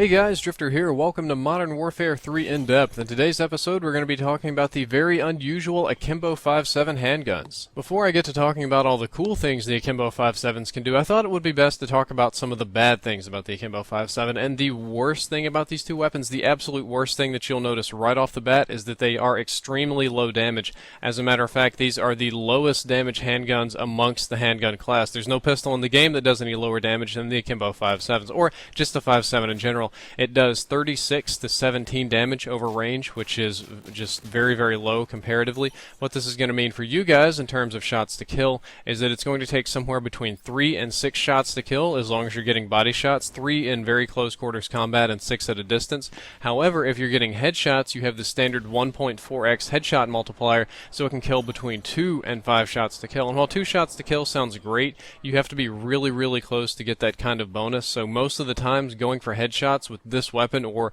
with an Akimbo, these weapons is really, really not worth your time. One good thing about these is that they do have extremely high rates of fire. They both are going to fire at 1,000 RPM, so when you're running Akimbo, you can get a combined RPM of up to 2,000, and this is the second highest among pistols. The P99 shoots a little bit faster at 1,200, and all the rest of them shoot slower at 750 RPM. This is going to be faster than most trigger fingers can keep up, so generally speaking, you can shoot this weapon as fast as your trigger finger can possibly be pulled. Moving on to one of the other negative attributes of this weapon is that it has the lowest range of all handguns. And when I say the range in in-depth, normally I'm talking about damage drop profiles. While this doesn't have the lowest damage drop profile, I think it's tied with most of the rest of the pistols as far as that's concerned. It has the lowest effective range because it has the lowest damage and it has a normal damage drop profile compared to the other pistols that's doing less damage over range than all of them. So it has the lowest effective range of all the handguns. Please bear that in mind when using this pistol. You're going to be getting a lot of hit markers unless you're going to use Assassin to sneak up very, very close. You can even see in this gameplay, close quarters combat, I kill 3-4 hits, something like that. Even at, just barely outside of low range, like medium low range, I'm having to shoot them 5-6 times to kill, which is very frustrating. When you combine all of these things and look at the numbers for time to kill, the theoretical time to kill is very, very fast. It's going to say that this is one of the faster killing pistols. That's assuming you can shoot it at 1,000 RPM, assuming you don't miss any shots. There is some recoil, especially with Akimbo, you're going to be missing shots. Assuming medium to close range and a lot of assumptions, you'll get a very fast theoretical time to kill. But in practice, it's a rather slow time to kill because you're going to be missing shots, you can't shoot at 1,000 RPM, and the damage is a little bit low, so bear in mind, theoretically fast times to kill, you could probably do this very close range, very fast fingers. Effectively slow time to kill, especially outside of close range. Once you hit medium, it's going to drop slow. Now let's move into what makes these pistols so damn cool, and that's the reload time. Call of Duty differentiates the reload animation from the actual reload time, and for some reason these were poorly programmed, so while the reload animation takes around 2 seconds, the time that it takes to actually load the bullets into the handgun is 1/10 of a second. Let me say that again, 1/10 of a second. When you have Sleight of Hand Pro, that's 1/20th of a second, which is super, super fast. That's nearly instant. That's your reload cancel time. So what you can do is, well, when I'm playing on Xbox, I just tap X and I wait 1/10 of a second, which is almost no time. A blink of an eye, just take a breath, and then I sprint to reload cancel, because in this game the most effective way to reload cancel is sprinting. You can actually YY this gun in like old Modern Warfare 2, whereas you can't really YY the other guns. You just sprint and your bullets are ready to go. What you can do is, if you have very fast fingers, you can shoot at 1,000 or 2,000 RPM with both guns very, very, very, very fast. Tap X and then wait just a fraction of a second. It's going to reload. You sprint and then pull both triggers and go back to shooting. You can get fully automatic fire just about with these pistols. They will shoot as fast as your fingers can keep up, and you can burn through all of your ammunition, which makes it a very unique secondary weapon, a very cool secondary weapon, but it's still a tad slow and weak on the damage portion. So overall, while these are very, very fun guns to play with, they're not tactically advantageous to most people. I would recommend you only using them on a troll class, or if you get bored, or if you just want to try it out, or maybe if you're amazing with Akimbo pistols. That's all for this episode. I hope that you enjoyed it, and I hope that you learned something useful. In the next episode, we're going to be talking about the Akimbo Desert Eagles. Yes, I know we got a lot of Akimbo action going on here today. If you have any questions about specific weapons, or anything Call of Duty related, or even Battlefield related, feel free to hit me up on Twitter. If you'd like to see other gun reviews, I've done hundreds of them for Modern Warfare 3 and for Battlefield on my channel at youtube.com/drifter, and there's a link down there in the description. Drifter out.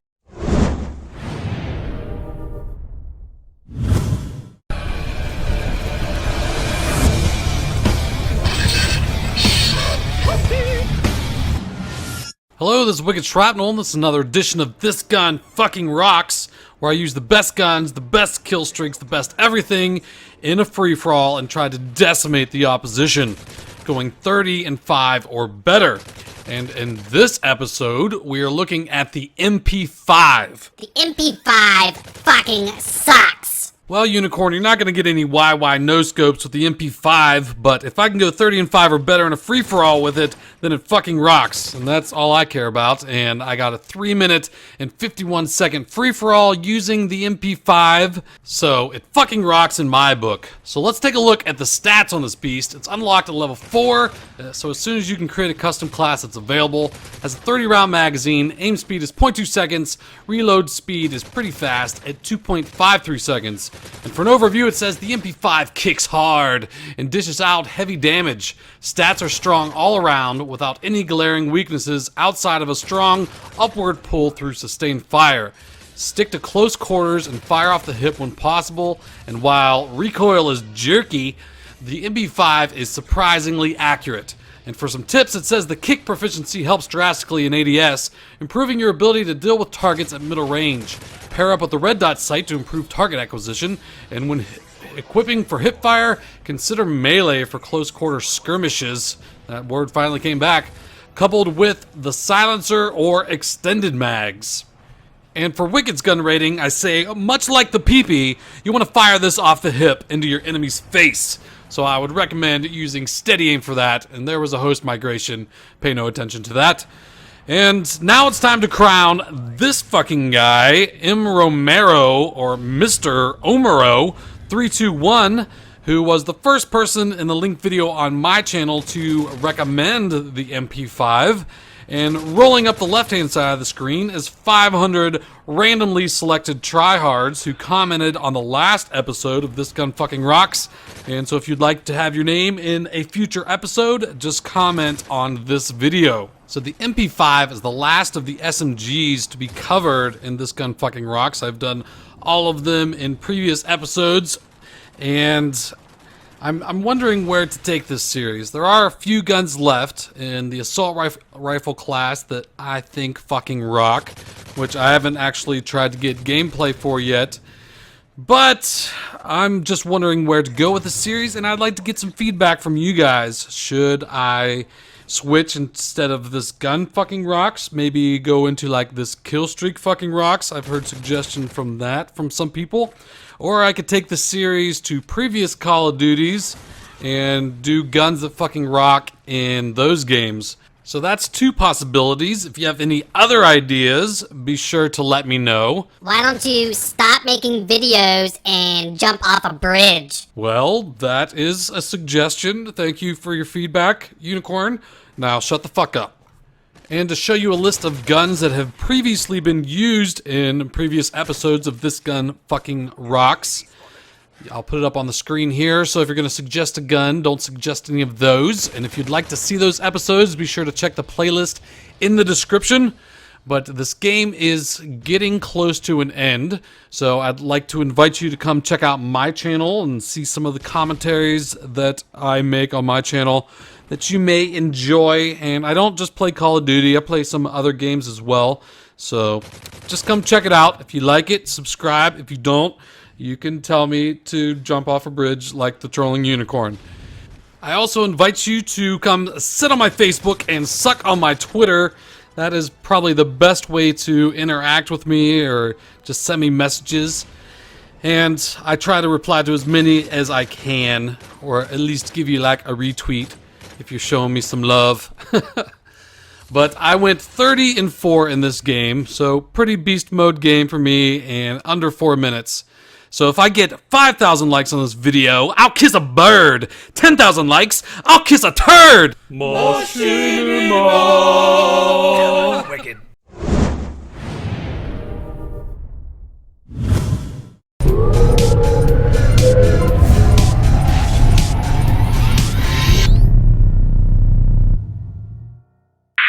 I'm standing here next to Dan, and what are we going to be looking at here, Dan? We're going to be playing taking a look at the demo that we showcased this year at E3. Basically meeting Jason, and last year at E3 we met Jason. He was sort of a he's a young guy. Thought he had a really good beat on things. Comes to the island, meets Boss, and Boss is pretty punishing right away. This year, Jason's different. He's been on the island for a couple months now. He's met Citra, Boss's sister. She's sort of indoctrinated him into the way of the warrior. And if you actually look at Jason now, you'll see that physically he's different. He's got tattoos on his arms. They're talking about the quest that he's done. He's got a new weapon with the bow. And what he's doing is he's basically going to attack Boss for some payback. Oh wow! Yeah. All right. Well, we're gonna while you guys watch, we're gonna continue to discuss Far Cry. Let's kick this off right now, though. Cool. I'm gonna get out of the Let's way. So I was just saying, I like the setup on this game because it is sort of, I guess, I don't know, hard to describe. It's sort of like Hostel. Kids, vacation. The thing is, fun times on the island, and then 2 months later, you're tattooed and you're dancing with some naked chick. Well, sister of the this is dangerous. Honestly, shit, we want to make it credible, right? We want to make it like a regular person. If you or I to go to the island, we'd probably have some pretty weird experiences, some pretty trippy experiences. We'd probably eat some things we're not supposed to, take some things we're not supposed to. You'd have this type of experience. Where's this island? And can I get there from Burbank Airport? When we make Far Cry, we want to make sure that it's off the map, right? Right. So we want to make sure that we're creating a lawless frontier, and that it's we're creating a fish out of water experience. So Citra's a really good example of that. She represents the island for us, right? She's beautiful, she's exotic, she's alluring. Jason's drawn to her, but she has her own past. And each character in the game has that little slightly different version of insanity. Yeah. And Jason's deal is that the further he goes into the game, the more he starts to ask himself, as he begins to change, as he begins to grow, who am I going to turn into? Now, I sort of see why he is sort of chasing this Citra's tail, right? She's hot. There's maybe a little revenge in there. She's pretty hot. Boss has been a dick to you. Yeah, so it's sort of like, I'm going to get with your sister. I got to be honest, though, Voss is so crazy. That might be like, that's a red flag for me. Yeah, serious problem, I might right? find a corner of the island that hide. I'm just over here, don't worry about it. I'm not messing with your sister. I didn't see her painted boobies.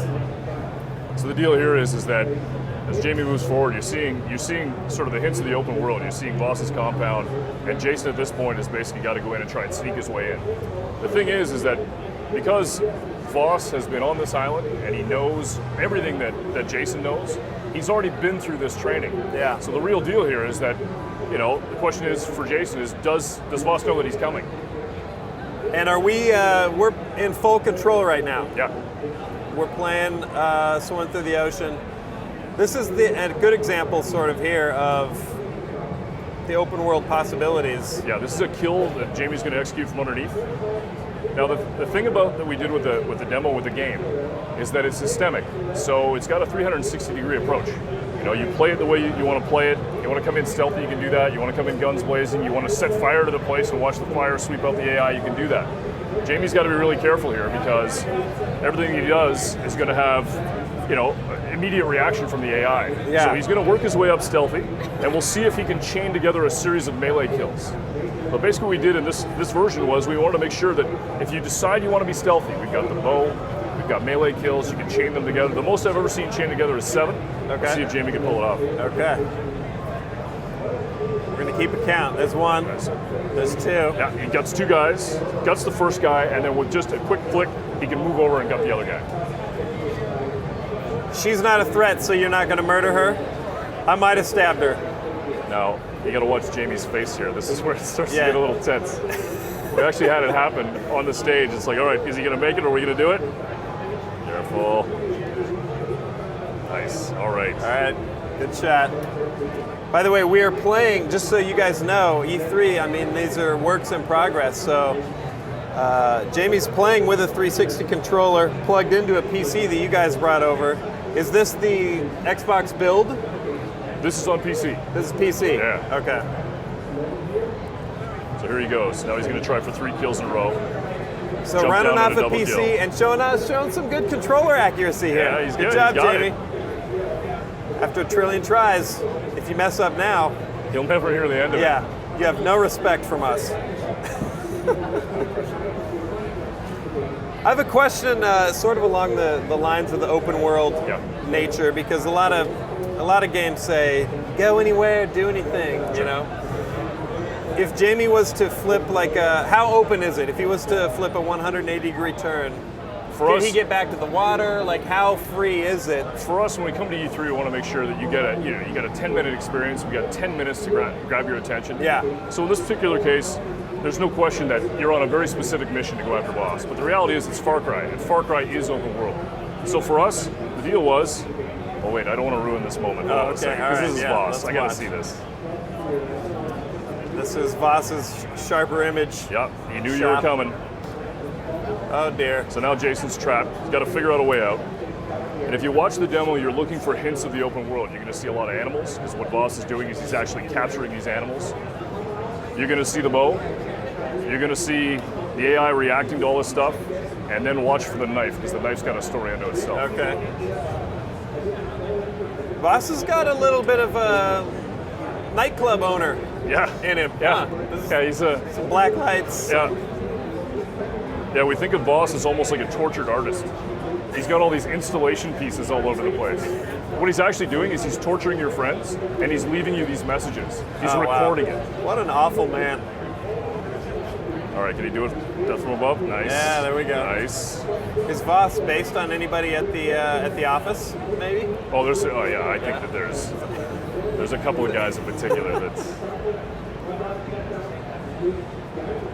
So that's a signature kill for us, being able to go up to a guy who's got a grenade, pull the pin, and then dump him in on top of his friends and have the explosion. Got it. All right, now Jamie's going to use the tigers. Let the tiger loose there. Yeah.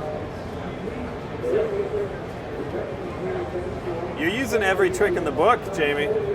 This is what I call a demo. Yeah, just got to be careful. Did you take him out? All right. There's a heavy flame unit coming out. This guy's pretty tough. Generally speaking, I think carrying a flamethrower is just a bad idea.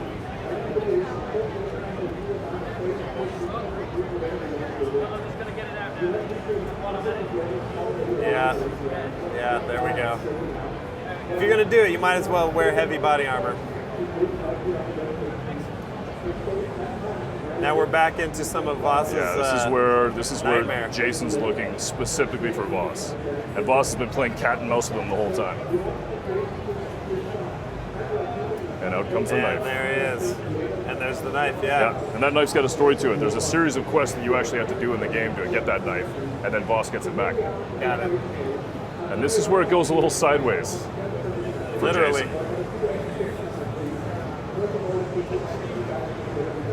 You know, one of the things we wanted to do with the game is do things that were different, right? So Jason goes to this island, Voss starts to get into his head, Jason starts to have these hallucinations, and there's little messages in here from Voss about the things that Voss is doing as he gets inside your head. Definitely a psychological element to the game. And this is not a cutscene. Jamie's still in control here. Jamie's in control. Fully playable hallucination. Yeah. And he sees Citra, then he sees Voss. That made me uncomfortable. This one's like a little more boner, no uncomfortable. boner, boner, no boner. Oh dear. You guys are sick, Dan. We do what we can. We do what we can. This is good prep though for EDC this weekend. I'm getting psyched.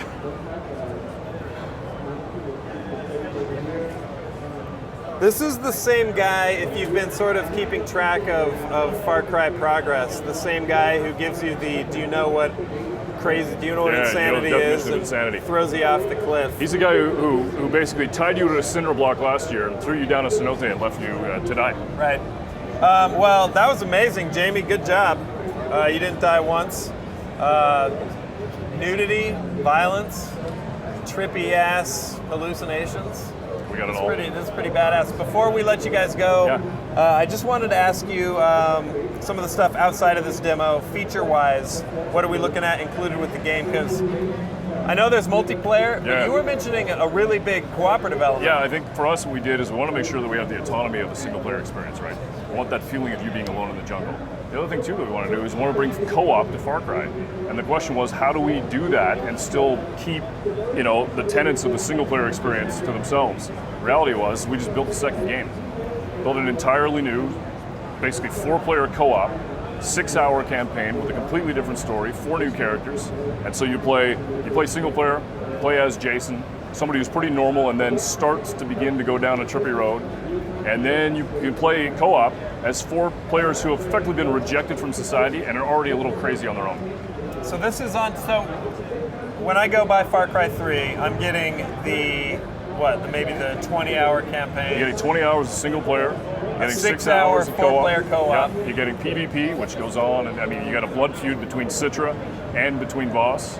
And then at the end, what we're talking about is that we want to make sure that you can build your own island. You can become Voss. And so we've got our in-game editor where you can actually build maps, and then we start to rank them, and I think people are going to love it. And we've talked a little bit about this in the past, real quick before we go back up to the main stage here.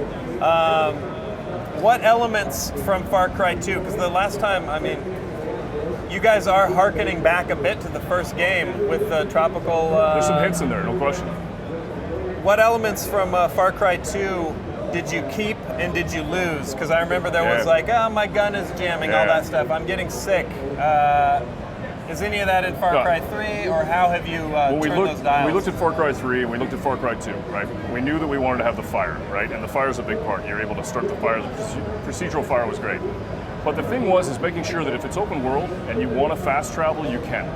So we've made sure there's fast travel. Nice. We made sure that the weapons don't degrade. We listened to the forums, we listened to people what they said, and there's no malaria. That malaria. I can guarantee. There you go. Although, if you do follow through with Vaz's sister, there may be all kinds of there could be all kinds of trouble. Disease involved with that. Tattooed punk rock jungle girl like that.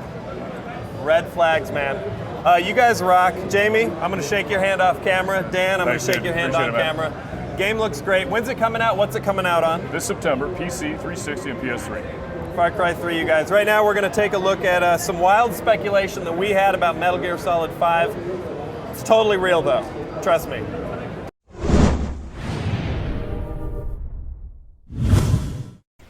Okay guys, so here it is, the next gold gun in my gold gun series I'm running here on my channel, the Golden Model 1887. Now this was by far the hardest, the most painful gun to use. I probably think it's the worst gun I've ever played with in a Call of Duty game, and that really is considering every gun that's ever been in Call of Duty. I know that the Model 18s in Modern Warfare 2 were a little overpowered at the start with the Akimbo, and so I think they've taken that into consideration here and really dumbed this gun down. Even though there's no attachments for it, it's ridiculous. There's a 2 attachments proficiency, which is on the screen, like when you choose your proficiency it says 2 attachments, but there's no attachments for this weapon, so I don't know if that's just lazy programming or whatever. There's really no plus sides to this weapon. If you look at the stats for it, like if you check out the Call of Duty stats, it would suggest that this gun is the most powerful shotgun and its drawback is its low fire rate. The drawback isn't this gun's low fire rate. The drawback is its piece of shit. Like, I don't swear very often in my videos, you'll know that if you watch my videos, but this gun is a piece of shit. It really is. It's so horribly, horribly inconsistent. Now, I've run around with this gun for a long time, so obviously after time you tend to get a little bit better with a gun and really know how it behaves. I must have about 1,000 kills with this thing now. I'll be honest, I'm not any better with this gun now than I was at the start. It's so inconsistent that I cannot judge when I'm gonna get the kill. Sorry, you just you hit and hope, as we'd say in football terms. You hit and hope. You basically shoot and you have no idea when you're gonna get the kill, because although you're watching this, you're thinking that looks like a decent gun. Oh look, I know you got a quad feed here. This was pretty smart. If gun had shot quicker, I would have got a quad feed there, but never mind. Yeah, I mean normally you'll shoot a guy and you'll think, okay, I'm going to get this guy. He's about so-and-so distance away. I'm going to hit him squarely, face on. I'll get the kill. That's not the case with this gun. You will be right next to someone, hit them square in the chest, and you won't get them. You'll be 40 yards away from someone and hip fire very inaccurately, and you'll kill them. I mean, that's great when that happens, but I found myself getting annoyed when I was getting long-range one-hit kills with this gun, because there were so many times where I was within like close range and not getting the kill, that when I got a kill, it annoyed me, because I'm like, well, that's not fair. Like, 2 minutes ago, I shot like 5 people from half that distance, and I obviously hit them square on, and I didn't get the kill. So I don't know if either maybe they have to be a little bit damaged, although they shouldn't be, because this gun has high damage. Like, although obviously it hasn't got very much range like all the shotguns, it's got high damage. Now, normally I'd recommend using a shotgun, and I'd tell you how to use it and the best ways to effectively use it. Just don't use this gun unless you like your kill death ratio taking an absolute hammering and you like harming yourself. Do not use this gun. My kill death ratio has not been affected using the Striker, the AA-12, even the USAS, which I think is a brilliant gun actually. With this gun, it took a battering, it really did. Most of the games, if I finished positive, I would be very, very pleased. And that would even be if I was just plain old kill whoring in domination, not going for objectives at all. Although I normally play kill confirmed with a shotgun, because if you're going to be up close and personal, it gives you a chance to go get those tags as well. So yeah, basically do not use this gun. If you do use it and you unlock anything further than, I'd say, Hex Camo, you deserve a medal. You should be nominated for some sort of Nobel Prize, perhaps a knighthood for services to Call of Duty. And if you have problems with rage while playing Call of Duty and you get frustrated at things in Call of Duty, then do not use this. You might end up in hospital, you might go mad, you'll probably have a meltdown. I was very close to that on several occasions, but I fought through it. I controlled my rage because I knew you guys would love to see this gun in gold. So I've gone and done it. You saw some nice gold gun clips there. It looks good. These are now just some clips I got on that road to gold while I was getting my gold gun. But in general, yeah, please don't use this, people. Or if you actually, yeah, maybe if more of you did use it, it'll be easier for me to get some more kills. So anyway, I hope you guys enjoyed this video. If you'd like to check out more of these, there's a full playlist of them over on my channel, link in the description, and they're all there on the right hand side. I'll see you guys soon.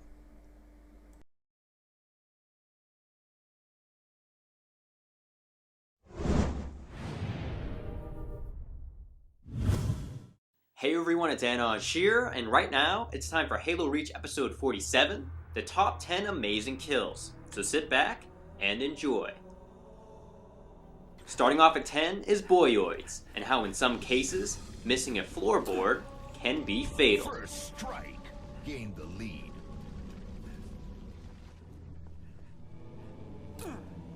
First strike. Next up at number 9 is Rippin' RH, and this is exactly how you use the grenade launcher to its full potential. Triple kill, gain the lead. Overkill, killing spree. Kill-tacular. Now at 8 is Spelunker 97, and a plasma grenade that finds a better destination.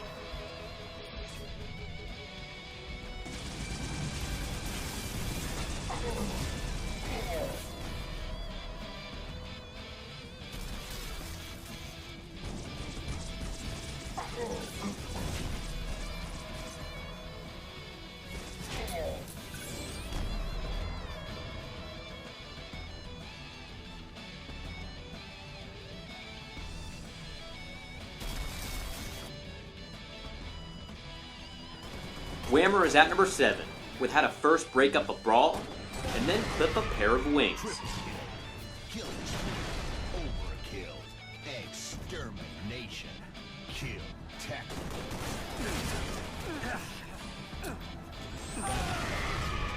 Triple kill. Killing spree. At 6 is a gamer tag for the spelling bee, and an overkill stick with a file share. Double kill. Overkill. Triple kill.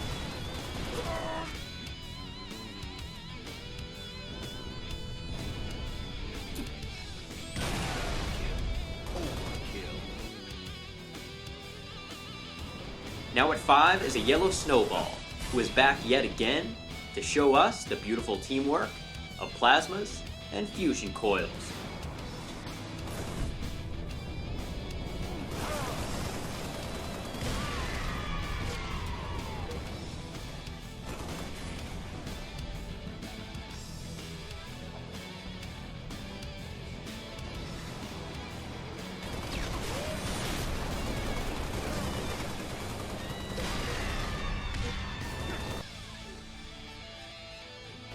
At 4 is I Elemental, with the simple sniping of 2+2. Killing spree. Triple kill. X. Sniper spree. Double kill. Killing spree. At 3 is Sewer Waste, with an extermination that even surprises himself. Triple kill.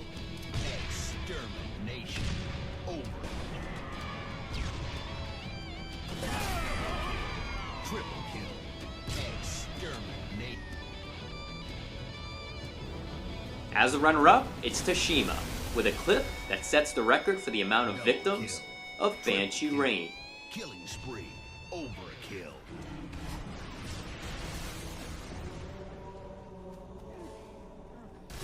Game over.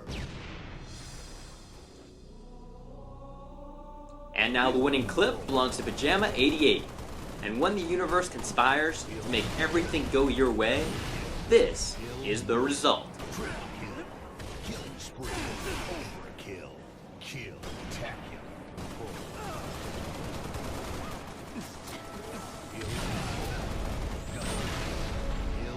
That's all for this countdown, but if you want to submit your Halo Reach, Modern Warfare 3, or Battlefield 3 clips, go to top10series.com and click on Submit a Video.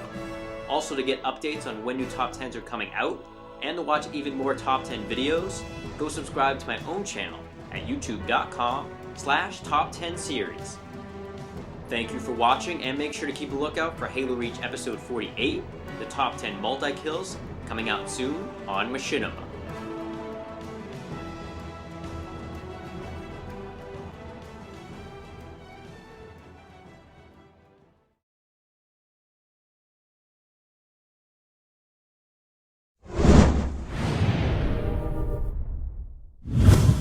Nowhere to run this time.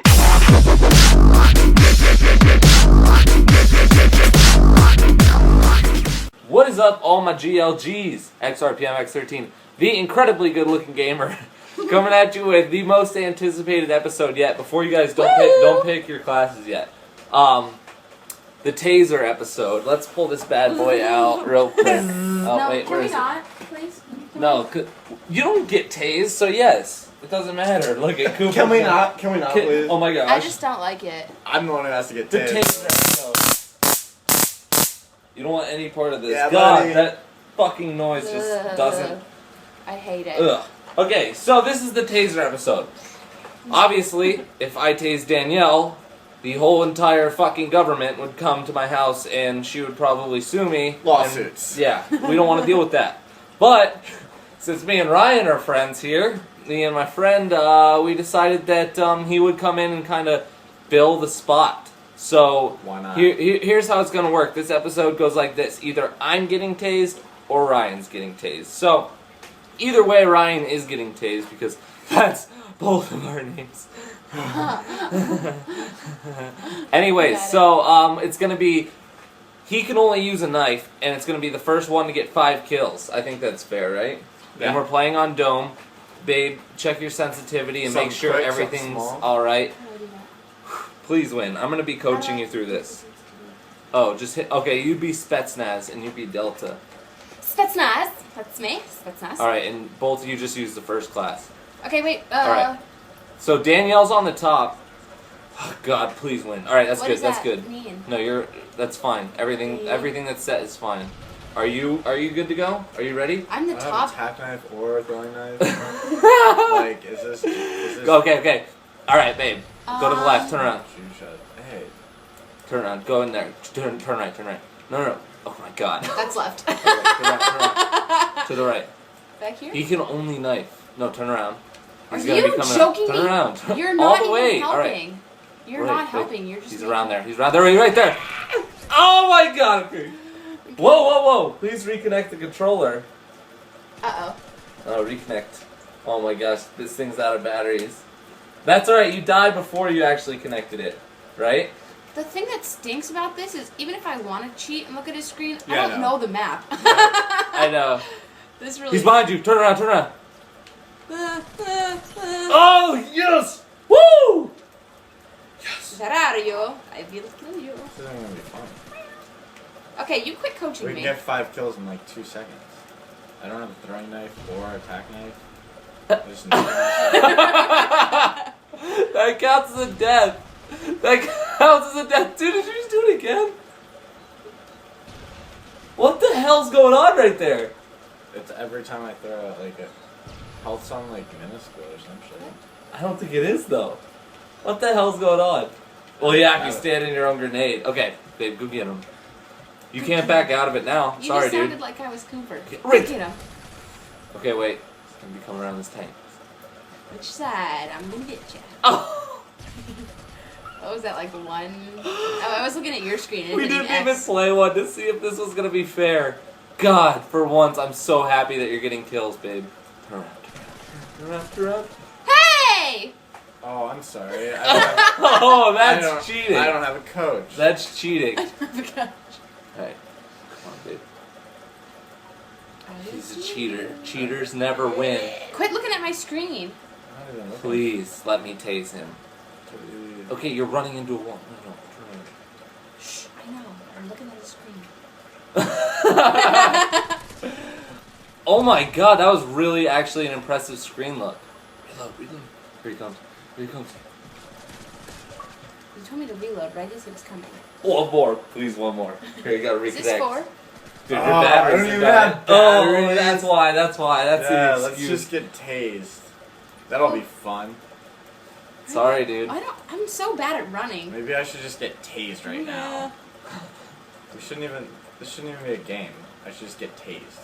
Let's play Ryan Gets Tased. Let's play. Hey, at least you'll gain some Twitter followers off of it. Are you giving up that easy? Babe, get him What? to the right, to the right, to the right. Down there. Oh my gosh, this is so awesome. I seriously, I was for sure that. Oh, I looked at his screen and then I stopped looking at mine. You just went into retard mode. I was being a big cheater, pumpkin eater, and then I saw myself Oh in my his God. screen. A big cheater. Turn around. Go back to where you just came from. He's down there. There he is. Oh. No. Back up.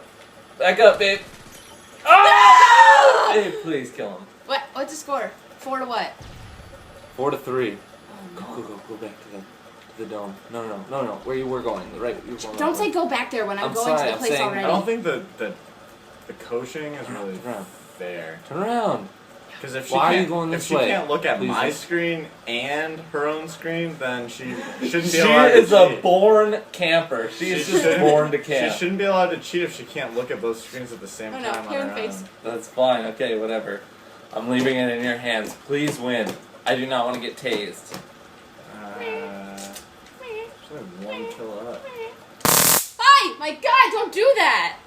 Do it again. Do it again. Now I can't focus. There he is. There he is. Oh, Extreme long shot. I almost just tased Hey! myself on accident. Stop it! Holy shit, that would have been so shitty. The episode that you get tased, where really I get tased. Alright, go at her. Okay. Who, me? You're telling me to go at her. Yes. Where is it? Is it close to me? Because. Are you kidding me? Go, I just snuck around the whole map for you to tell her where the fuck I'm standing. Turn around, look up. Turn around, look up. Right up there. Up You're here, up so here, gay. up here. I'm gonna tase you just because. Did you just jump down from somewhere? Huh? Yeah, he's coming.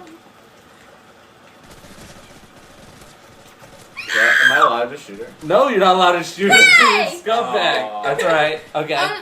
That's okay. I was so hesitant. Like, am I allowed to just shoot her and not scope in? Or.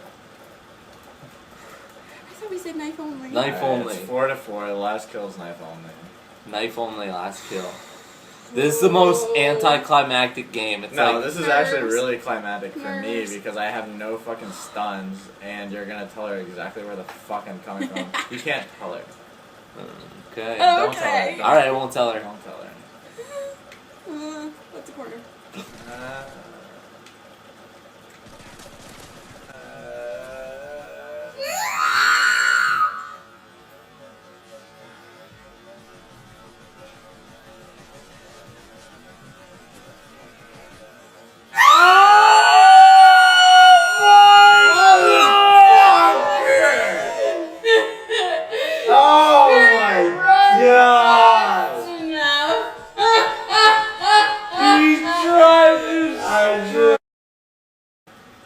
Yeah.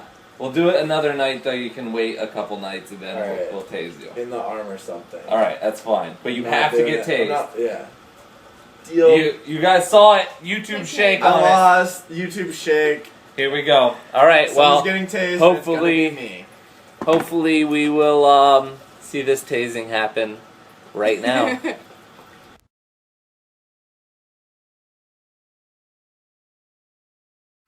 Hey guys, follow me on Twitter. This is what happens when you lose to a girl. Fuck. Ah, stop. How bad was that? What happened? What did it feel like? Dude, you can smell it burning. I could smell it burning. What did that Ah, it felt like shit. feel? Could you move? Like, No. did you just tighten up? All my muscles just... Oh, you can smell the burnt skin. Alright guys, make sure to follow Harris on Twitter. Also follow me on Twitter, and make sure to leave a like and a favorite for him, because I lost that to a was girl. painful. See you next episode.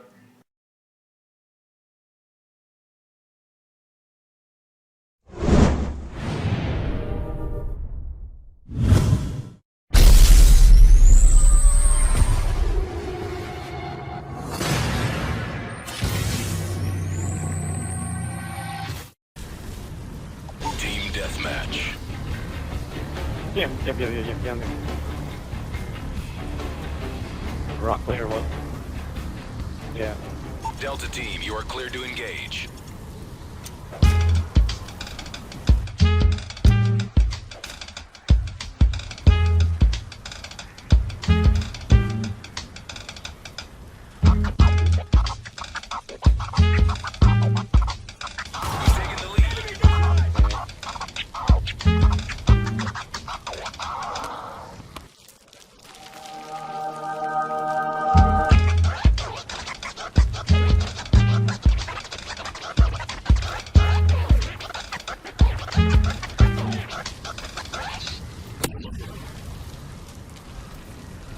Yeah, I think mine went off, but I can't afford it anymore.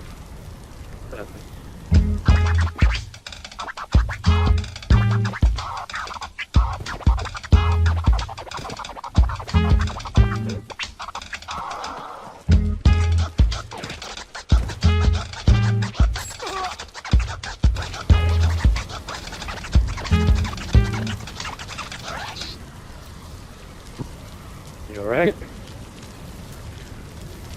What? I'm not, well, I always think it's shadow. I think it's like Evo. Big coffee frog. Oh wait, never mind.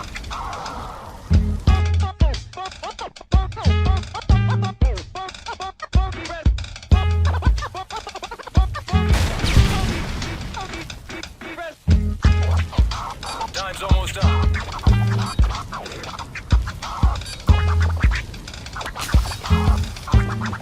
Number 6. I'm waiting for 7.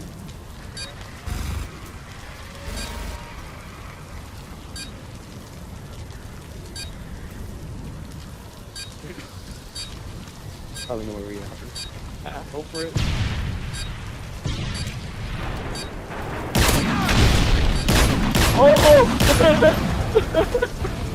Nice Oh my work, god. Well done.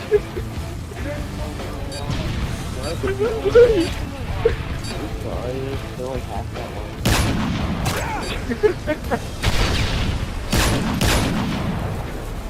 Yes, violent. Very violent. Just hide the whole game and suck some dick. You guys fucking suck. Good game, bro. You glitched out the map and cheated. Not won anything. Yeah, I did. But I also know you glitched out the fucking map, dude. I mean, call it what it is, you know? Man up to it, you gonna do it. You know, it's like, hey, Zach. How you doing, man? You guys suck.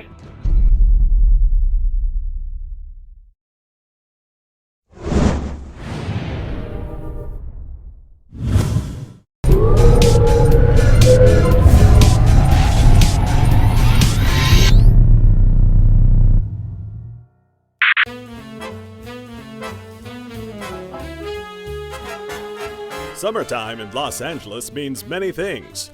Beaches, fun in the sun, pretty girls, and the Electronic Entertainment Exposition, where all the latest video game news is presented to members of the press and some very lucky gamers. But the convention can be a big and scary place if you're not prepared. Meet Chet. He and his short sorter just got hired at a video game media company and are going to the Electronic Entertainment Exposition as journalists. This is a totally different experience than sneaking in through a maintenance exit or having your friend at GameStop forge some credentials. Boys, here are some tips to help you be the best video game journalist in the whole world.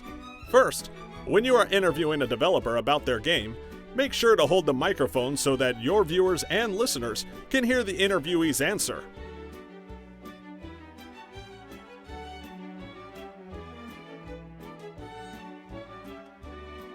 Don't hog the microphone.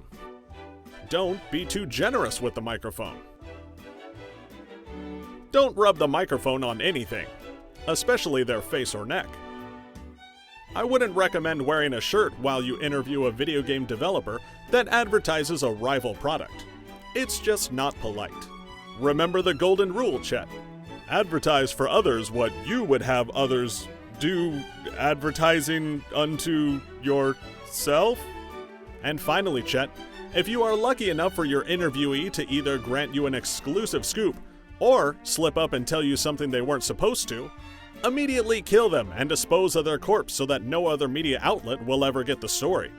And there you have it. Chet, you've navigated your first E3 as a video game journalist.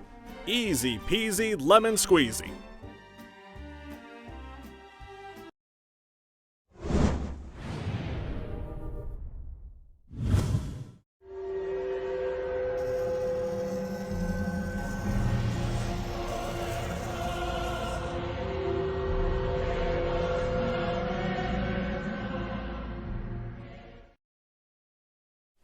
G'day Respawn, Mercator here.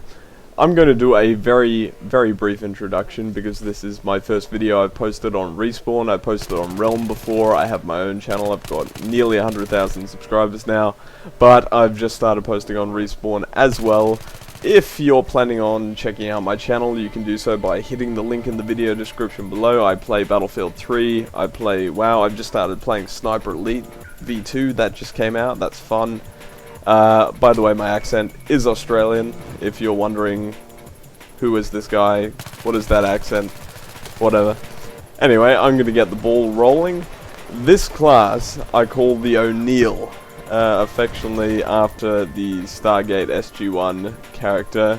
Yes, I am that big of a nerd. I've got the P90 with the flash suppressor and a flashlight for those dark confined spaces where you need to blind the eyes out of your enemies. I also have the M9 tactical and the C4, all of which the Stargate character had. But I decided to try it out one day after watching the show. It works exceedingly well. It's kind of like a hero class because every time you use it, you want to do something epic. You want to run in, you want to you want to foolishly throw your life away while killing as many people as possible with lots of explosions. Best way I can describe it. You're not going to go flawless with this class simply because it does require you to get a bit down and dirty and running in and shooting people and, close quarters kind of stuff. You can't sit back and pop people off from a distance, you know what I'm saying? Also the C4 is there for those times where you just need to kind of run after a tank or you see a tank. I mean, there are an infinite amount of times where I've been a sniper and I've seen a tank and I've been like, if only I had C4. If only I had C4. And it's just devastating. But this class, you can do pretty much anything except revive and heal, but that's for the medics to do, so why are you worrying about it? Anyway, I find I get a little more inspired to play a class after watching it being played in a montage of sorts, so I've prepared a short montage, very short, with a few nice clips that I've taken over the last couple of days, and yeah, it looked cool. So check out the montage and I'll come back and bring you back to how to play it.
Okay, so I'll level with you.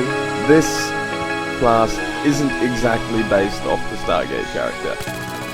I came up with this class when I was, you know, hunting some tanks, and I'm just lugging around this massive LMG and just thinking, I wish I could actually run around and shoot people while hunting tanks without having to, you know, raise the LMG that takes like a second.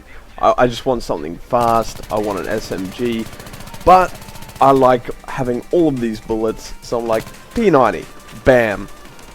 So you got your P90, you can run and gun, and you can also hunt down tanks with the C4, and you can provide some degree of fire support and suppression with the 50 round clip on the P90.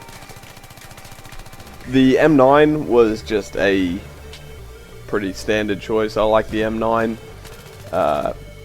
You could also supplement it with a G18 or a 44 Magnum. Not the scope version though, don't like the scope version. As for everything else, that's pretty standard, you can't really change that around. But oh yeah, you can go with the explosive specialization if you plan on parachuting out of planes or helicopters and trying to, you know, blow up tanks from the air. And everyone knows how inaccurate chucking a C4 down on a tank is. You got to throw out quite a few if you actually want to get a kill from the air, that is anyway. So you can switch that between explosive specialization and suppression. I like suppression personally for the, well, every class. I love suppression.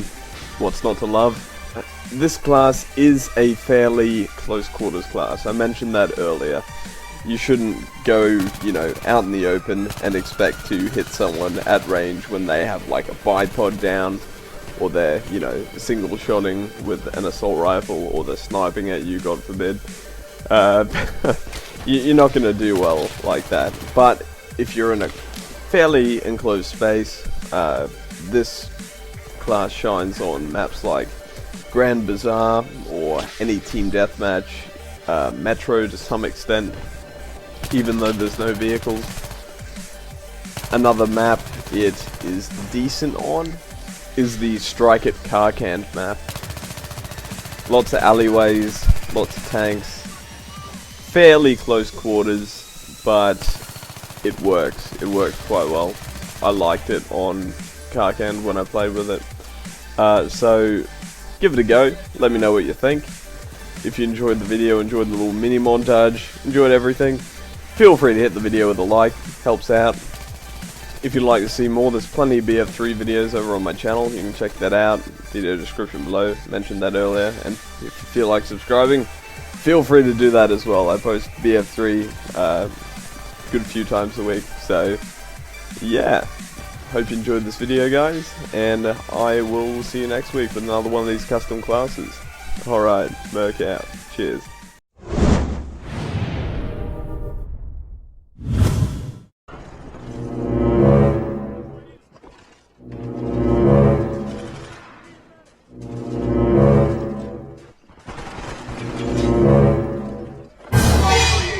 Oh my god, you...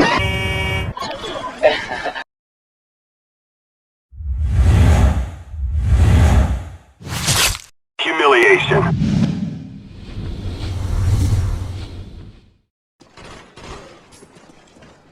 Humiliation. Wait, oh my god, don't knife me.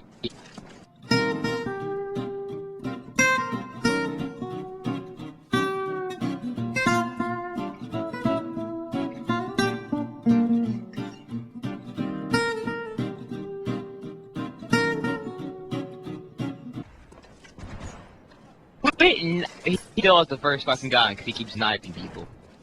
Quit knifing people! Humiliation. Oh my god! With this fucking sniper forever.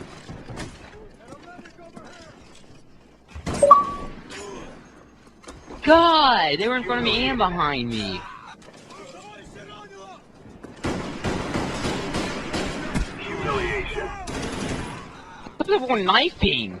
Humiliation. Humiliation. Quit knifing! I can't put the trigger fast enough on a rocket launcher. Wow, I humiliated myself by hitting myself with a rocket. Quit noob tubing! Fucker.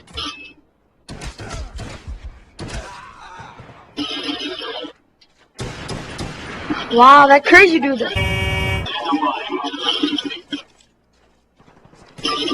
Oh, what a bitch. Wow, dude, crazy freaking is humiliating everyone. Oh my god, I got set back like 6 guns because of that. Boys, that ain't that much, dude. What are you talking about? Ooh, what a shocker.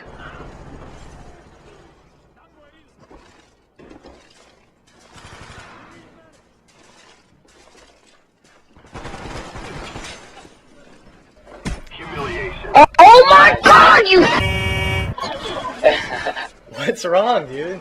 You're humiliating everyone, kid. That's not the point. Oh my fucking god. Man, it's kind of funny when I'm switching guns, you freaking incapable idiot. Oh, he knows big words.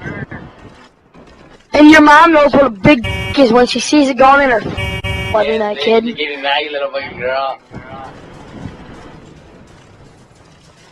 Oh, fucking course!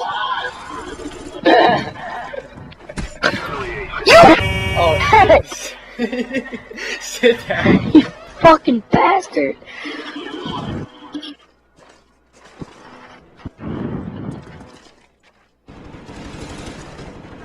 Oh my god! Fucking double team!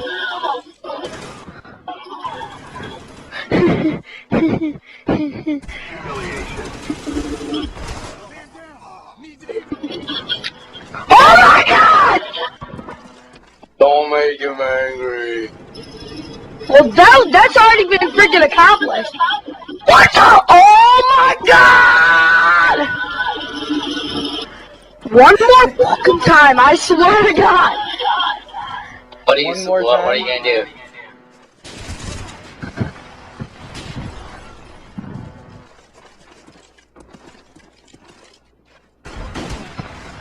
I'm gonna tell your grandma to give me a job.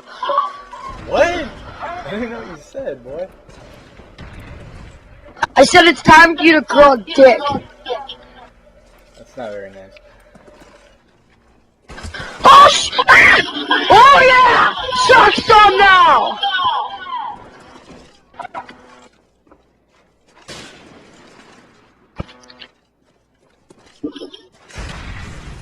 Humiliated.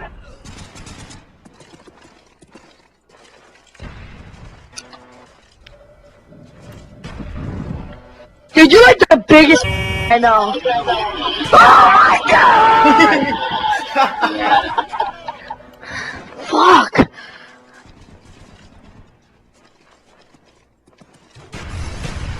Oh my god! Too tired of freaking late! Oh my god!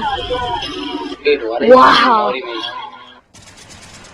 He's running around freaking demoting everyone! And he's on his first... Oh... Because they want to do it. Cause he's a no one does that? You're just mad because you're bad at this No, game. it's called gun game, you fucking idiot! Yeah, it's called gun game. You can't kill. Yeah, you're supposed to use a fucking gun! You dumbass! Then why did they give me a knife? Oh my! Riddle me that! Now you see? Oh my god! Now you with the freaking ballistic knife! Ugh.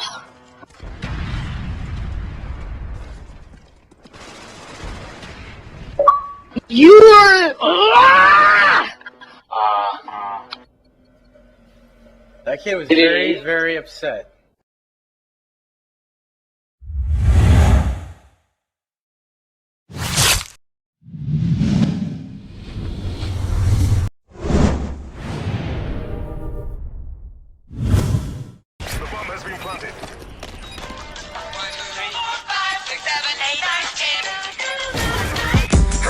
Well, let me tell you about some chicks that I know. I got a Latina girl that said she wanted pronto. I got a girl in Toronto, man, I call her Raptor. She tryna chase the dollar, yeah, that's all she after.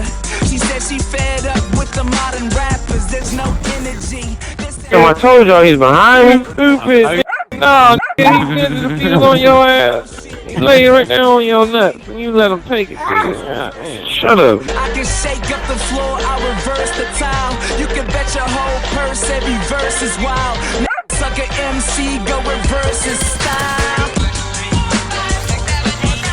You can put your money down on it, yeah, you can count on it. And if you're feeling like it sounds legit, Are you being fucking serious? Why are you watching the bomb? it is, yeah, I think you know what time it is.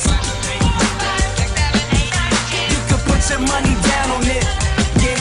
You start to realize that they were all actors. They dropped the tape and then they thought that they would be a star after. Yeah, they thought that they were off after.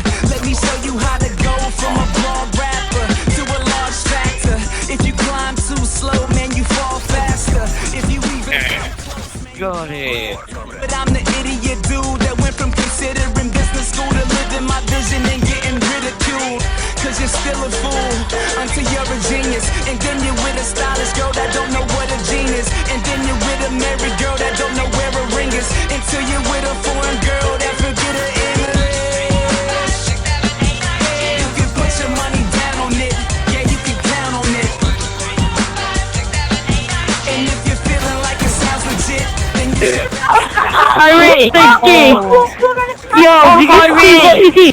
Yeah? He blocked me! You can put your money down on it. Yeah, Dunson, let me tell you something. I'm aiming for the game, you can make that assumption. You ain't saying nothing, half of y'all are literate. You 0 for 16s, I'm on the top of my division shit. Better than your written shit. You spit that shit that was never impressive. Somebody else should write it down, you can take a suggestion. Fucking mug. Fucking dickhead. Short change, I show you lanes how to make an investment. Yeah, diversify. And I never ever had to make her decide. She ain't never ever been up in the earth as high. Man, I get these chicks wings so these birds can fly. You can put your money down on it. Yeah, you can count on it. I told you to watch the bomb when you run away. You so stupid. You said you dumb as shit. Get the fuck out. That's why you can't rap. I think you know what time it is. Yeah, yeah, I think you know what time it is. You can put your money down on it. You can put your money down. Oh, that was bad. And if you're feeling like it sounds legit, then you should bounce to this. I think you know what time it is. Yeah, yeah, I think you know what time it is.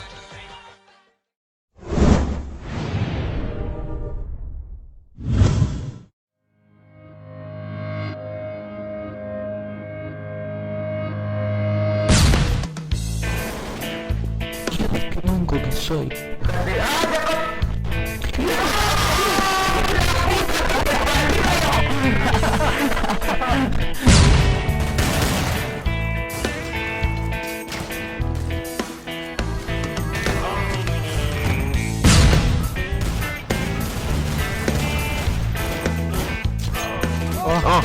Oh my god. Oh my god.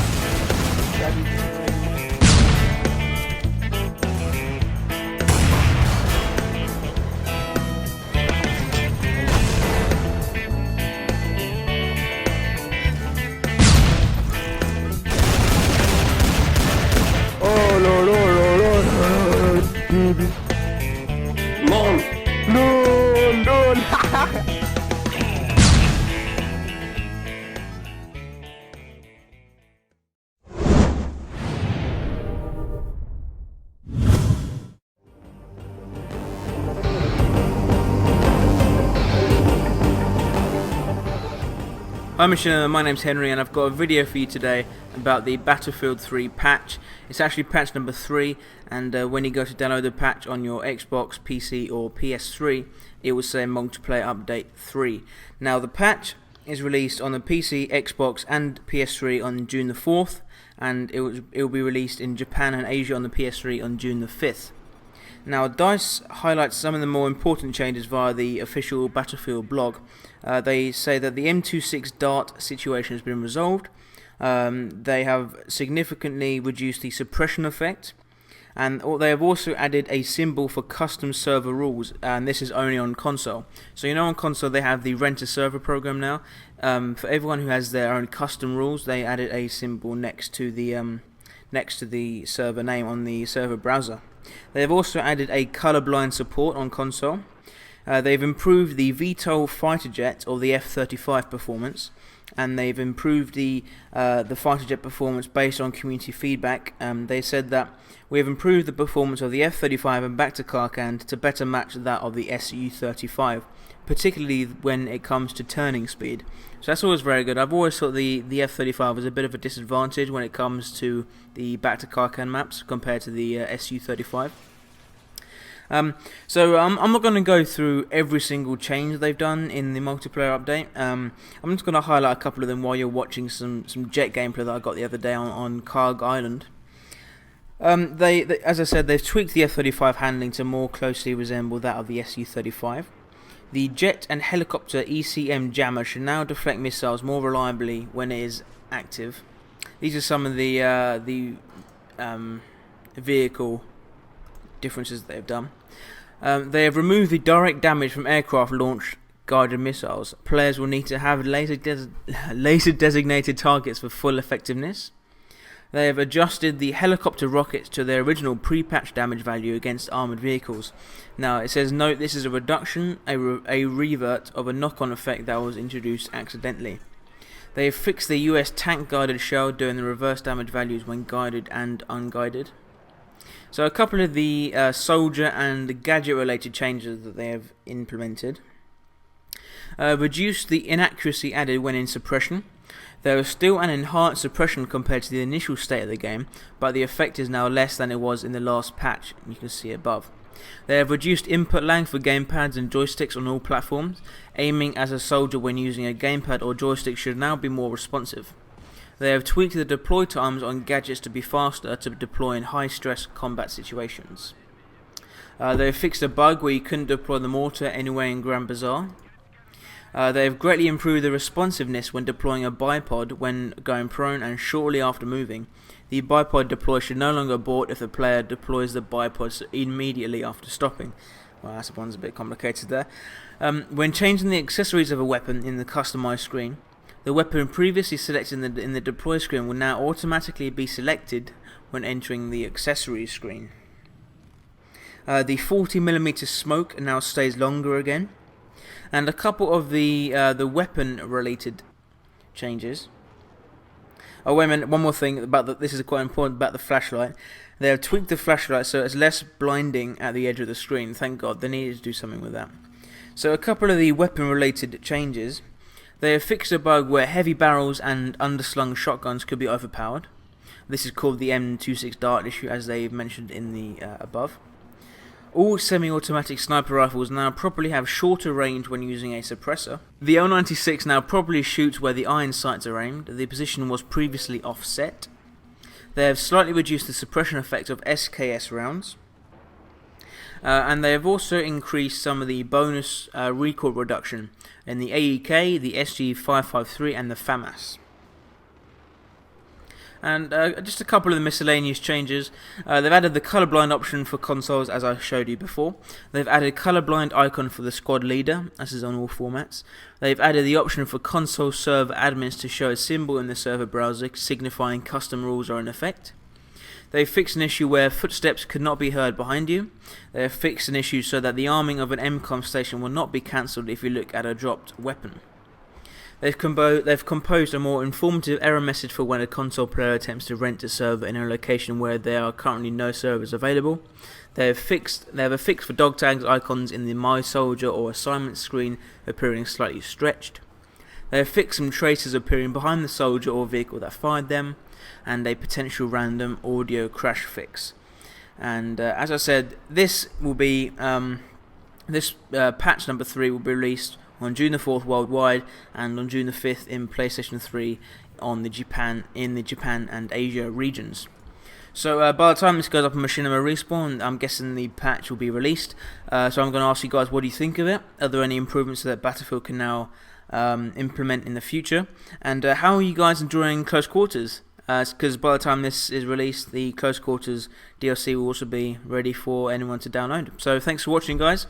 I hope you enjoyed the video, and I'll see you next time. Please come visit my channel. It's Who's Henry with 2 Ys.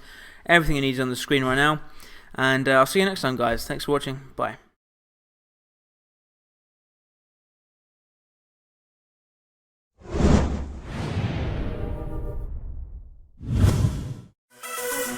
Enter the tree.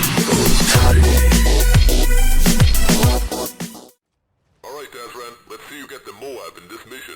Hey everybody, it's Dazran303 and welcome back to Mission M.O.A.B, episode number 23. And in this one we're going to talk a small bit about E3. I'm going to say tree a lot in this video, guys, so just get it out of your system, okay? 333 and a third. So this one's taking place on, what's the name of this map? I think it's Bootleg, I'm not really sure. Yes, of course, it's Bootleg. Who doesn't know the name of these maps by now? It's Bootleg. I'm using the Type 95 for the first time in a Mission M.O.A.B episode. I've got the red dot sight in it, and I believe I have kick on it as well. And I pretty much go to town in this gameplay, but something unfortunate happens at the end of this gameplay, so stay tuned. So I want to find out off you guys, because I already know what the media is saying. I already know what people are saying in the news kind of section of the world and all this about E3. What do you think as a gamer? How did you feel E3 went down for you? Some of you are probably watching the Xbox 360 or Microsoft conference, I should say, or the Sony conference or the Nintendo conference. The general consensus going around of Nintendo's conference is it was a bit lackluster. They could have shown off a lot more stuff, and I am in agreement with that as well. I do think they should have shown off a lot more stuff than they did, but of course I'd say that because I want to know a lot more. I genuinely believe that Nintendo did something like this on purpose because they want to tantalize you and keep the momentum until later on this year for the release. There's no point in us getting really excited about the Nintendo Wii U and all the games that are coming out now, and then that excitement wearing off coming up until Christmas. So that's why I think they did that. That's just my own thoughts. I don't know if that's true or not, but anyhow, they finally announced Pikmin 3. If you don't know what Pikmin 3 is, it's kind of like a strategy game based out in the garden. It's a really cute game. I know I'm probably not going to get away with saying words like that in the Call of Duty commentary, but anyhow, Pikmin 3, yeah, it's a genuinely brilliant game. The two of them were released on the Nintendo GameCube way back when, and the third one, it's only getting a sequel now on the Nintendo Wii U. And unfortunately, Black Ops 2 was not released to be coming out on the Wii U. I'm not sure why. Maybe they're waiting until later on this year. I don't know. But it's not too big of a deal because there's a lot of great games coming out. I'm really interested in playing Aliens Colonial Marines. That game looks awesome. And I never knew that Mass Effect 3 is coming out on the Nintendo Wii U. I never knew that. Like, I've seen a lot of gameplays of Mass Effect. The game looks stellar. A lot of people who play it, there's like a cult following. It's an epic game. So I might get a chance as a Nintendo gamer to play big games like this for a change.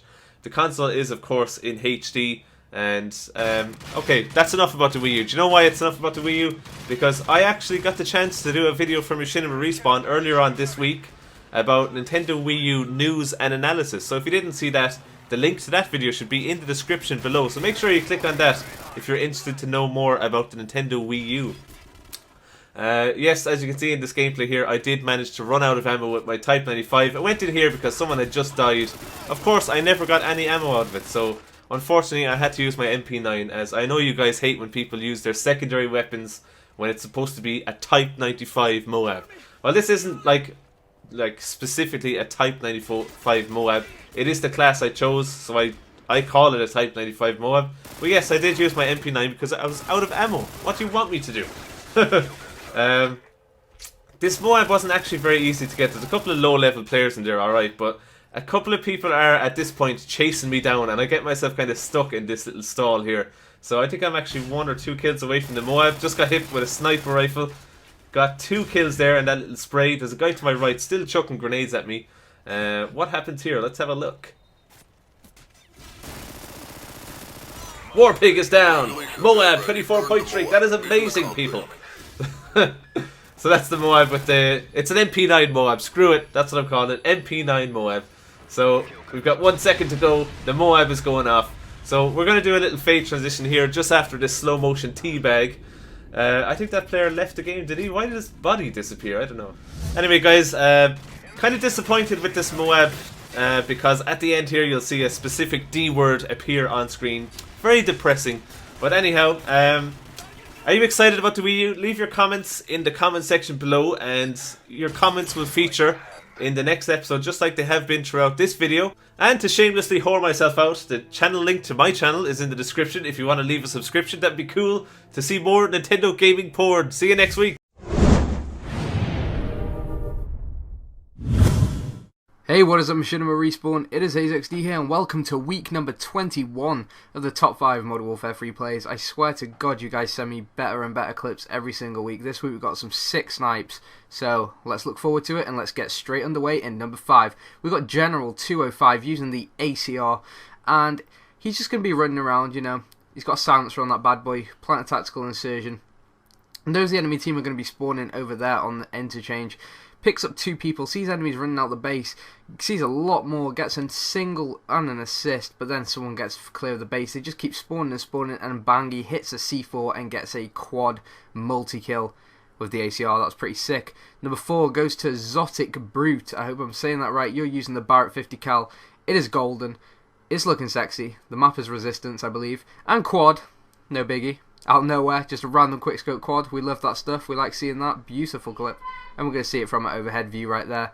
Lovely. Number 3 goes to JM Connell 64. And he's going to be playing some Search and Destroy on Dome. Picks up 2 quickscopes. Gets the no-scope for the 3rd. And you're going to see a little timer in the bottom right corner seeing how fast he'll get this ace. You know it's coming. He picks up another and another. Only 1 more person left for the 1v6 clutch. Bang, you're dead. Sit down. Awesome clip, dude. Amazing. Number 2 is better than that though. I love this one. This one's beast. This map's bootleg, I believe. He's using the Spaz 12, which isn't the most powerful shotgun, I don't think. And he's playing on the kill confirm game type, and he is about to take faces. Picks up 2, gets the 3rd, moves around the corner. Bam, you're dead for the 4th. I want more. I'm thirsty for blood. There's the 5th and the 6th. More, give him more. 7th, 8th.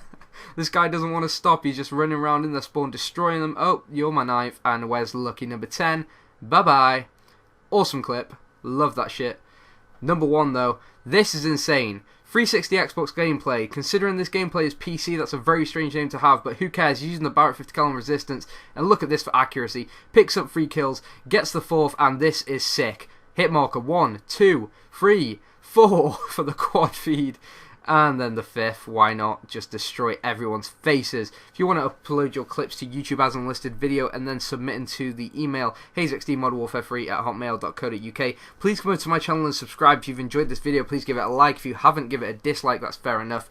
Please come support my videos on my personal channel. I upload a variety of stuff, including Modern Warfare 3. I do some COD PC. I do everything basically. Counter-Strike Global Offensive Beta. All sorts of stuff, so if you've enjoyed the commentary, please come over and check me out. It would really mean a lot to me. Until next time, guys, I'll see you later. Peace.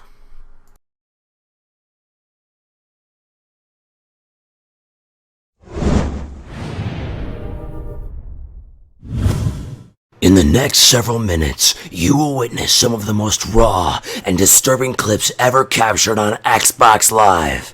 Viewer discretion is advised.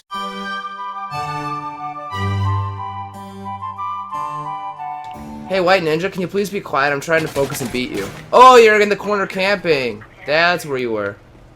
Oh, I just fucking spawned there, bitch, so shut up. You were camping. You were camping, little boy. Yeah, White Ninja. Of course the camper wins. The camper wins. Shut the fuck up, bitch. You camped the entire time, bro. Look at him yeah, camping. I camped. Was I camping right there? Yeah, you were. You were camping right there, dude. Right on the top of the stairs. No, you got ADD, so shut the fuck up, dude. I'm talking right now. Don't talk when I'm talking. Just because I'm better than you. I'm not talking. You can talk. Just because I'm better than you, dude, don't mean you have to get all upset, bro. Alright, the dude does better this game. The dude does better than you. As long as you don't camp like last game, dude. I'm talking right now. Don't talk when I'm talking, dude. No, I will. Oh man. Whoa. You're a whining bitch, dude. Shut up. You sound like you're 10, man. I sound like I'm 10 years old? Yeah, I keep fucking crying. Oh, you're just camping. Everybody who does better than you, they're camping, right? I'm winning the game. Oh, I'm just camping, man. Camping. I'm winning the game, brody. Why are you getting so upset with me? I'm winning, dude. Shut the fuck up and play the game, man. I'm winning, bro. Alright, then keep it up then, man. Good for you. Thank you. I appreciate your kindness. However, it would be cool if you could get out of the corner. I'm not in the fucking corner, you dumb fuck, man. Yes, you are. Yes, you are, big guy. I'm a little baby. Wah wah goo goo gaga. Get out of the corner. Yeah, big guy. Big guy, you're a big guy. I'm a big man on campus. Why are you getting so upset, bro? You're the one that's getting upset, dog.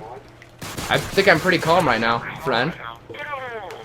Oh, you just camping, running back and forth. Nice, dude. You just contradicted yourself in the same sentence. I'm real fucking good, man. I'm real fucking good, man. I'm pretty skilled at the game of the Call of the Duty. You might say it soft, you say it all. Don't think you're better than me, because you're not. Okay, big guy.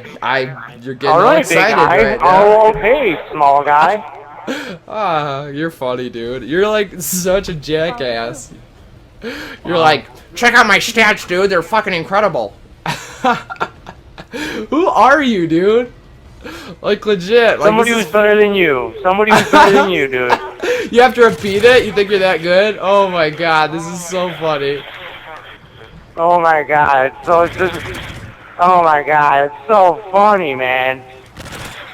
It is pretty funny. Oh my god, I can't stop laughing right now. Me and my fake ass laugh, dude. It's so funny. You're like the funniest dude on Call of Duty, man. This is fucking hilarious. You're such a silly willy, big guy. You're such a silly willy. I killed you there, big guy. Oh, good for you, dude. You finally got a kill. Actually, I've killed you about 4 or 5 times now already, big guy. Hey, Mexicano, good luck to you, big guy. Good What, luck. dude? What? I didn't hear what you said. Your mic cut out. Walmart doesn't provide very good microphones anymore. Oh, that was a good one, man. Jokes.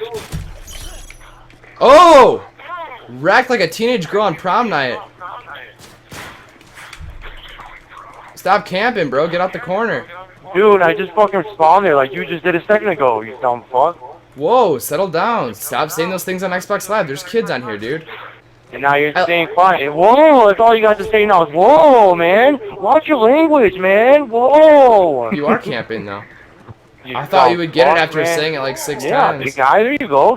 Big guy, that's all you got I'm to gonna say beat now. you You this ain't gonna game, say about camping or being better than anybody else, now do ya? Yeah, there you go. Yeah. Whoa. Hopefully you guys enjoyed this trolling type video, and if you did, please leave a like and or a comment below. I appreciate all of your support. And guys, do not forget to check out my main channel, link in the description. It's a lot of laughs, funny things. You know, I take my pants off. We visit the local library a couple times. It's kind of sexy. And guys, remember one important fact. Haters be hating because they are masturbating. This has been xChrisPyyx saying peace, the nipples out. Bananas!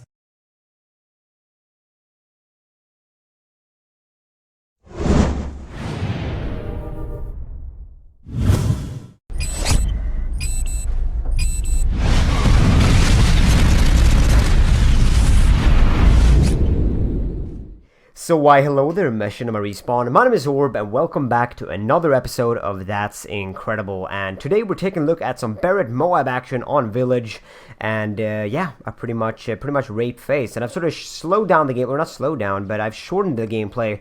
So we're pretty much only gonna take a look at the sniper M.O.A.B streak, or the M.O.A.B streak rather. Sorry, because after that I think I die a couple of times, and who wants to watch me die? I don't think that is too entertaining, but I do get the M.O.A.B, and I feel like that is what is most important since we're going to talk about sniper M.O.A.Bs in general. So that is kind of the reasoning behind that, and yeah, for you guys that are new to the show that wants a small or a short introduction, a quick introduction, this is the show for you guys that want to improve at games, at FPS games out there. Mainly now we're focusing on Call of Duty Modern Warfare 3 because that is the biggest FPS on YouTube right now. But yeah, today in this episode we're gonna discuss sniper M.O.A.Bs. And yeah, let's first begin with what I think is the easiest sniper to get a M.O.A.B with. And obviously a lot of you are gonna agree with me on this one, the Barretts. And I have gotten a M.O.A.B with every single sniper rifle. Most of them are on my channel. I don't know how many are actually on Respawn. But yeah, I think I only have 2 on Respawn, I believe, an MSR M.O.A.B and this one. So I might actually upload some of the other M.O.A.Bs on here as well if you want to check them out. But if not, they are on my channel for you guys that care. But yeah, I definitely think that the Barrett is the easiest M.O.A.B to get the sniper rifle with, and that is for pretty much one simple reason, and that is if you get into a close quarters battle with somebody, you don't have to try and quickscope him, you can just hip fire and spray that shit. You don't have to really focus that much. You can just tap away and he will die. With a lot of other snipers, the L11, all of the bolt action rifles, you don't really have the same security, if you will, the same amount of ways that you can actually resolve a situation. So definitely the Barrett is the easiest in that category. And if you definitely want to go for a sniper M.O.A.B, pick the Barrett, and when you feel comfortable with the Barrett, try and move over to other sniper rifles. I would recommend the MSR, and then probably the L11. The AS50 and the Dragunov are the hardest in my opinion. The Dragunov is like a 3-shot kill, so you definitely, or I think this is the RSAS. Yeah, I think the RSAS, because it has so many bullets, it's like a 2 or 3 hit kill. So you got to be very, very careful, and you got to try and position yourself pretty far away from your opponents. And that goes with all the sniper rifles, but mainly with the AS50 and the Dragunov. You got to place yourself on the long lines of sight, so you actually have time to shoot a couple of bullets before they actually realize, oh, he's over there. Because in the beginning you saw that I was pretty much straightforward with the Barretts, and now I'm getting closer to the M.O.A.B streak, so I'm trying to reserve myself a little bit here. And as far as game modes goes for sniper rifles, I would recommend either Team Defender or Domination. Those would probably be the two easiest ones, because Domination spawns are very, very easy to control, and the Team Defender spawns is, you know, they're pretty much going to spawn around the flag. So if you place a flag on a certain part of the map, you can just try and, you know, stick, you know, somewhere close to it, and you shoot everybody coming close to the flag, and you know, it's gonna be pretty easy to get M.O.A.Bs into those game modes. But yeah, those are some quick M.O.A.B sniper tricks, not really tricks, but tips rather. And yeah, I hope you can apply them. I mean, every sniper rifle is different to every person out there. It's very, very individual what you're actually gonna be able to do good with. But with the Barrett, with the, you know, possibility of spraying the weapon, you will find out. You will find out pretty quickly that you're gonna be able to escape a lot of situations, which, you know, if you were rocking another sniper, you would have died from. But yeah, that pretty much concludes my sniper tips for today. If you have any questions as far as this episode goes, or any other tips that you want me to answer in other episodes, in future episodes, please let me know and I will try and do so. But other than that, I am done. So you can find my link down in the description below if you want to check that out, and also check out some of the previous That's Incredible episodes. But yeah, that's everything I had to say. So have an awesome day, guys. Stay sexy. I'm out. Later. Bye.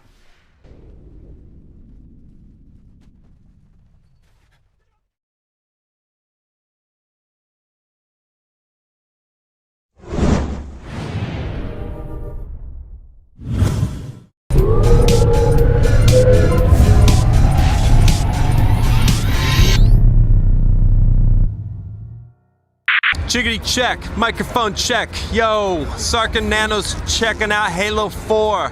Stay tuned if you want to see more. We're gonna look at the Warthog. It's a Jeep. 4. This is good. I suddenly realized I couldn't rhyme Warthog. Listen, you guys, we heard rumors. We gotta get conspiratorial here. I don't know what you're talking about. What are these rumors? We heard rumors that there's something about the Warthog that's parked behind us that is, it gives away something about Halo 4 that no one else has noticed. Do we have any clues? We have no clues. However, the rumors did come from somebody. I'm serious, and a lot of times I'm not, but this time I'm serious. It comes from somebody in the know. Who? They wish to remain anonymous. But you don't have any answers whatsoever. I do. They work for a company that's connected to the creation of Halo 4, okay? I want to protect my source. However, and it rhymes with Microsoft. It does rhyme with Microsoft. Anyway, our job is to find out what's different about this Warthog, okay? Okay. Let's do this.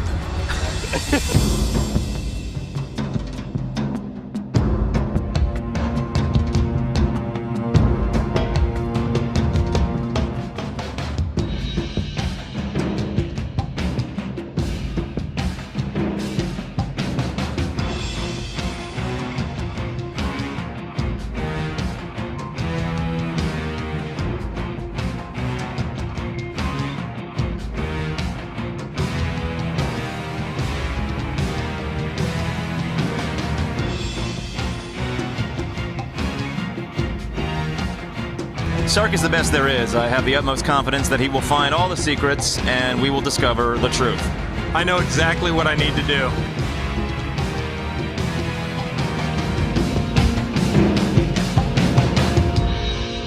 It's time to go straight to the source. We're talking with Bonnie. She's going to give us all of the answers. We noticed you've been hanging around the Warthog, Bonnie. Tell us what's so special about this Halo 4 Warthog. Please. You know, you're kind of... it's confidential. Did she say confidential? Yeah, she said it was confidential. As in we should know things? And she's not going to tell us. Let me try something a little different. Okay. Please tell us. Come on. You know, it'd be a game spoiler. Confidential. That's what we heard. That's what we heard. Yeah. But you're not going to... Yeah, we like... What? Spoil it, please. She's not going to spoil it. But we need her to say some stuff that we can, like, you know... Okay, good cop, bad cop. Okay. I'll be good cop. You be bad cop. I'll be bad cop. All right. Listen, Bonnie. My partner's really going to get angry in a second if we don't find out. I can only protect you for a few minutes. Please tell us. I'm gonna have to take that risk. I plead the fifth. Bonnie, you look delightful and you probably are cool. This is not working. Hey, I'll tell you for that. I'll tell you it's in the front half of the Warthog. That's what it is.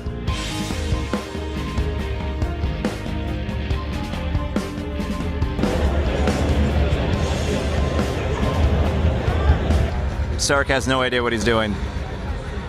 I take back my statements. He's probably gonna get stuck down there. Come to think of it, I don't think he should be down in the first place. I think security is gonna be upset with us. This is really best case. It's an fail. Oh, yeah? No. Oh.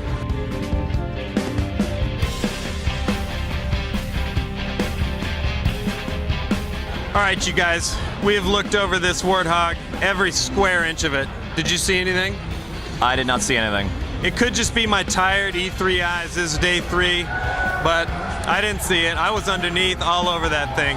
What did we see? What are some of the things you noticed? It had seats, and it had wheels, and it looks like a Warthog.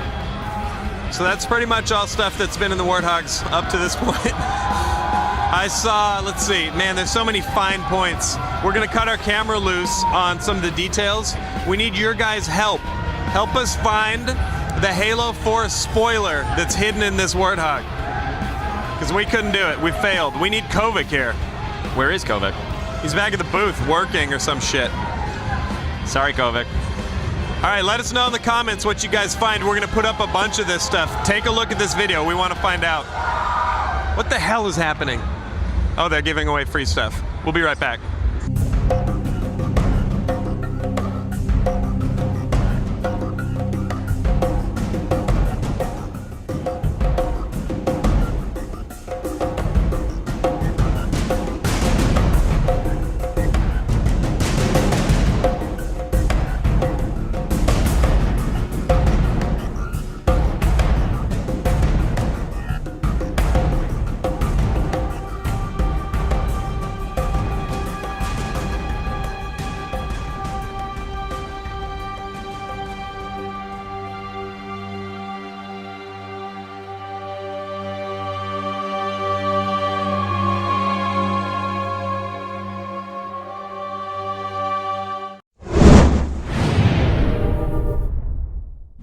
I've got a radio, we can listen to music. My name's Jim and I'm here to help. Plant the bomb, Iggy! I haven't even got the bomb, you Plant Irish the cunt. bomb, Iggy, come on! You can tell you're Irish. Stop on there, but that's Trump! You're the one freaking following me, shooting me, dude! I swear to God, you fuck!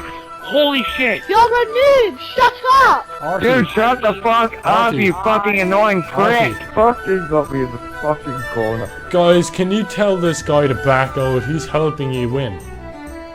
How am I helping you guys win? You got me guys are fucking killed! shooting me with a pistol instead of playing the game. You didn't even shoot that guy! You guys are fucking stupid. You didn't even shoot that guy, you're helping him. Alright, well here's the deal, dude. I'll join up with my clan and then we'll fuck you guys up even worse. Alright, fair How about enough, as that? long as you're not helping them from the other team, because that's cheating. Alright, and me and you are going to make a team, okay? What you think? You want to do No, the we're not. You want to do the body system? You dumbass! Why? Fucking stand in front of me when I'm launching a jab! Are you Yeah, fucking so? stupid? What's wrong with that? Yeah, it's called I'm trying to kill people. You fucking stand in front of me whilst I'm trying to do that. It's called the body system. We're here to help. Jeez. If you don't shoot them, then I know you're cheating. Stop fucking giving away our location, you fucking I'm not asshole. even giving away your position.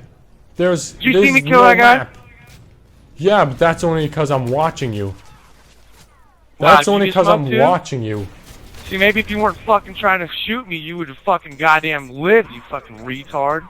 Right behind you, buddy, okay? This is teamwork at its finest. Oh, What? You okay? seriously. Seriously, what? Dicey, just fuck off. My name's Jim. We're friends, so you can call me Jim. No, I don't fucking like you. You're a twat. I didn't want to do this, but I'm reporting you. Okay, do it, man. It doesn't make a fucking Yeah. difference, dude. And I'm My not dad cheating at works- all, you fucking Hey, retard. hey, fuck. hey. Alright, who's fucking reporting me, man? I'm gonna fucking call I Xbox. am reporting I'll get you, kicked off and this you're- motherfucker, dude. No, Serious? you won't. You want a false No, you report, won't. dude? You think that that's a fucking joke? Oh, absolutely just. You're gonna get kicked off, you're gonna get just told banned, that in front of my and then whole you're gonna clan that blame you were me, gonna false even though you report were me. cheating. You're a faggot, dude. You know Amsterdam. You know, I'm bigger. No, I don't know anyone called Amsterdam. You don't know where Amsterdam lies. No, I don't know where Amsterdam lives. Lives? What the fuck? How are you talking shit to me, you fucking idiot? You I'm haven't even scored a telling single you. point in this game, you fucking retard. I'm better than You've you, been in that's this round. why. You've been in 3 rounds. You haven't even scored a point. Oh my, how many times do I have to explain You haven't done that I shit have besides 3 die, kills and you Yeah, have you want to 2? shut up morning like a bitch, man. You're pathetic. Hey, fucking keep shut out up, of man. this. Three is like, dude, Win, I'm you not little out cunt, of man. this. Shut up. They could call you cheating. You're cheating. There you go. Yeah, Yeah, okay, yeah, just yeah. calling you Come on, cheat. fucking retard. Alright, we're set here. This is good. Trust me. Ah. I'm gonna report this guy. It's daffy. He's freaking trapping people in corners and shit. It's so gay. I didn't trap you. You could have moved. I'm 2 and 4. Do you not know how to fucking read, you fucking retard? You obviously don't know how to read because I'm 3 and 2. Dude, you were 0 and 4, you fucking retard. 3 and 2. Say it after me. 3 and 2. No one on the fucking team is 3 and 2. I'm 3 and 2. Fucking moron. You're a You fucking obviously idiot, dude. can't Shut read. up, dude. Just shut your fucking dumbass mouth. Why are you so mad? Calm down. I'm not mad at all, dude. If I were mad, I'd kick your fucking ass somehow.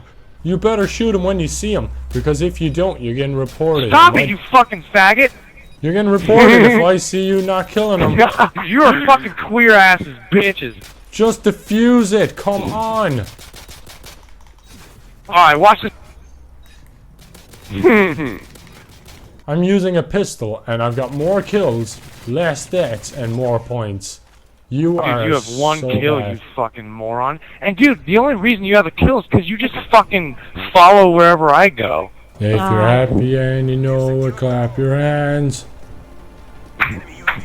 If you're happy and you know it, clap your hands. If you're happy and you know it, and oh, oh.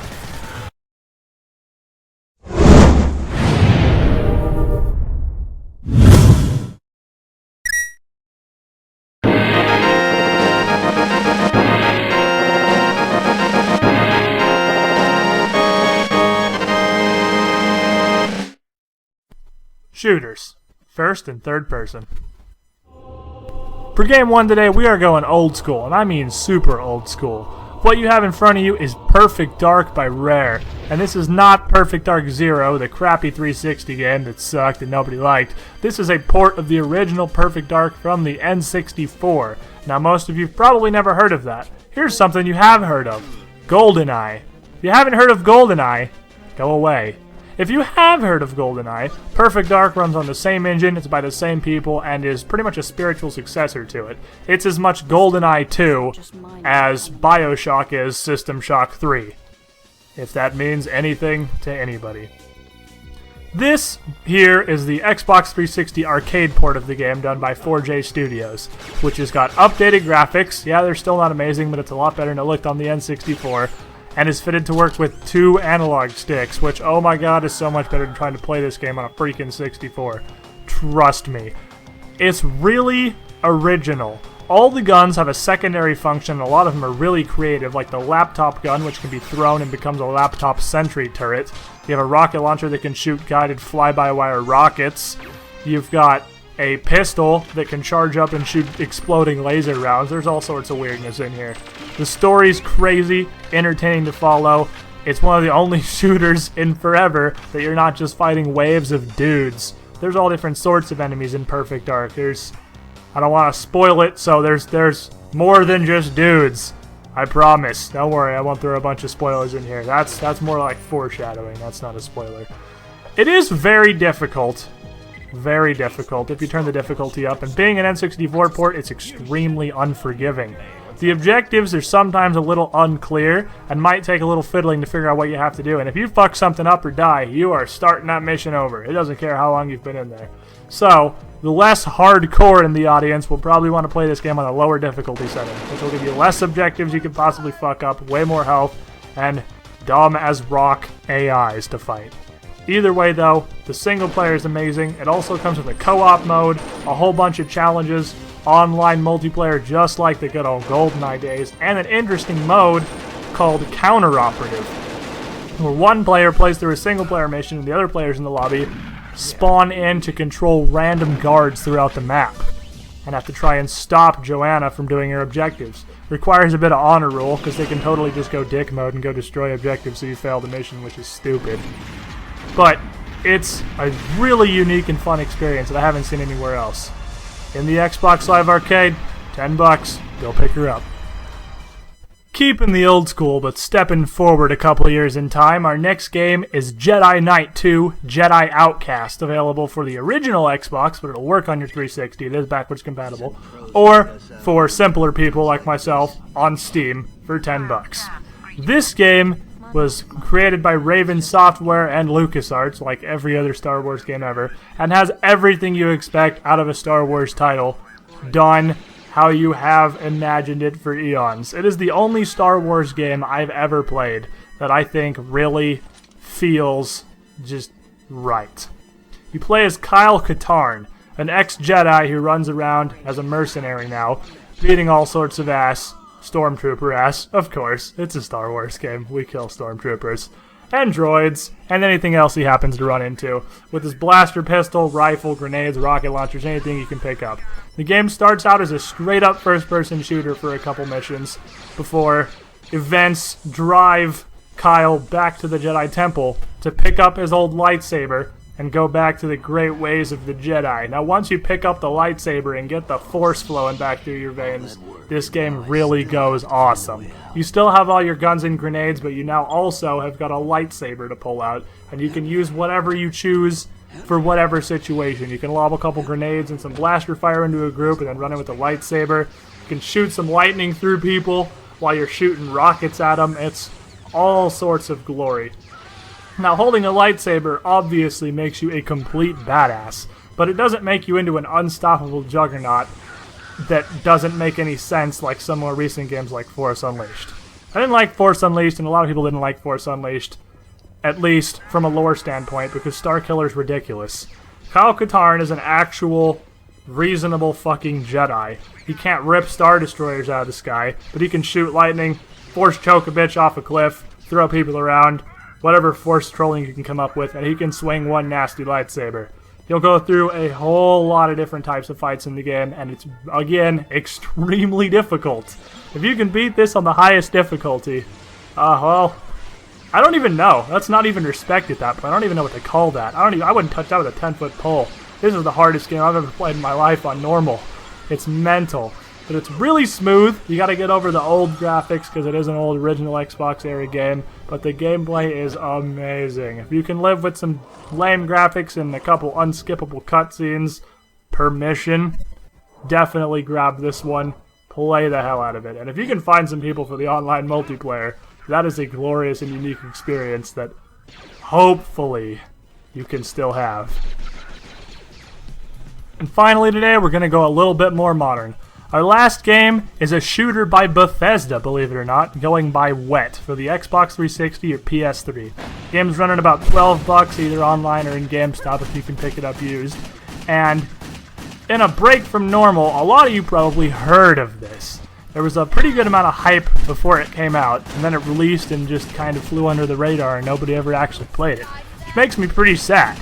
You've probably heard of Wet and you probably know it's about Ruby, an acrobatic, complete badass that jumps around with dual pistols, Max Payne style, and beats the hell out of people.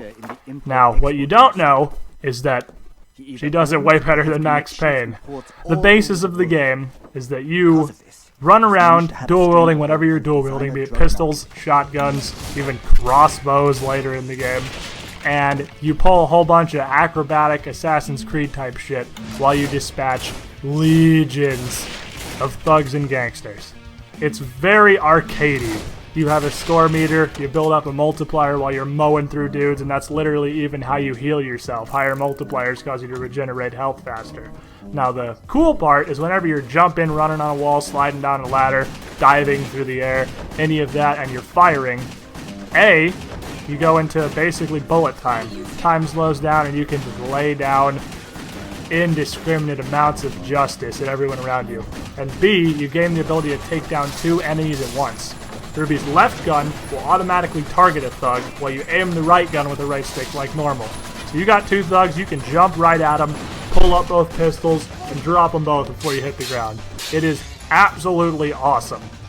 The game's also got some boss fights, which are honestly a lot of quick timed events, but not entirely. It's got some big scary enemies that will beat your ass, like the minigun toting fat guys you'll run into later in the game. It's got some, obviously, turret sections, some crazy car chases, and most importantly, arena sections. In the arenas, you have infinite enemy spawners that you need to fight your way to and slash shut with your katana. Once you get all of them shut, finish off the rest of the goons in the room, area's clear, and you go on to just being a badass. Everything about this game is just about making you feel awesome.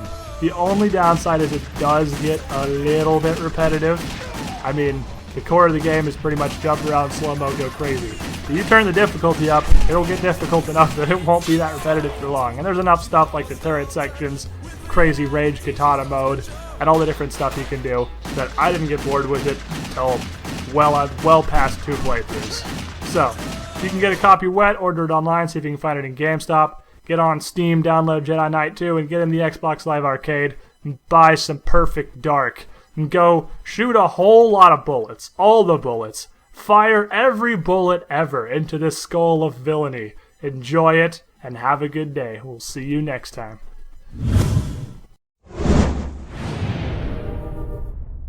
Music, let me dance. Oh, okay. Give me a little Toby opening.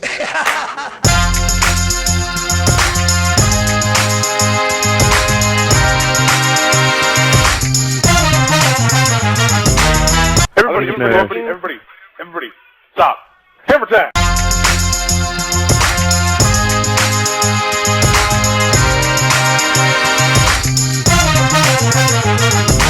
Hey, dude.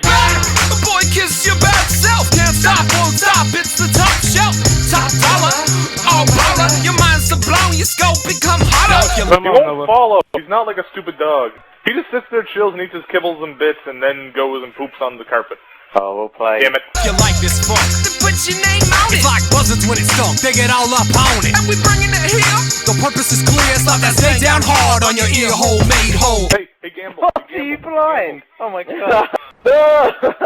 I saw that whole fight for like those 30 seconds. The funkiest ones under the sun. MCs back under the tape before crumbs hip hop thermometer under my tongue reach fresh under that wall. Oh, get on the flag. Where'd you cop the B? Foul. 2, 9 to 3 till infinity. It's most certainly an unstoppable force. Straight from the source we go to, grinning when we hit the floor. You're trying to lead him up. We're gonna bring the funk. I've said enough's enough, and if your funk is up, you better pass the buck. The funk will die when the ride gets rough. Come and get me, Derpy McDerp. You gotta hunt the buck. You gotta start your stuff, and if your funk is up, you better pass the buck. The funk will rise when it's hot enough. He can be drawn off. He's all about getting drawn off. He's like, yeah, baby, draw me off hard. So we ain't no buzz with so much buzz. All your B-money honeys can bite the dust. So get encrusted by the refuse of your gimmicks. We entrusted to take it to the very limits and we busted. And you scared cause it's on like you're staring. Matthew, that was very, very odd. And Oh, you got it, Gamble, you got it. Gamble got the Juggernaut. Oh, did he really? Oh my god. Oh my god. Straight into the teeth of a mastodon. Boss, yeah, that's what we are. So you can bite the style, but you can't jock the nar-nar. Cars, girls, and lots of bling. Right on the room for dummies, and you learn how to sing. Probably locked down one full territory because they all called each other out, going, "No, Juggernaut's on A." Territory? What is this, Halo? Oh yeah, by the way, I challenge you, Woofles. Halo on Reach, on PA, on Bacon. I demand satisfaction from your Colombian Mexican drug browsers. I have no idea what they're talking about. Ride gets rough. You gotta hunt the buck. You gotta start your stuff, and if your funk is up, you better pass the buck. The funk will rise when it's hot enough. Come on, big, come on, big.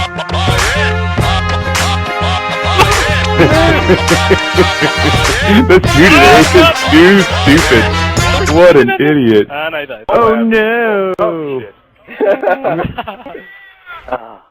I'm not hiding the smoke. They won't find me in here. It totally found me in here. Can't do that. Another one. Oh, here comes another one. Line them up. Satisfaction of killing me. Line up these pretty ladies. They were probably like, oh my god, what the hell is a M.O.A.B? We're so fresh, we're going agrarian. Ain't that better than vegetarian? Shine so bright, we need our own planetarium. Biggest fish in the hip-hop aquarium.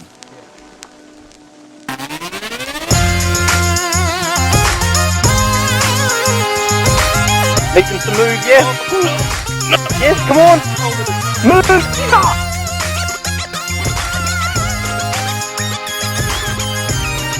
M.O.A.B follows God. What I do the people solitary flying.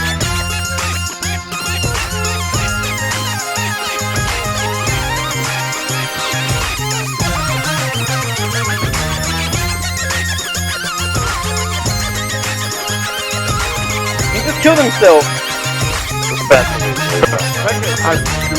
Wait up. I'm on.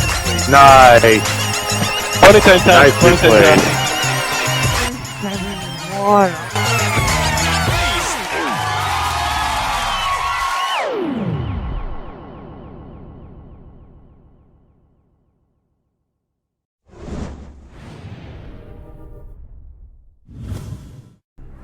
It's that time of the week, everybody. It is Top 5 Beasts of the Week, a Top 5 gaming countdown of the beastliest clips that you guys have sent in. And if you want to know how to submit your own clip, I'll let you know at the end of the video.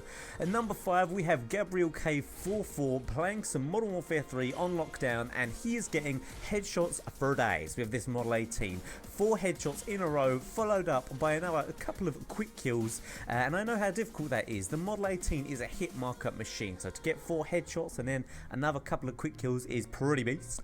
Now at number 4 we have MrWoofless, I think that's how you'd say that, sounds a little bit French, and he's playing some Happy Wheels. And I've been sending in Happy Wheels before, but normally it's just kind of funny and doesn't take much skill, it's just random. But this one's actually really good, some really good coordination to get a brilliant time. I think this is one of the top times in the world, he was telling me. I'll have to take his word for it, I don't know. But we can see he's using the unicyclist dude here, a beautiful swing off of that revolving cog, I suppose you'd call it. Hits the lever, down he goes, grabs onto the rectangle, I can't really describe these things, what can I say, and then finishes for a really fast time and some nice hand-eye coordination there, so thanks for that submission, something different, haven't had Happy Wheels before. The countdown extra this week is Unreal 2K8 with this incredible overtake. I was watching this thinking, is he going to take this guy on the inside, on the outside, but no, he actually goes over the top of him. I've never seen a car overtake another one by going over the top of it. Well, I suppose it's not really a car, it's more of an off-road vehicle, but that was still pretty cool. The way he just flew over the top of him is just like, you got owned, screep, unlucky. So number 3 we have xxxxxxxxx Mayhem, lots of X's, playing some Halo Reach with some amazing accuracy, getting these headshots. I think he gets a quad kill here. He got, is that 5-man headshot killing spree? I think is that called Extermination? You Halo guys will have to let me know, but that was amazing accuracy. Even though I don't play that game, I could tell that was good. Now at number 2 we have Appletini Oz, and he's got a little bit of a problem. There is a bogey on his tail. There is an enemy pilot trying to shoot him down, but he says, you know what, if you're going to take me down, you're coming down with me, busts out the RPG and quickly shoots the opposition guy down. Vehicle destroyed, enemy killed, and he takes a death for it, but that was so cool. I don't know if he maybe had that pre-planned or that was a quick reaction. If it was reactions, it was even more incredible, but I thought that looks really cool. Definitely love the Battlefield 3 clips. And at number 1 we have Rightfire002 again with another world record in Trackmania 2. What can I say? This guy keeps sending in incredible driving clips, and this one is as good, if not better than last week. There's some driving in here where you just think there's no way he's pulled that off. He must play this game day and night, either that or it is the stick in digital form. Look at this one, that jump was just so incredible.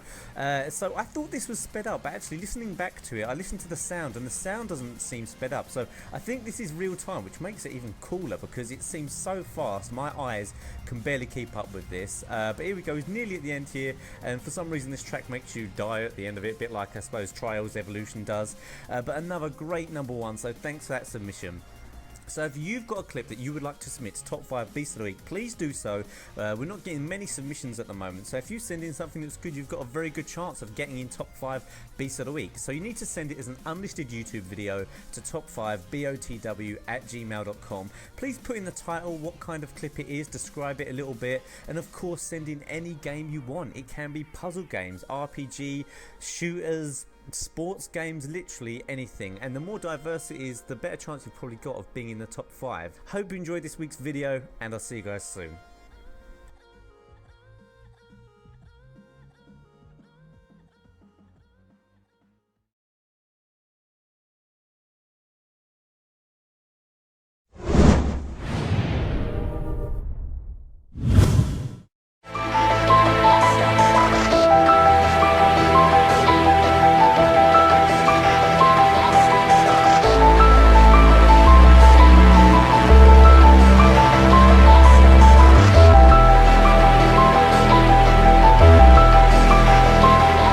There you stand, forgotten, and no one remembers. Cold as December, and you thought I wouldn't know any better, but you were wrong to think that I would drag you along. You thinking everything's a joke, but you ain't laughing alone.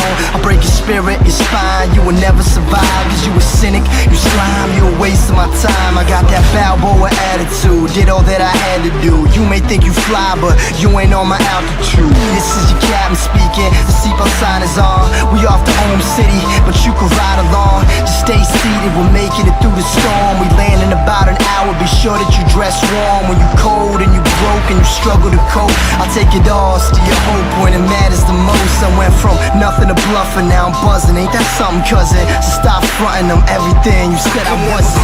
Cause I wouldn't know how every day I wake up, but I never look down. You should know that you're wrong.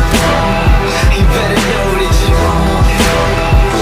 I could never quit cause I wouldn't know how every day I wake up, but I never look down. You should know that you're wrong. You better know that you're wrong.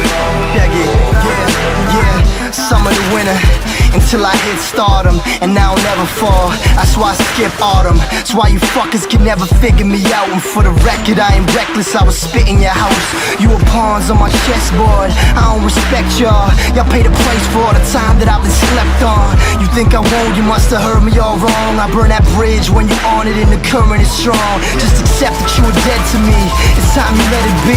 I'll crush glass in your food, now that's a recipe. Remember me like Sticky and M, with a grin on my face, you ain't never gon' win. You are unevolved, irrelevant, whacker than you ever been. You try to play the game but can't fuck on my intelligence. For everything you ever did will never reach a settlement. They try to come around, I just shut them down. Tell them this, cause I wouldn't know how every day I wake up, but I never look down. You should know that you're wrong. You better know that you're wrong. I could never quit cause I wouldn't know how every day I wake up, but I never look down. You should know that you're wrong. You better know that you're wrong.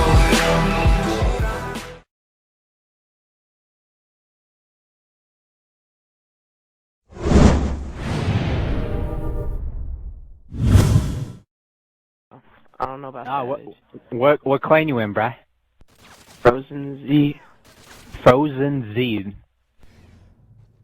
Oh my god, this is so hard to get you. Yeah, I know, that's how swag rolls. You can't just hit us like that. You gotta earn that man. kill. It's, you know what's making it so hard? That swagger, bruh. You don't have to come and confess that you did it. We're looking for you. We gonna find you. I'm letting you know now. So you can run and tell that. Homeboy. Hey, you guys boosting? Yes, sir. Fuck yeah, dude. I've been trying so hard to find a boosting lobby tonight. Like this guy right here. Fucking A, dude. Yeah, this guy's ready to boost, yo. He's Yo, serious. I'm so ready, dude. Let's get this shit on. You been waiting for a while? A long time. Swag! Yeah, that's my dummy account. That's dying. Wait, Colt is your dummy account? Yeah. Swag! That's my dyer.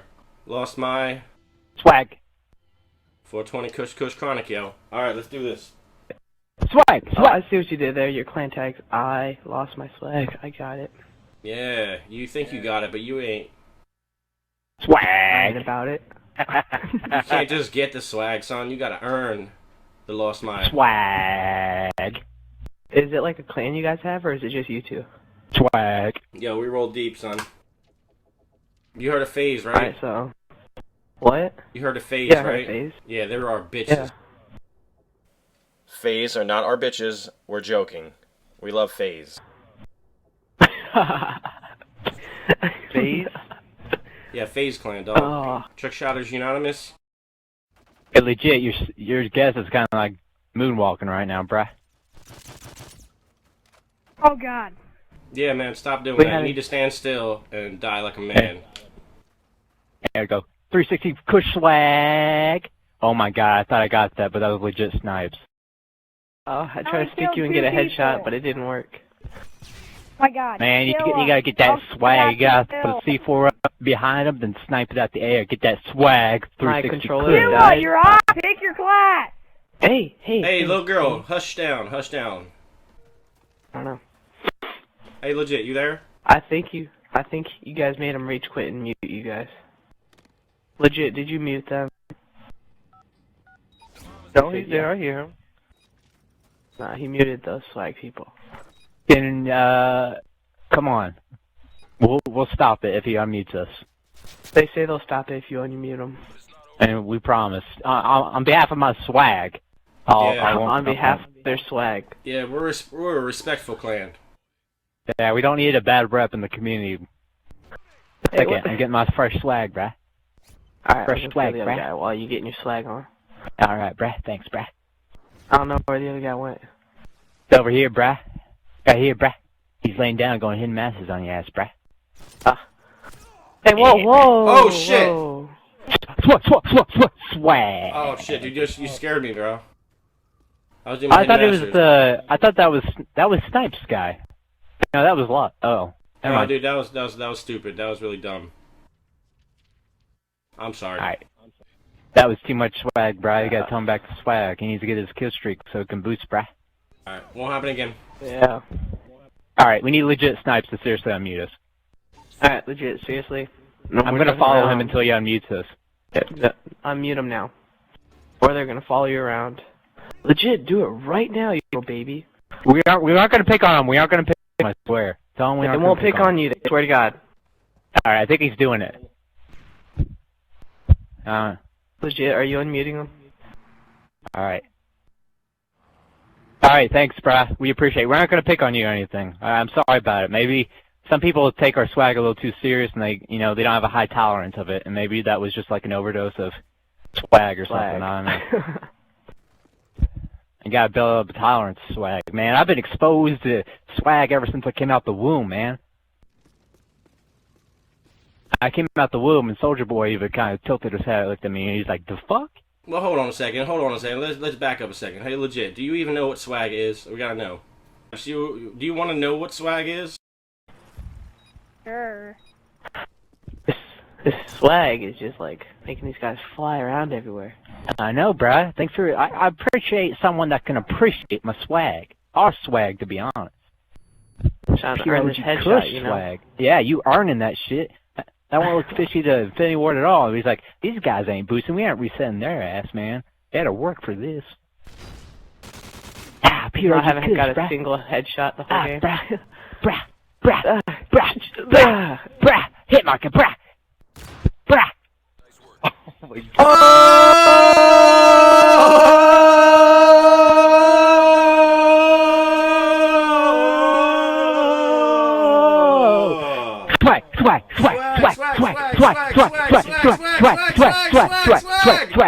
Swag. Oh, damn. Alright, headache right now. Sorry, we were just trying to just tell legit Snipes what swag is. That's what swag is. Alright.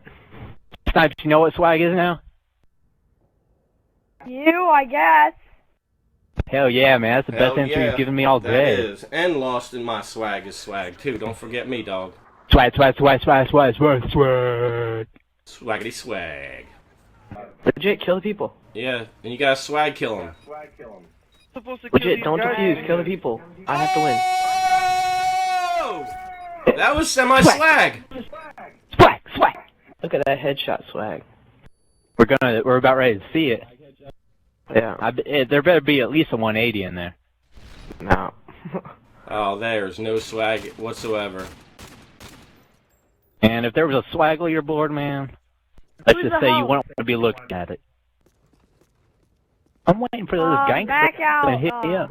Devil. Or, no, Kill. Devil, whoa. Whoa, nobody back out, bruh. Where'd they go? Swag. Why? Swag. Why? BB swag. Oh, what you doing there, bruh? For real? Oh! What's this shit? What's this swag? Ghost? What's that coming out of his body, bro? He's look at all these swag points that he's gaining in his body and son. Look at that is swag, bro. Hey, wait.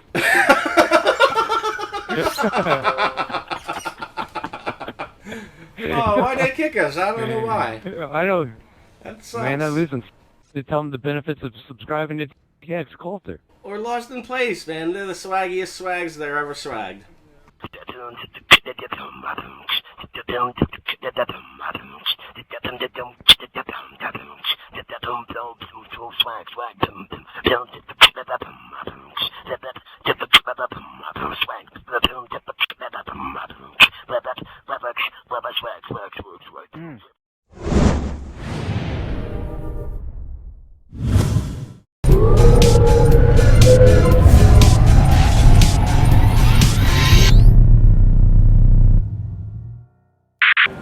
She looks like a Kiki, Kovic, not a wolf kill. Really? Yeah. I like Wolf Kill. That's a cool name. It is cool. I'm a little jealous. It's not very ladylike. No.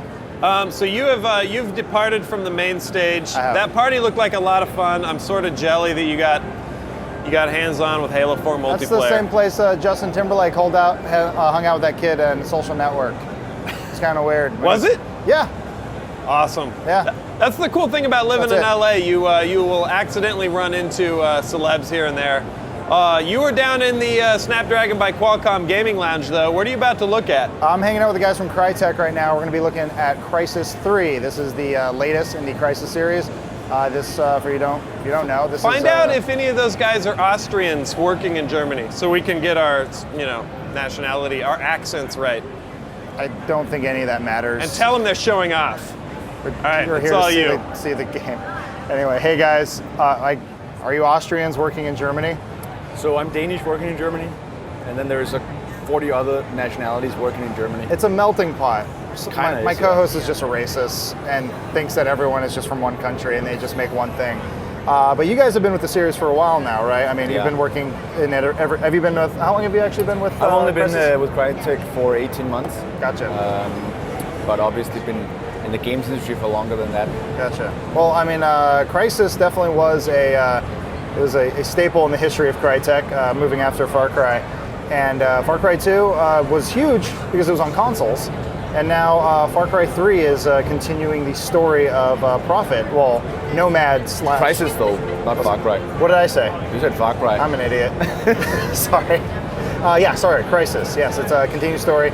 Is it okay if I spoil the end of part 2? Is that a big deal? Yeah, no, I think that's okay. Yeah. So you're like Prophet Nomad, right? Mm. I'm sorry, Nomad was the first one. It's Alcatraz. Alcatraz, Prophet. So with the story, where is it picking up after Crysis 2? Yeah, so I mean, in the end of Crysis 2, Prophet is briefly kind of brought back as kind of like an entity, and we're playing around with the whole concept of suit and consciousness and body and how does all these things relate, because he does obviously shoot himself in the head in the second one. But the Crysis 3 picks up 20 years after the end of the war in Crysis 2.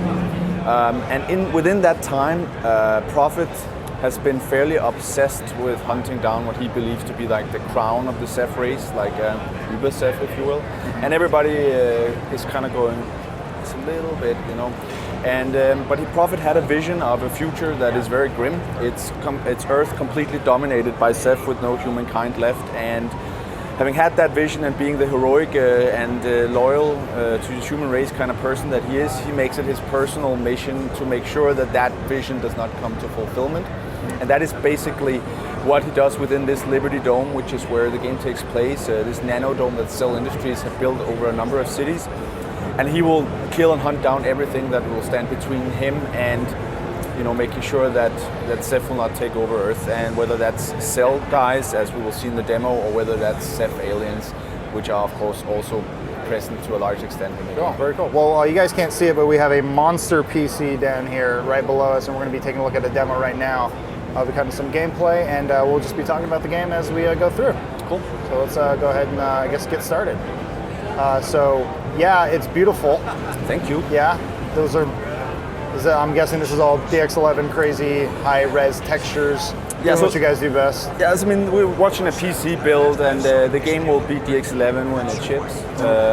What you can see here is a big dam that you're supposed to destroy in this mission. It's a mission that's called Dam Busters, and Cell has built this huge dam in the middle of New York City. You can see our concept here of the urban rainforest, the completely overgrown New York City. And this dam basically powers a Ceph artifact that they have deep underground called System X, and when they give that piece of technology energy from the dam, it produces a magnitude more energy from that energy, and basically so much that they can create like a global monopoly on energy distribution. And anybody who knows Cell from the previous games knows that they are a sinister, greedy corporation, military corporation. So them getting kind of global dominance with power is a very bad thing. So you need to make sure that that doesn't happen by blowing up this dam. And using a crossbow. Yeah. Which is an all-new weapon, which we got to see a little earlier this year. Yeah, so I mean, yeah, the crossbow is a very interesting addition because, I mean, in itself, well, it's not a crossbow, it's a compound bow, I guess, a very high-tech compound bow. And it's an interesting contrast because Prophet is super high-tech, he's a piece of very advanced weaponry, and then you combine him with a piece of very basic weaponry, which is a bow, but then it's a very high-tech version of that. And it also fits the concept of him being a hunter in this kind of urban rainforest setting. And as you can see here, when CJ is going to shoot this guy, you stay, well, actually he goes out of cloak now, but you can stay cloaked while you fire the regular arrowhead, and then you can equip it with a number of different arrowheads that all have different versatility and abilities. Some of them are explosive and very powerful, and some of them are electric, as we'll see later. See destructible environments here also. Yeah, it seems like with the first one, or first game was the jungle, second game was the concrete jungle. Yeah. And now there's kind of a hybrid of the two. Was that kind of the idea when you started with Crysis 3? Yeah, it's more or less a conscious idea, I guess. I mean, after Crysis 1, I guess people were maybe a little fed up with doing all the tropical island thing after having done that for a number of years. Then it became urban, and then we've done something urban, and you might want to go back and do something more organic and tropical again. And why not combine the two, right? Because one thing that's really interesting about this game is that because we have this sci-fi layer on top, it's an artificially grown rainforest by this nanodome, we can actually push what you would normally think is realistic within a jungle setting, and you can also push what you would normally perceive as realistic within an urban setting, because it's not an actual, realistic setting, it's an artificially grown setting. And that's very good because that supports our gameplay very well, because we can both use all the verticality and the crazy amount of levels, vertical levels that you can have in a city, with the fact that you can hide behind things that you would normally not find in a city, like big trees and rock formations and waterfalls and what have you. So it's a really good recipe for our adaptive sandbox gameplay.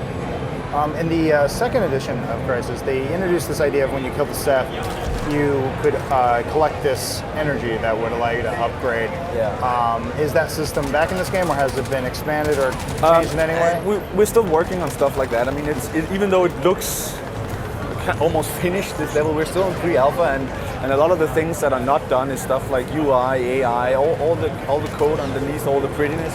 And things like, functionalities, even functionalities for the bow, what kind of arrow, it's still in the works. The 4 that you see here is only some of them.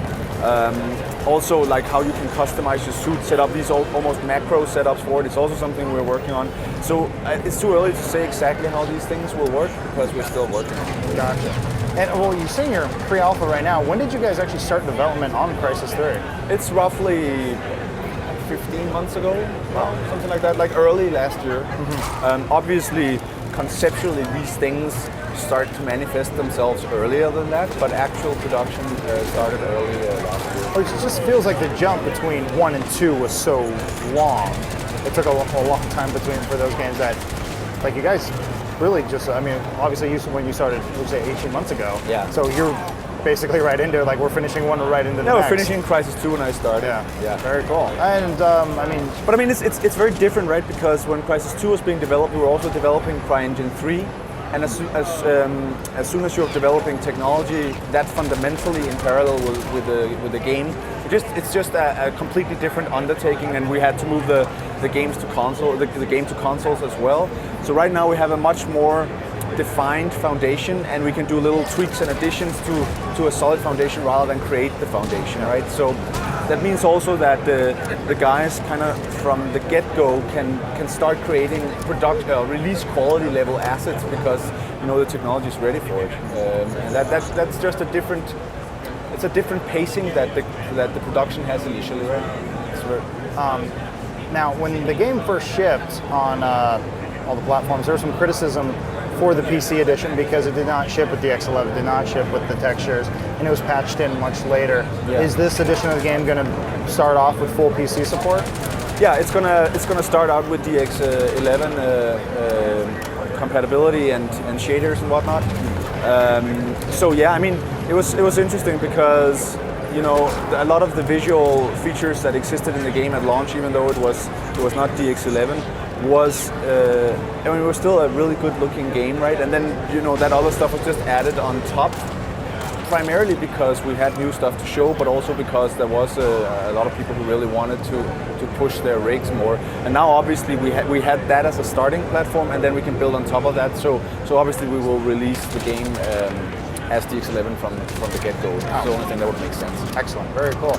Well, the game is looking fantastic, and I understand you actually do have somewhat of a release date in mind, right? Yeah, our window is February 2013. That is not too far away, actually. Not too far away. I mean, if you want to do a hardware upgrade, it's not too early, actually. Well, yeah, we were just talking. You're saying that I should probably.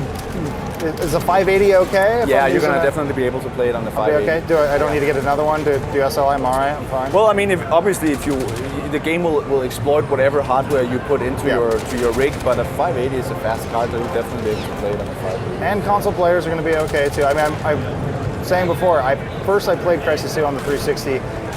Fantastic looking game, and it played great. I thought it was a lot of fun, and it just. I waited for the patch till I got on PC and looked even better. But yeah, I think we're wrapping up the demo about now because it is open. We could probably play this for a couple hours if we wanted to, right? Yeah, I mean the great thing about this is that this is just this whole thing where we're showing, which ends up with you blowing up the dam actually, and you kind of go through a dogleg here into an elevator and stuff. Even though we don't see that, it's kind of 40% of a full level. Yeah. This first part here has 3 distinct paths you can choose. And obviously you can also go back and just clean the whole thing, clean shop if you want to do that. And there's a lot of kind of connectivity paths between. There's also a lot of verticality in each path. So you can approach all this completely stealthy, completely guns blazing, or combination. You can get into trouble, get out of trouble. It's kind of like a playground, and it's a lot of fun with the bow and stuff like that because you can really utilize the versatility of it. And as you can see here, we're definitely also going back to some more openness, some more sandboxy openness in the game, but still, because it's urban, utilizing a lot of the vertical gameplay that was also evident in Crisis 2, because that also really adds a lot at certain times, just as openness adds a lot at certain times. So we don't want to do one distinct thing. Very cool. And it's looking good. Like I said, it does look finished. Like I would imagine this game would be coming out like next week. Yeah, thanks for that. But no, there's still 9 months to go, and even though this looks good, there's still a lot of polishing going into this. But obviously, every level isn't this quality. I mean, things are kind of staggered, and this is something been working on up until this E3 a lot. This particular level, because it's a good kind of representative of a median in the game. It has openness, it has more funnel areas, it has rainforesty type things, it has interiors, it has industrial looking things. So it's a good representative of the final game. Very cool. Well, thank you so much, guys, for coming. Fantastic meeting you. And thank you. Hey, awesome demo. You can never see the true heroes who are playing the game. It feels so bad. He's out of frame. But we'll see you guys back here shortly. And for more information, I believe you can check out mycrisis.com. Yeah. Is the website. And then we'll see you guys back here in a sec.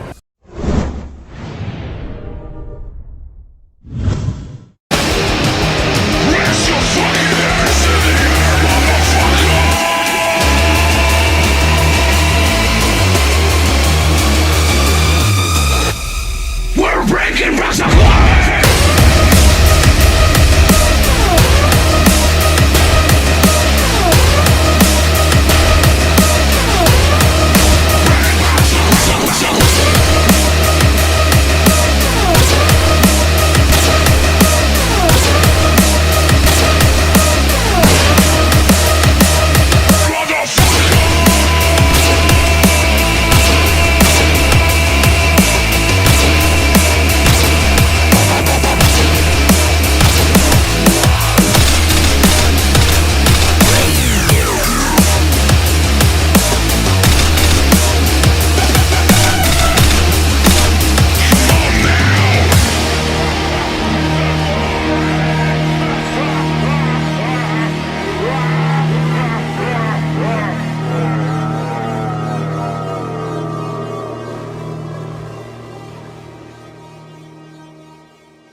There's so many wrong facts in this. Get fuck up. Look at this guy looking at us over here. Unbelievable.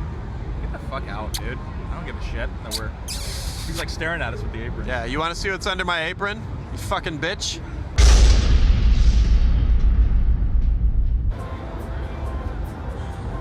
Man. Here we are, man. E3. Whoa. Wow. Yeah, this isn't working for me. You're gonna have to change that E3 stool out stools here. are no good. Yeah. I had a bad E3 stool last night. Oh God. After my hamburger. The convention food, man. It's no good. It's deadly. We're making do with one microphone. It's deadly stuff. Yeah. I think we should be good though. We should be. Should we kick this thing off? Yeah, let's do it. Let's do All our right. E3 inbox. What's up, you guys? Welcome to Inbox E3 edition. You thought just because we're at the convention we're not going to dress up like idiots and fucking answer your questions? We're scared Wrong. of embarrassing ourselves. Never been a problem. Nope. Ever. Let us know if somebody behind us is going to come up and do something awful to us, though. Yeah, Just please. give us a heads up. There's a lot of nerds here. One thing I wasn't sure about, though, Yeah. is we are missing our pneumatic line, so I wasn't Yeah, I sure don't know how where we the were mail's get gonna. it. Oh, What? wait, there we go. Is that a? Right down my titty pocket. Wow. Is that a My magic kangaroo trick? style. Beautiful. All right. Well, I'm gonna shout just in case you guys can't hear me. Is that good? Audio's fine? Yeah? All right, let's do this. God works in mysterious ways. Work Dude, through your our tech, bosom man, that time. I'm telling you. I'm pretty sure that fired clear from the Machinima office. Yeah. Jeez.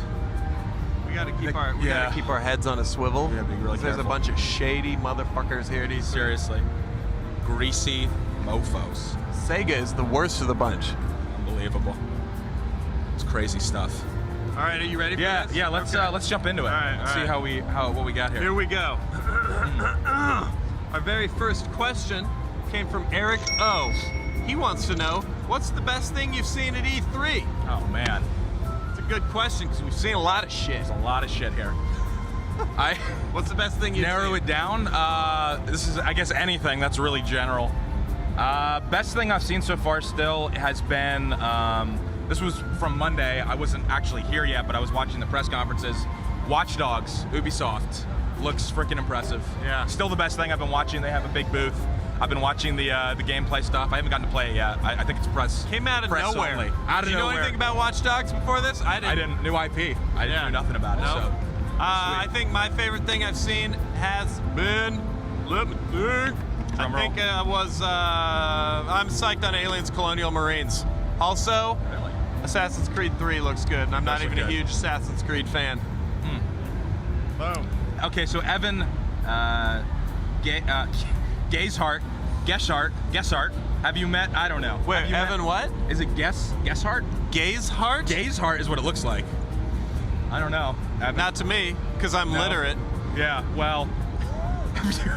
And I'm not a homophobe. Okay, well, I'm Strike neither of 2, those. APL. Oh, all right. Someone behind. What's going on back here? I don't know. Have you met any quality booth babes? If so, which booths? Yeah, I've met some booth babes. The NOS booth right out front of E3, they're giving away free energy drinks. The babes are hot, they have a dance floor. It's fantastic. I've been over there for like 90% of the time. I haven't really seen many games, to be honest. The World of Tanks booth babes are sucking D. No, they're not. Are they really? Seriously. Can we can cut this off now. I need to get over there. That's Suck start a unbelievable. leaf blower, as they say. Wow. All right. So there you have it. I will be going over the World of Tanks after this. You want to read the next one? Yeah. Okay. Yeah, I do. Anthony Torkington says in a sarcastic tone, I'm sure, can Sark beat anyone at arm wrestling? Or is APL still the king? Chugging on APL's D like a World of Tanks girl. I love it. You know what? I can beat someone at arm wrestling. I just have to carefully pick my victim.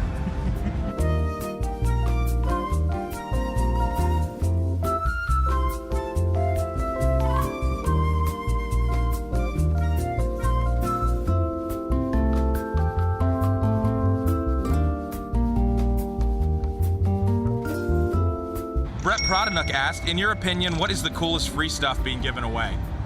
That's kind of... Have you been collecting swag? I have been. I've got a lot of t-shirts. They're passing those out like candy, so those are easy to come by. Bethesda did a... You have one. I don't know if you have one with you right now. I do. Okay. I think this is my favorite thing. Yeah, this is pretty cool. Should we open this? We can open it. Yeah, you want to do an unboxing? Yeah, here. Take the mic. Unboxing video.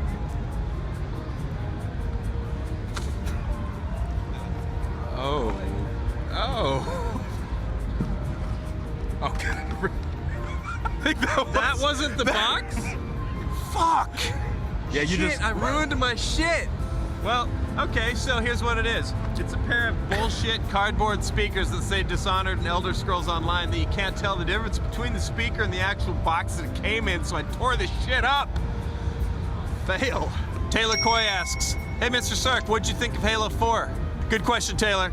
I thought Halo 4 looked awesome. I was especially excited they were showing gameplay and that you could get hands on the multiplayer at the Halo party. Unfortunately, I didn't play it, so I just had to admire it from afar. A little disappointed in the trailer though, wasn't as awesome as previous year's E3 trailers. Boom. You can tell I've answered that question a few times. Yeah, you have right now already, I can tell. I've been on the stream for 20 hours. You're just a machine right now. Yep. I just it out. say, I don't even have to think about what I'm saying, it just comes right out. Unbelievable. Fuck, balls. In my ass. Titties. Whatever I'm thinking, it just comes right out. Yeah. Titties in my ass. Sean Benoit, I can't read. Benoit. T is silent. Did you guys do one of the dancing games they got set up there? Who was best? I didn't do any of the dancing games. No, I didn't do any of them either because we're not homosexual. Yep. Although I've thought about it, I have imagined myself in a homosexual situation as an attempt to determine whether or not I was truly homosexual or if I was in denial and couldn't tell. How far did your mental image go? I went all the way. I was fucking a dude was fucking me in my mind. I didn't like it though. So in the end, I was like, cool, I'm straight. I didn't like that gay dream I just did to myself. Jack Willie Meyer asked, what a name, Willie, middle name. On a scale of 1 to 10, how sad were you that Valve didn't give news about Half-Life 3 at E3? I wasn't fucking surprised. Oh, Half-Life 3's been dangling in front of us for how many years? I mean, at this point, it's like an ongoing joke. I knew they weren't gonna be here. Yes, it's still very depressing. So for me, it was crushing, 10 out of 10. 10 out of 10 on the sad fucking scale. They did announce CSGO is only going to be $15 when it goes to full release, and they give a release date. I can't remember what it is. Oh man, that makes everything better. Thanks, Valve. Yep. Thanks, guys. I mean, it's good, but it's no Half-Life 3. 10 out of 10 on the sad scale. Yeah, I agree. For sure.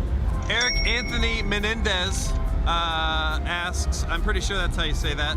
He wants to know, who's the most annoying person at E3? I was going to say the booth babes who are the cock teases, but if they're giving blowjobs in the World of Tanks booth, I don't know. Not annoying at all. No, that's great. Unless they don't stop when they're supposed to, and then it gets like super sensitive. Yeah. We've gone this far without stopping our E3 edition of Inbox. Why stop now? We're gonna do some rapid fire right here in front of everyone. When creepy Sega and dickhead who doesn't like our aprons. Let's do it. Florenberger's a sick fuck. He wants to know whether to read a live tarantula or chop a finger off. Chop a finger off. Will Palmer wants to know error 404 or error 37. Error 37. David A. Menendez wants to know whether we want Air Jordans or Adidas. Adidas. All day I dream about sex. Christian SeaNanners Monkholm wants to know rainbow-colored unicorns or brown tomatoes. Rainbow-colored unicorn. Drew Menendez wants to know whether I'd rather have sex with a chick with no arms or no legs. It's a good question. No arms, because then at least they have legs and it doesn't. Stub? Fucking a stub? No legs equals greater access. Hunter Niner is a sick motherfucker and wants to know, would we rather be black or be gingers or both? Both. Yeah, that'd be exotic, man. That'd be amazing. Maybe an albino. I don't know if they even have gingers, but albino then bleach your hair. What do you mean they? Diet, yeah. They, I mean the black nation. Black people? Yeah. I don't know either, but that would be awesome. Because if Freiburg's starting the flame war early, Halo 4, Call of Duty Black Ops 2. Halo 4. Yeah, ready for some new stuff. Sorry, Call of Duty. Absolutely. Been a few years. Yep. Raiden Crow's an inquisitive little chap and would like to know if we like the Rolling Stones or the Beatles better. The Beatles. Take it away. Here comes the sun, little darling. Here comes the sun. I don't know the rest. I can't. The skies of blue, the seas of green, in a yellow submarine. Nathan Fast wants to know whether we'd have a dick the size of our nose or a nose the size of our dick. We gotta stop down for just a sec. Yeah, it completely depends on the size of your dick in the first case or the nose in the second case. Exactly. So it's like, yeah, if you've got a huge dick, you're not gonna want a nose the size of your dick. If you've got a tiny nose. Right, you're not gonna want a dick the size of your nose. Right. Wow, this is like... It is a little confusing. It is confusing, yeah. So, I mean, in my case, I don't want to be Pinocchio. Here's what I'd like. I'd like to be a, rather than a shower, I'd like to be a grower in this case. That way, your dick is tiny and your nose is proportionate. But when blood rushes into your erection, your dick is giant. something like that. Yeah. Jem Sandlesoy wants to know who looks better as a ballerina, Sark or APL?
The following video is a work of fiction and is for entertainment purposes only. Troller discretion is advised. Welcome to Call of Duty Origins, an original and unprecedented look at the unique histories and secrets of the many multiplayer maps we conquer every day. Each one has an untold story. Each one has a life of its very own. Today, in a special edition of Call of Duty Origins, we visit the infamous American nuclear testing site known simply as Nuketown. Nuketown is a secluded government site where the American military tests its newly developed nuclear weaponry. Inspired by a scene from 2008's Indiana Jones and the Kingdom of the Crystal Skull, the design is based on a suburban American neighborhood in order to test the effects of a nuclear explosion within a residential area. At least, that's what Treyarch wants us to think.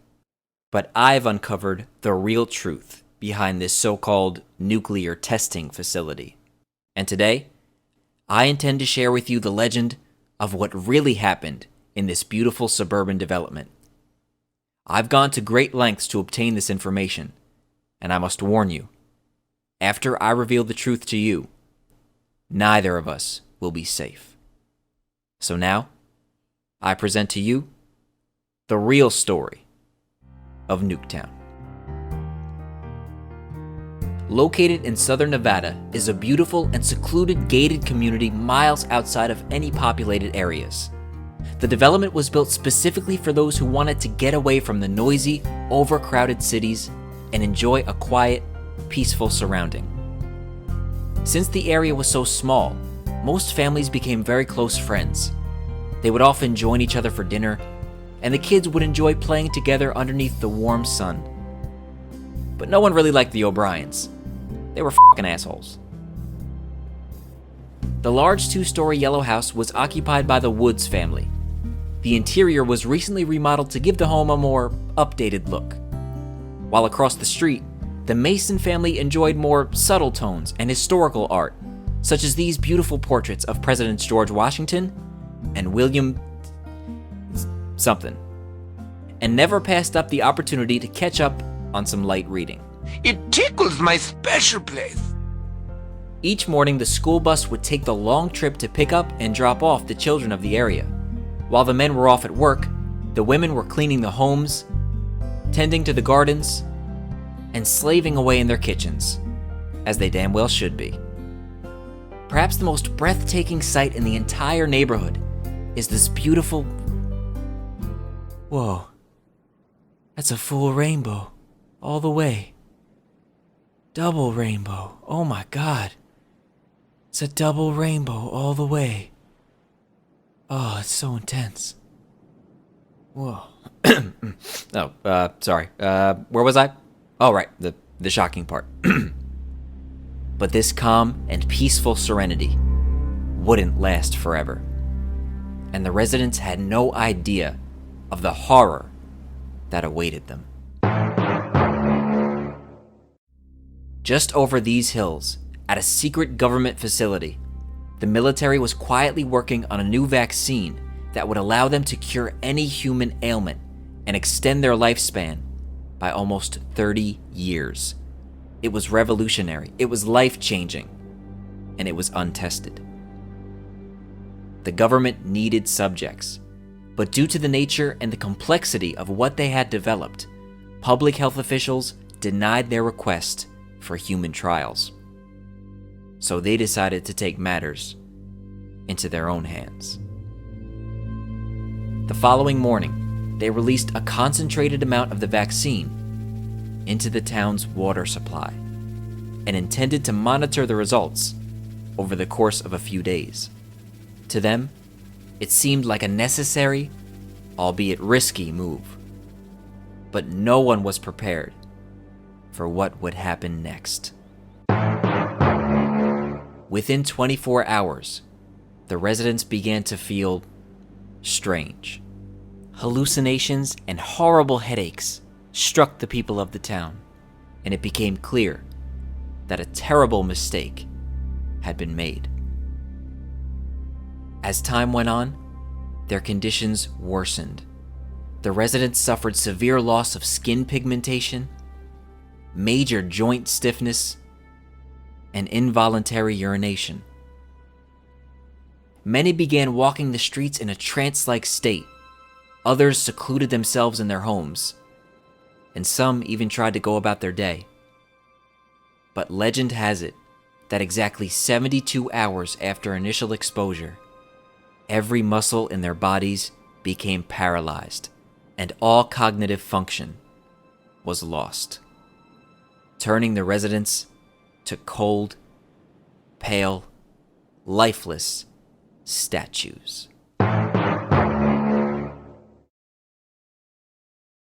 The government needed to act swiftly to cover up their horrific mistake, so they broke the following story. A nuclear leak has contaminated a small suburban development in southern Nevada. The citizens were unable to evacuate in time and are currently being held under observation. No further information is available at this time, but the situation is said to be under control. All documents and records relating to those who occupied these homes were destroyed. And a few weeks later, the government declared the area would be turned into a nuclear testing facility. The cover-up was complete, and the public was none the wiser. So now you know the ugly truth. The truth that I've gone to great lengths to share with you today. So the next time you happen upon Nuketown, before the doomsday clock strikes 0, take a second to examine the mannequin-like figures throughout the area. Because you just may come to realize, not everything is what it seems. Thank you for watching. I hope you enjoyed this special edition of Call of Duty Origins, and be sure to join us every Wednesday here on Machinima Respawn for new episodes. Next week, Call of Duty Origins jumps back on the grid as we head to Sierra Leone. I hope you enjoyed the video, and feel free to join me at youtube.com/dankops. I'll see you soon.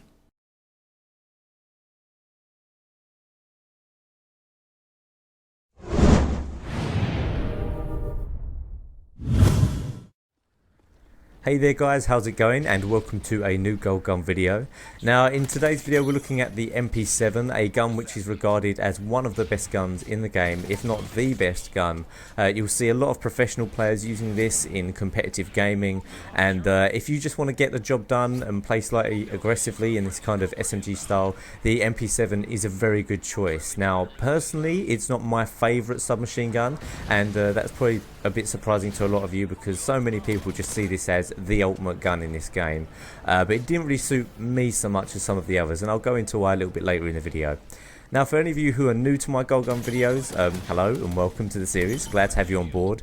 I've currently gone through I think 19 different guns in Modern Warfare 3, gotten gold camo with them, and for each gun, obviously with the extensive playtime that I've got with it, I go through what I think is the best perk setup, the best attachments, the best playstyle to use, and sometimes give an overall rating. Now let's get the rating out the way with this gun. I will give the MP7 8 out of 10. A little bit low, some of you might say. I know there's a definite crowd out there who would probably give this one 9 out of 10 because it is held in such high regard. But personally, I don't like it that much. It's good, but I don't think it's the best gun for me. It probably is the best gun for a lot of different people. So let's talk about the gun statistics. What makes it such a good weapon that people really love to use? The main statistic which draws people into this gun is going to be the low recoil, because it's very noticeable. Obviously, when you look, this is funny here. Sit down. Only use my blade style. That's the most noticeable thing with this weapon, is its very low recoil, which can be really useful actually in lots of different situations. However, I tend to find not many of the guns in this game have very bad recoil, even in the submachine gun category, unless you're talking about the PM9, which is obviously a bit like the mini Uzi. That does have a fair bit of kick at distance, but none of them really have that much recoil. But as you can see from most of these, I don't believe I'm using kick in any of these clips, and it really does not move very much. Now personally, when it comes to a submachine gun, in terms of the playstyle that I'll use, it's similar to obviously my other videos where I've talked about rushing guns like this. So I'm using extreme conditioning, hardline with specialist, and then assassin as the first unlock. I'm sorry, that guy was so terrible. I have no idea how I didn't die there. He must not have been looking at something, I don't know. Anyway, onto the gun.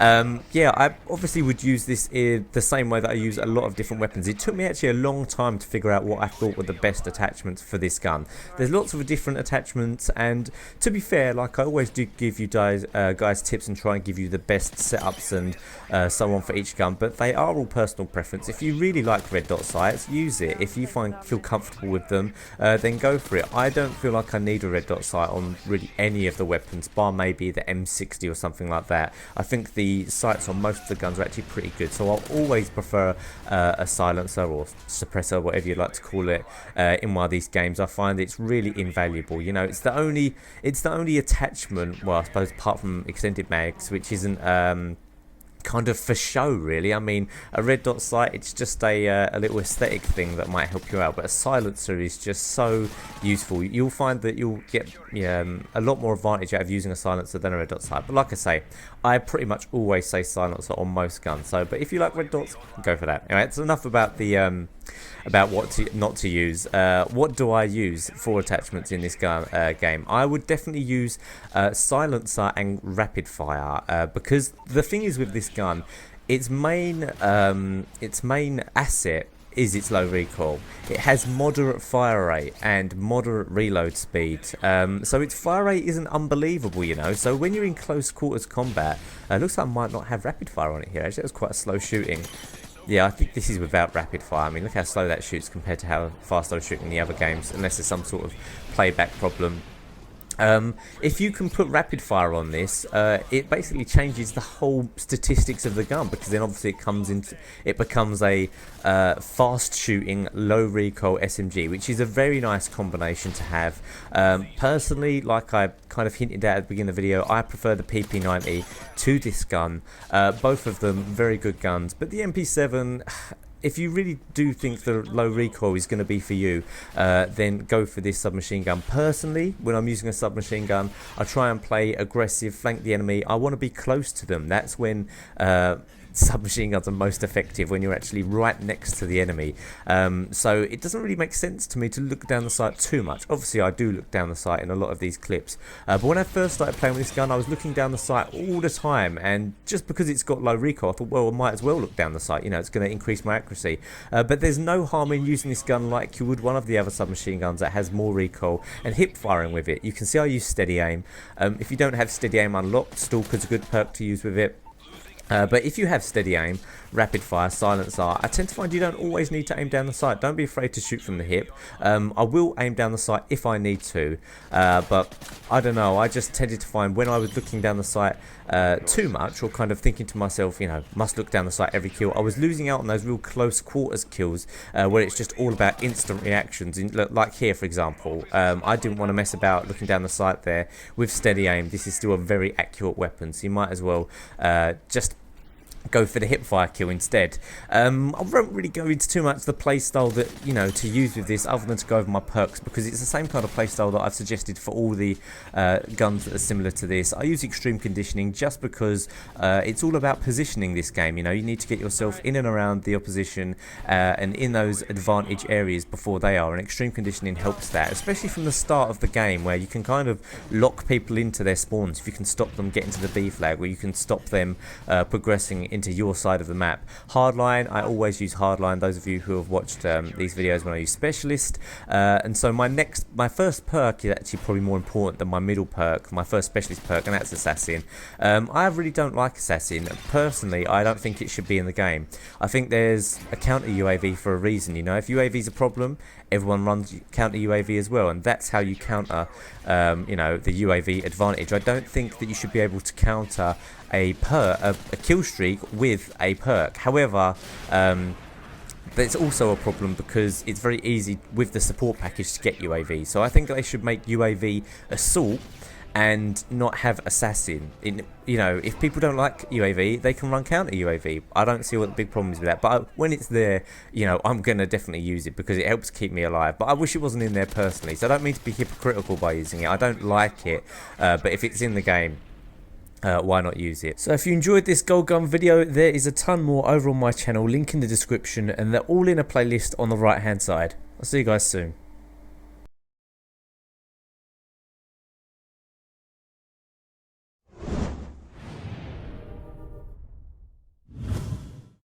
Hey everyone, it's Anoj here, and right now it's time for Halo Reach episode 48, the top 10 multi-kills. So sit back and enjoy.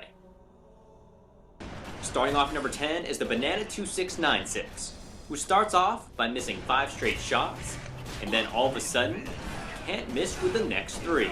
Triple kill. Extermination. Overkill. Now at 9 is some random kid, who likes to call his ghost Paranormal Killtrocity. Double kill. Triple kill. Killing spree. Overkill. Splatter spree. Now at 8 is Ninja Rampage, who makes Gauss hogging look a lot easier than it actually is.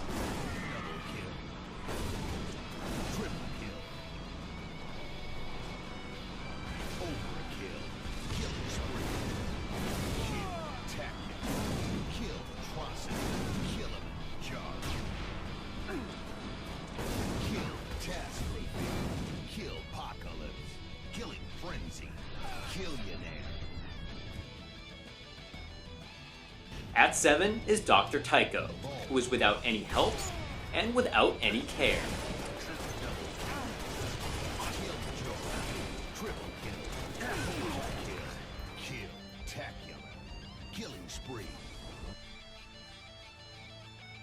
Now at 6 is a Mud Rax, with the most clutch grenade launcher kill of all time.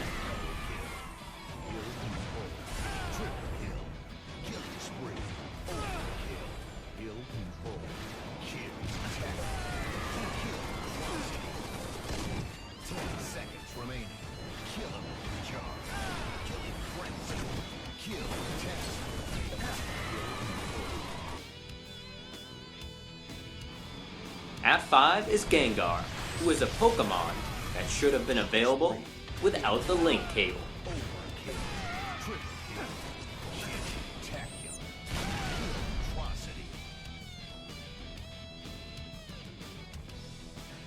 Juji Fruit 339 is at number 4, who shows us that yoinking is perfectly okay as long as you go on to do this.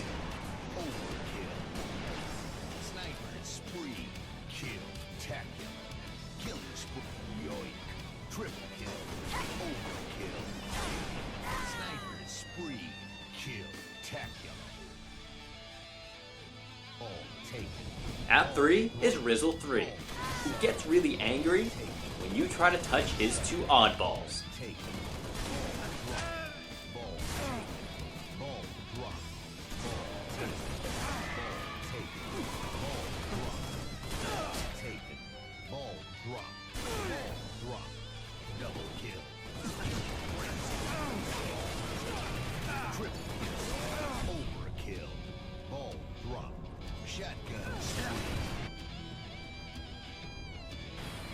As a runner-up, it's Not Aimbot, with a sniper gift at the right time and at the right angle.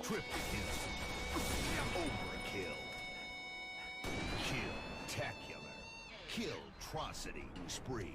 Triple kill. Overkill. Kill-tacular. Kill-trocity. And now the winning clip belongs to Ninja Rampage. And just when you think he's done, he turns invincible. Tested. Double kill. Triple kill. Overkill. 30 seconds remaining. Kill. Tackle. Untouchable. Kill. Crossing. Kill him. Jar. Kill. Task. Kill. Paco. Invincible. Kill you now. 10 seconds. That's all for this countdown, but if you want to submit your Halo Reach, Modern Warfare 3, or Battlefield 3 clips, go to top10series.com and click on Submit a Video. Also, to get updates on when new Top 10s are coming out, and to watch even more Top 10 videos, go subscribe to my own channel at youtube.com/top10series. Thank you for watching, and make sure to keep a lookout for Halo Reach episode 49, the top 10 WTF moments, coming out soon on Machinima.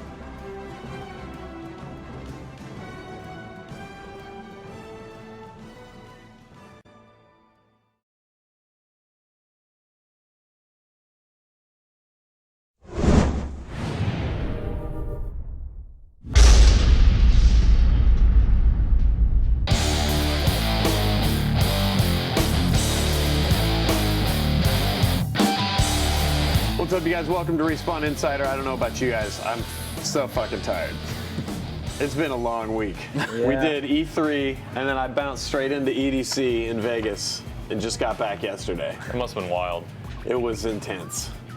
We were just gonna kick off a discussion on our vids, but before we do, we were just having a little discussion about man laws. Yeah. I think we should, because you were at the gym this morning. Yeah. And you saw some dudes twig and berries, right? And he was breaking a man law. Yeah, dude. It's there's laws to being a man. There's rules. Yeah. You know, you leave a urinal in between you and the next guy that's in there. Stuff like that. Well, this dude, he's in the gym, right? And he gets out of the shower, and he comes over to where the locker area is. Everything's cool, you know. all of a sudden he pulls out lotion. So he starts, you know, putting lotion on his arm and stuff like that, which is kind of sketchy in itself. I don't like putting lotion on by a bunch of dudes anyway with no clothes on, you know. So then this guy proceeds to, like, if this is the bench, he proceeds to, like, put his leg on the bench and starts lotioning it off like this. And I'm like, you just broke a man rule, bro. Yeah, because you're spreading it. Yeah. And everyone can see it. That's disgusting. Yeah. Is that like a proximity rule? What was his dick like? Yeah, a little crooked. Had a right All right, angle. so that's a man law. I agree. Leaving a space, definitely leaving space between urinals. I think generally speaking, you should just not spread your legs, whether you're rubbing lotion on yourself or not, publicly. Yeah. Just tuck that shit. Wait, if the middle Buffalo urinal Bill is style. open, do you just wait until one of the I go into other a guys? stall. I go into a stall. All right. And if there's not a stall, then I'll just belly up, because then it's understood that, Options are limited. Then you seem homophobic if you're standing there waiting. Right, you just keep looking straight the whole creepy. time. Like, why aren't you using this open urinal? Why are you standing behind me right now? Because then they'd be like, what, you scared, little dick?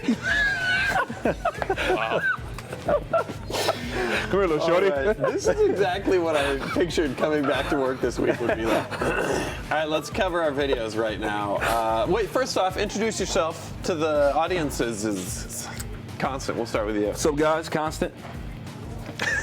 Scott, Mr. Mac, Scotty Mac. That's right. What's going on, guys? Shibby. What's up? Wow, Shibby. you guys are just fountains of energy. Shibby. I thought I was fucking. Woo! I feel good. Let's start in the middle. We never do that, Scott. What are you bringing? A new map breakdown, let's say. Okay. This is more documentary style. It's Dank Ops, and it's not about, you know, navigating your way around the map or anything like that. It's an Origins thing. It's called COD Origins, COD Origins. This one's called Fallen because it focuses on Pripyat, which is the town near Chernobyl. Gives you a little historical perspective through a documentary style, little fictional story, little historical perspective, kind of ties it in with how the map works in the game. Just outside the city of Pripyat, a nuclear power station had suffered a catastrophic accident. An explosion had erupted in one of the main reactors at the Chernobyl nuclear power plant, causing an enormous amount of radioactive material to escape into the atmosphere. I have a Chernobyl fetish. Really? It's fascinating. Did you play the Stalker games? I did. Yeah. Yeah. The Wikipedia page on Chernobyl is extra awesome. I encourage you to go read it because it has a by millisecond breakdown of the event. So it starts in the afternoon, and it's like security guard changes, they're running tests, somebody doesn't turn the thing off, somebody leans on the light switch, and then it gets down into milliseconds where it's like 600 pounds of uranium, whatever, busts into 1 trillion degrees or whatever, and it starts to go down right up to the point where the steam explosion and all that. It's awesome. Yeah.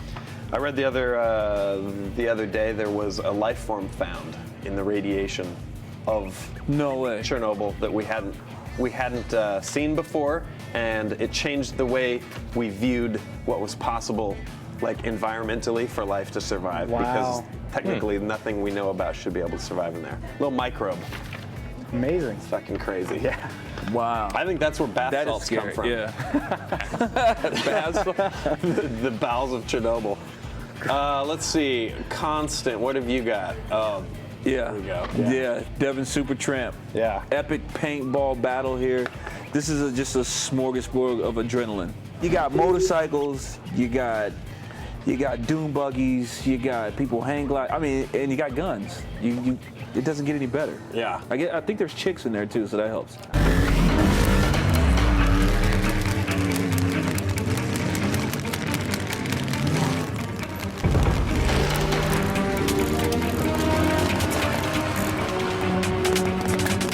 This is the total bro vid. I mean, it just makes me want to go paintball right now. Yeah. But at this level though, now it's not going to be the same if I go.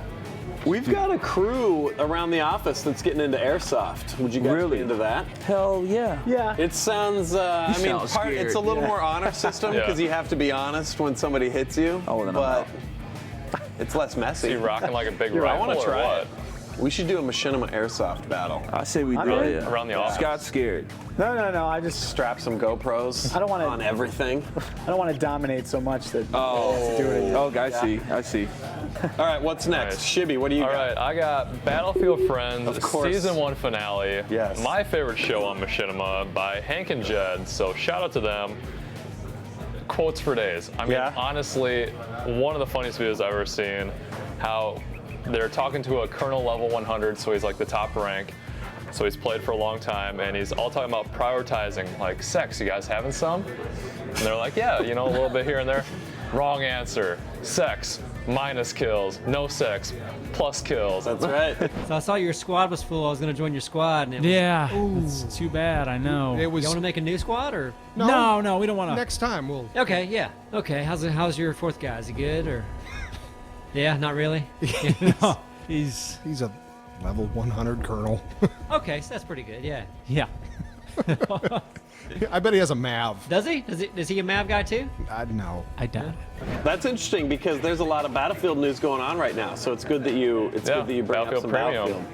Little close quarters, which is the vids that I'm going to call out here, and you can pipe up if you've got any deets. But we talked to these dudes at E3, and they were breaking down the premium stuff, and the new close quarters Battlefield content is available now. It looks like for everyone as of today, as of the day we're shooting this. Xbox, by the way, out a week early on PS3. So all you Xbox users that are used to getting your shit early, you can chew on that. Premium users are able to have close quarters right now. And then June 19th, June 26th, PS3, 360 PC. But anyway, we've got Who's Henry on Respawn, and he's put up a couple vids about the content and the patch notes, so it's worth watching. If you're not part of premium, then you're gonna have to chill out for a little bit. You can salivate over it, but he explains that the particle effects should not block a player's view. They said that they have seen a lot more destruction than in previous games. So if they were to use the same set of effects from the base game, the rooms and corridors and close quarters would literally be filled with smoke for long periods of time, potentially ruining the gameplay. I don't know, are you guys gonna, Shibby, are you gonna throw money at premium? It's $50, just so in case you guys don't know. Battlefield Premium is $49.99. It's a one-time fee. It's not an annual subscription. Correct. And you get some of the stuff a little early, a couple weeks it looks like normally. As well as just having all the DLC. You own it when it comes out. So I don't know, are you gonna get it? I'm kind of salty at EA right now with their decisions because Battlefield always used to be free, and now I'm a Team Fortress player, so Valve always takes care of their guys, just free updates, free patches, whatever. So we'll see. Maybe someone will send me a code. I don't know, but financially it's smart because if you're gonna buy the DLC, there would be $15 each. That's $60, so 4. Yep. So it's only $50 for the one-time fee, but this is saying that you're still interested in Battlefield down the road. Yeah. So yeah, I mean, if you're a Battlefield fan, did any of you guys get COD Elite? No. No. I'm running it because we got it at COD XP for a year.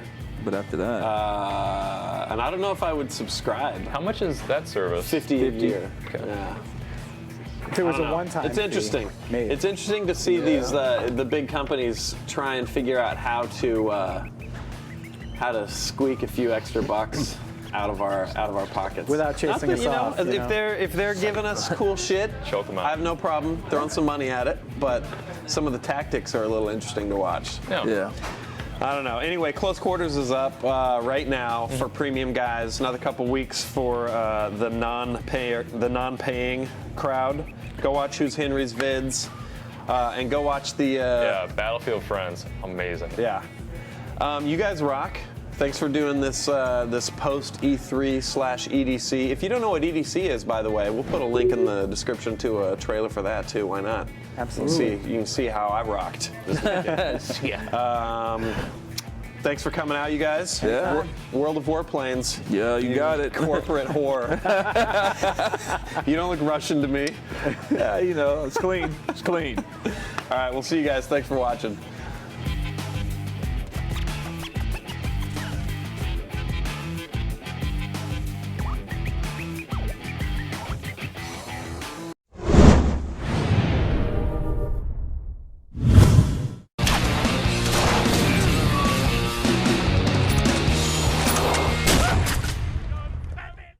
Welcome to another episode of Gotham City Archives. My name is Jay, Morning After Kill, and I give you tips, tricks, and guides to loadouts on Gotham City Impostors. This week, we're going to be looking at a loadout that's infamously known in the community as the Mighty Dive Bomber. Fuck that jazz. This week, I'm doing things just a little bit differently.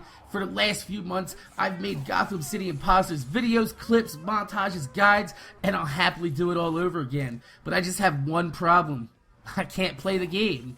And you're going to be like, say what? And I'm going to be like, yeah, I can't play the game. Now you're going to be like, Morning, what the fuck are you talking about? And I'm just going to tell you what I'm talking about. This game is made by Monolith. And Monolith, admittedly, only has a few people in their studio working for them. And this game's been out for 5 months already. And we saw one free DLC, which was awesome. I thank Monolith a whole ton for a free DLC. And then we had 2 paid DLCs at $5 a piece, which is not bad. That's a reasonable price. Once again, thanks Monolith. That's not a bad price for a $15 game. But lately, they've been gearing up for E3 and showing off their newest game. It's called Guardians of the Middle-earth. It's like a Lord of the Rings style game. I don't know, I'm not really following it, but that's not the topic of the commentary. But the reason I'm pointing this out is because while they're working on a new game, going to conferences and handling things on the business end, this game, Gotham City Impostors, is being neglected and it's not receiving the support it should from the developers. Now, I know it's only an arcade game and, you know, you want to compare things with AAA titles, but we're going to put that aside. We're going to forget that it's an arcade game, except for the fact that Xbox Live arcade title updates cost $20,000 per update, which means that I don't see them making a patch for this game to fix it unless they're going to release another paid DLC. And that's going to mean one of 2 things are going to happen. Number 1, they're going to forget about the game and it's going to die slowly from all the matchmaking issues and the things that I'm going to point out in just a few minutes. Or number 2, they release a paid DLC along with the title update and they alienate the fan base further by trying to milk a dying cow. So Monolith, please, if you're listening, just give this game one more update before you move on to another game and just try to keep the community going as long as it can.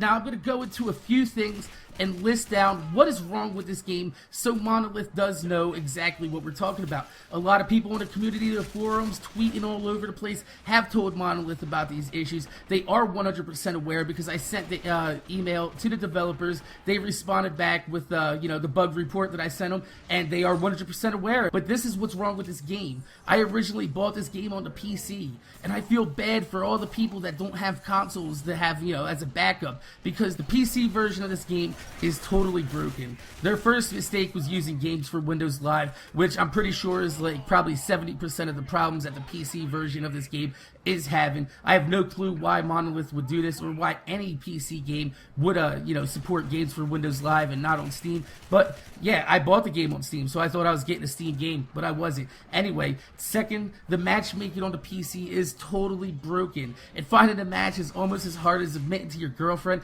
that you fucked her sister on her birthday while she was out with her parents picking out some shoes. That's a true story, but we're not going to get into that. So, I know you're sitting here saying, oh, why are you complaining over a video game when you can easily go play another game? And it's the fact that we shouldn't have to be forced to not play a game that we purchased. And I know, first world problems and everything. Yeah, I'm a whining douchebag, whatever. But the game's not just broken on the PC. Console players have a world of their own problems too, and it's not just the matchmaking. This game suffers from one of the cardinal sins of gaming, which is random dashboarding of players while it's in-game and system hard locks. Now you're gonna be like, what the fuck are you talking about? I'm talking about randomly playing the game and for no reason it either kicks you to the dashboard or freezes your system and requires you to have to restart your whole console. Now, that's the kicker. Under no circumstances should a game ever freeze your console. It happened to me 3 times in one night. And the biggest problem with the dashboard and the freezing is that if you're partied up with a few people, the party leader gets pushed out, then it pulls everybody that's in that party out of that game back to the main menu. So either fix the dashboard in order to freeze it, which would be 100% awesome, or just get rid of the party system that you have and just have, if one person falls out, they fall out. That's exactly how it should be. Now, I know there's a lot of other problems like in-game lag, hit detection problems, and resetting of challenges. That should never happen either, but it's not as big of a deal as the actual part of finding a match or getting kicked out of the dashboard. That should never happen.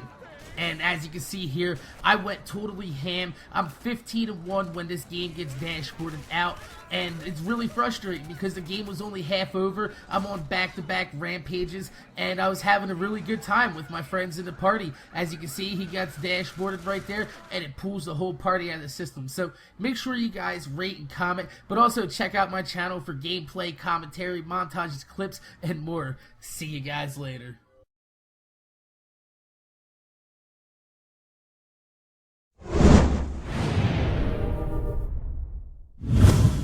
Nowhere to run this time.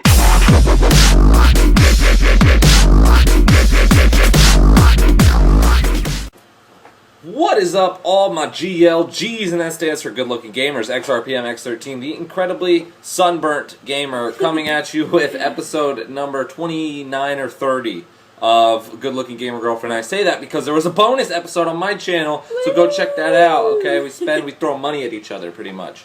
So I don't know how I'm still happy and in a good mood, because this is take number 3. And we usually do this shit on one take because it's painful shit. But, seeing as Modern Warfare 3 sucks dick, we got kicked from 2 lobbies, in the middle of recording. We just lost connection to host. The host left.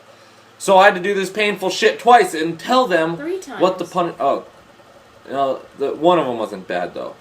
Anyways, alright, tell them what the punishment for this week's episode is. The punishment is, since Ryan got nice and crispy sunburn on the beach, I get to smack him in his sunburn every time he dies, which is amazing. Why are you saying that? I get to smack him when he dies. That's what you sound like. Are you making fun of me right now? No, I'm not, because you get to slap me. Yeah, I'm seriously gonna smack the shit out of you now. Thank you for trying to embarrass me, though. Why the same shoulder every time? Okay, I forgot. Next one. Just don't die. Gosh! Just don't die and you'll be fine. Next time, just don't die. Just don't suck so bad. I know, right? How did you just get 1050? Because they know that you're smacking me, so it's like an extra achievement, a bonus You're achievement. losing by 2. Wow, you can count. Oh my god, who'd have I know thought? what Who'd that have little thunk score it? in the bottom left means. Who'd have thunk it? Oh, for some reason Thunk I is just a funny word, huh? thought when you got that kill that I got to smack you, and I almost just did. How pissed would you be if I smacked you when you didn't die? You thunked that? Why would you thunk of something like that? Oh shit! Fuck! Please the right side. Ooh, baby. I immediately regret saying the right side. I think my right side's more sunburnt because I was fishing and I was standing like with my right side face. I don't know. I don't want to explain it to you guys. You know how the sun and sunburns work. My right side's more sunburnt. Come here, motherfucker! Oh shit! There's someone else around this corner. He thinks. Oh shit! Shoot him in his face. Shoot him in his face. Shoot him in his face. Shoot him in his face. Shoot him in his face. You shoot him in his face. I said, shoot him in his face. Shoot him in his face. Shoot him in his fucking face. His fucking face. Shoot him in the fucking face. This is the most obnoxious fucking episode ever. Why did we just break out into singing? There he is. There he is. There he is. There he is. And he killed him and shot him in his face. I shot him in his face. I shot him in his face. If I was... Oh, shit. What? I died. Ooh. I thought... Oh, shit! Twice! Oh, you know what I'm gonna do? Like one on each side at the same time. No. Now you have to do one with your dick. 1, 2, 3, all the way across. Ayo! Don't you guys just love when Ryan gets hurt? I don't think anyone enjoys it as much as I do. Just to be a sweet girlfriend, can you... No. Oh. I can give you a little smoochie. Oh, because that works. I worked in kindergarten when I was too stupid to know that kisses don't have healing powers. It's a good way to shut him up, too. I like that. It's like... Okay. Enough. Now just don't die because this sweet, precious hand will soon be inflicting pain. It's like a little pet fucking rabbit that's just so cuddly and cute, and then he bites your fucking finger! Woo! I'm trying not to scream because I get so many comments in the sections that calling me a pussy, and they really affect me mentally. Fuck! Ooh, That was wasn't a good one. That was awesome. That was so good. Do those every time. Can I do another one? No, you can't fucking do another one. That was your mistake. Alright? My mistake was dying. Your mistake was not hitting me correctly. Well, it's hard to get that side because my arm's not that long. That's what she said. That's what you get for that. That's seriously what you fucking get. Woo! You know that doesn't really hurt as bad. Oh shit, why am I telling you? What, in the middle doesn't hurt? When you hit my shirt, it's way worse on bear on bears. You know I'm sorry, I don't like to cheat the people and the viewers. So Well, I will this take is number 3. I will take so- I'll take a bonus one for that because I'll admit that one didn't hurt at all because you hit me when you hit my shirt, it doesn't hurt. So I get to do another one? Yes. Woo! Woo! Ow! That one fucking hurt! Oh! Guys, make sure to leave a comment in the section below reminding... Oh, shit. Ready? Hi, yeah! You have serious Ow! marks. It's actually really funny. Like, Fuck! I can see my finger marks. Can the audience see them? No, not on that side. Maybe on the side. It's so... Oh, right there. Oh, look at that. That is just crispy So lobster. tender. That's lobster red right there. That's what you get from Oh, being that was Irish. sick. That was awesome. Yeah, Irish people don't get fucking tan. I was trying to explain this to Danielle and she didn't understand. You're either pale as shit or you're sunburnt. There's no in between. There's no This side? tan.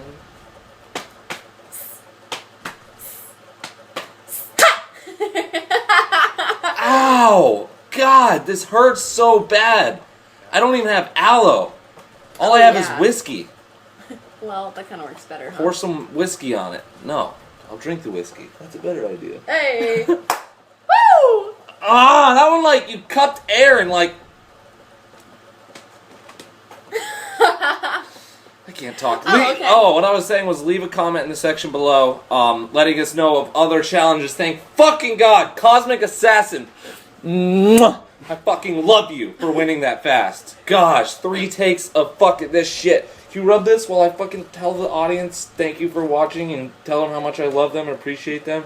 Make sure to leave a comment in the section below telling us other punishments to do. This one was kind of sporadic. I just didn't expect to get a sunburn like this. Preferably And I thought it was going to be... Ryan, though. I thought it would be a pretty good one. So, yeah, because you get hurt so many times in these episodes.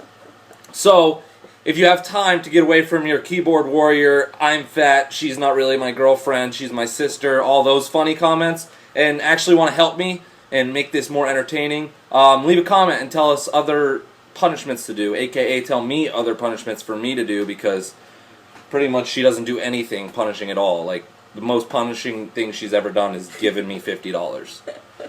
Hey. That was hard. Hey, that was hard. Alright guys, well make sure to head over to my channel, and if you want to play with us, make sure to follow me on Twitter. Alright, I'll catch you next episode. Love ya. Peace.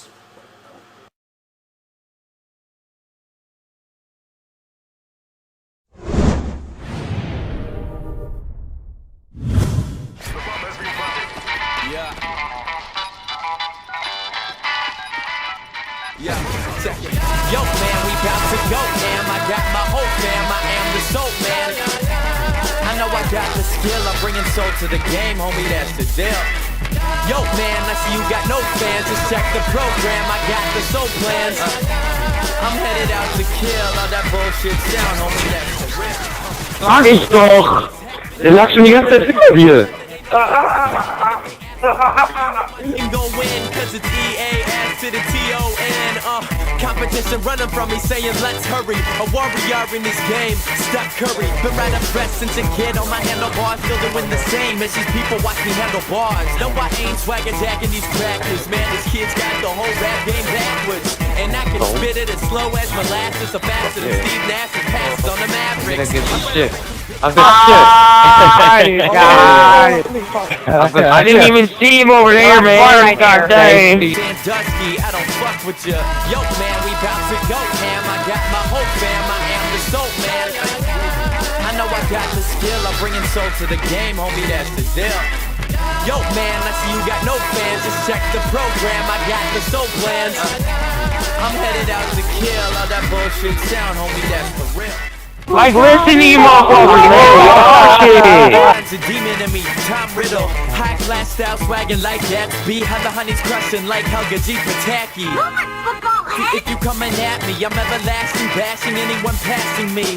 And honestly, I ain't worried about currency. Smokey the Bear, I just worry about burning trees. Doing that Kansas City, even down in KC. I showed my worthiness today. Saying I be hit or miss. You got it twisted, son, and this ain't no licorice. My man is stay modest, I'm never resting. My politicking polished on that West Wing. You at the bottom of this food chain cycle might make the situation messy. Lionel, yo man, we bout to go ham. I got my whole fam, I am the soap man.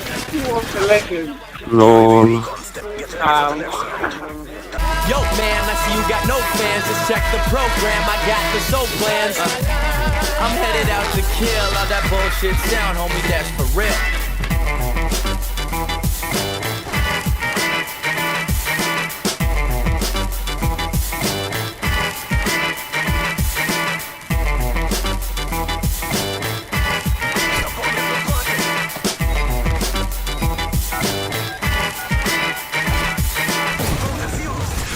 I couldn't be. That's not even illegal. That's not even illegal. You are literally the worst Call of Duty player in Call of Duty history. You are terrible. You are horrible. Wait, you won. You looked at him 9 times and didn't shoot or once anything. Then you turned him on and watched him walk right up to you. You are terrible. Throw your Xbox. Yo, check it. Yo, man, we bout to go, man. I got my whole fam. I am the soap man. I know I got the skill. I'm bringing soul to the game, homie. That's the deal.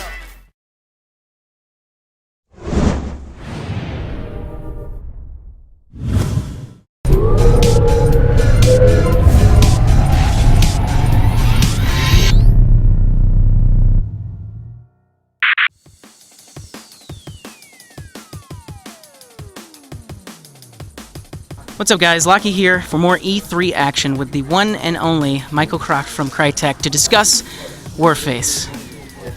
Now just kind of give us a broad overview at first of what Warface is and what we can expect out of it. Warface is, among other things, one of Crytek's next big projects. It's FPS in its purest form. It is always online and it is free to play, although I don't like the term, but it is free. That's probably big news. Quite often, free-to-play games or games that live predominantly in that multiplayer space, they're a little light on the story. So how did you guys bring the story of Warface to the forefront? Okay, maybe I would not say to the forefront, because on an online-only game and on a free-to-play game, kind of you must be a little bit lighter on the story, because you must also take into account that people will play the same levels hundreds of times, right? It becomes their daily routine. They go online, they play again and again and again. And so, for example, I would be careful to use heavy cutscenes or intro scenes, because people don't want to watch them 100 times. They click them away after they've seen them once, so I'm not sure this is wisely invested time. However, we have elements to tell our story in the game, which is more than self-discovered story. So we don't push it to the forefront. We put little, how you say, there's like a trail of breadcrumbs of story out there for people to discover. So everybody digs up as much story as he personally likes. There's narrative for characters, there's narrative for items, for maps, and again, player versus environment, our story, so to speak, our story mode. There is mini narratives, cinematic set pieces that you play through every day, and so it's up to the player to discover as much story as he personally wants. Awesome, and a lot of the free-to-play shooters tend to be very hardcore. So how have you guys sort of embraced the casual community as well as the hardcore guys that you know are going to be on top of this? Yeah, there it's we have player versus player, 8 versus 8, very fast-paced, very tight, very competitive, like as competitive as it can get. But beside that sits the second column of our content, which is player versus environment, 5-player co-op. This is a very easy way into a shooter, probably the easiest welcoming to players ever, because you're not alone and the other human beings there are not out to kill you. So they help you through, they guide you through the experience, because you're a part of their team and you learn all the core mechanics piece by piece, and you then carry that over towards player versus player. Actually, it's a great practice run, but it's also big fun in itself. So yeah, the co-op is a great way for more social players, I think, to get into a shooter. Great, and we're ready to have fun and tear it up. I guess the only question left is, when can we get our hands on it? Okay, so Warface is a global project. It is we launched it just recently in Russia already. It's in a closed beta phase in China. We're preparing to bring it to Korea as well. Now for Western Europe and North America, you can sign up already for the closed beta at warface.com. You can reserve your nickname, so go there right today. Maybe it's still free. And we get back to you with a launch date soon. Excellent. And will we see you in the online space? Will we get to compete with you guys? For sure. We're there already. We're waiting. Ready and waiting. Get your Warface on.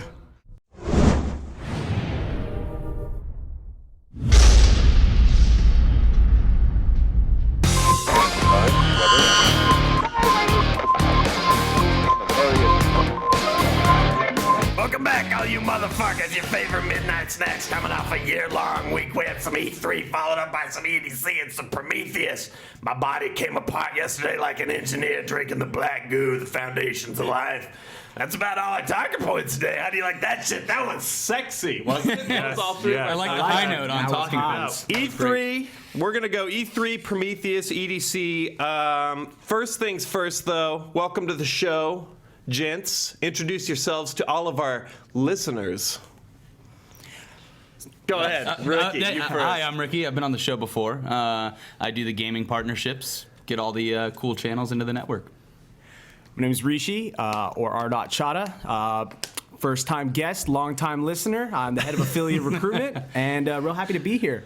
Hey, Albert Iskander, head of production services. First time here. Holy shit, a boss man on the set. Yes. Look out. Everyone sit up straight. Before we get started, though, we have a bit of business here. I was just handed this as we started rolling here. A little bit of a tournament going on. Video game tournament.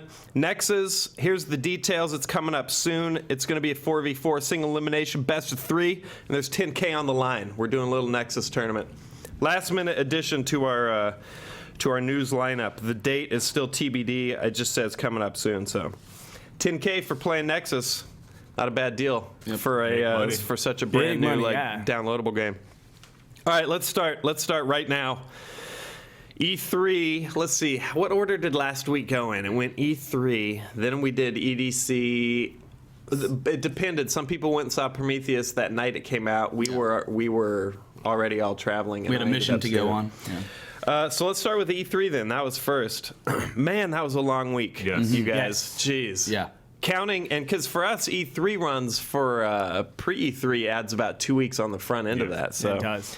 The show itself, what did you guys love?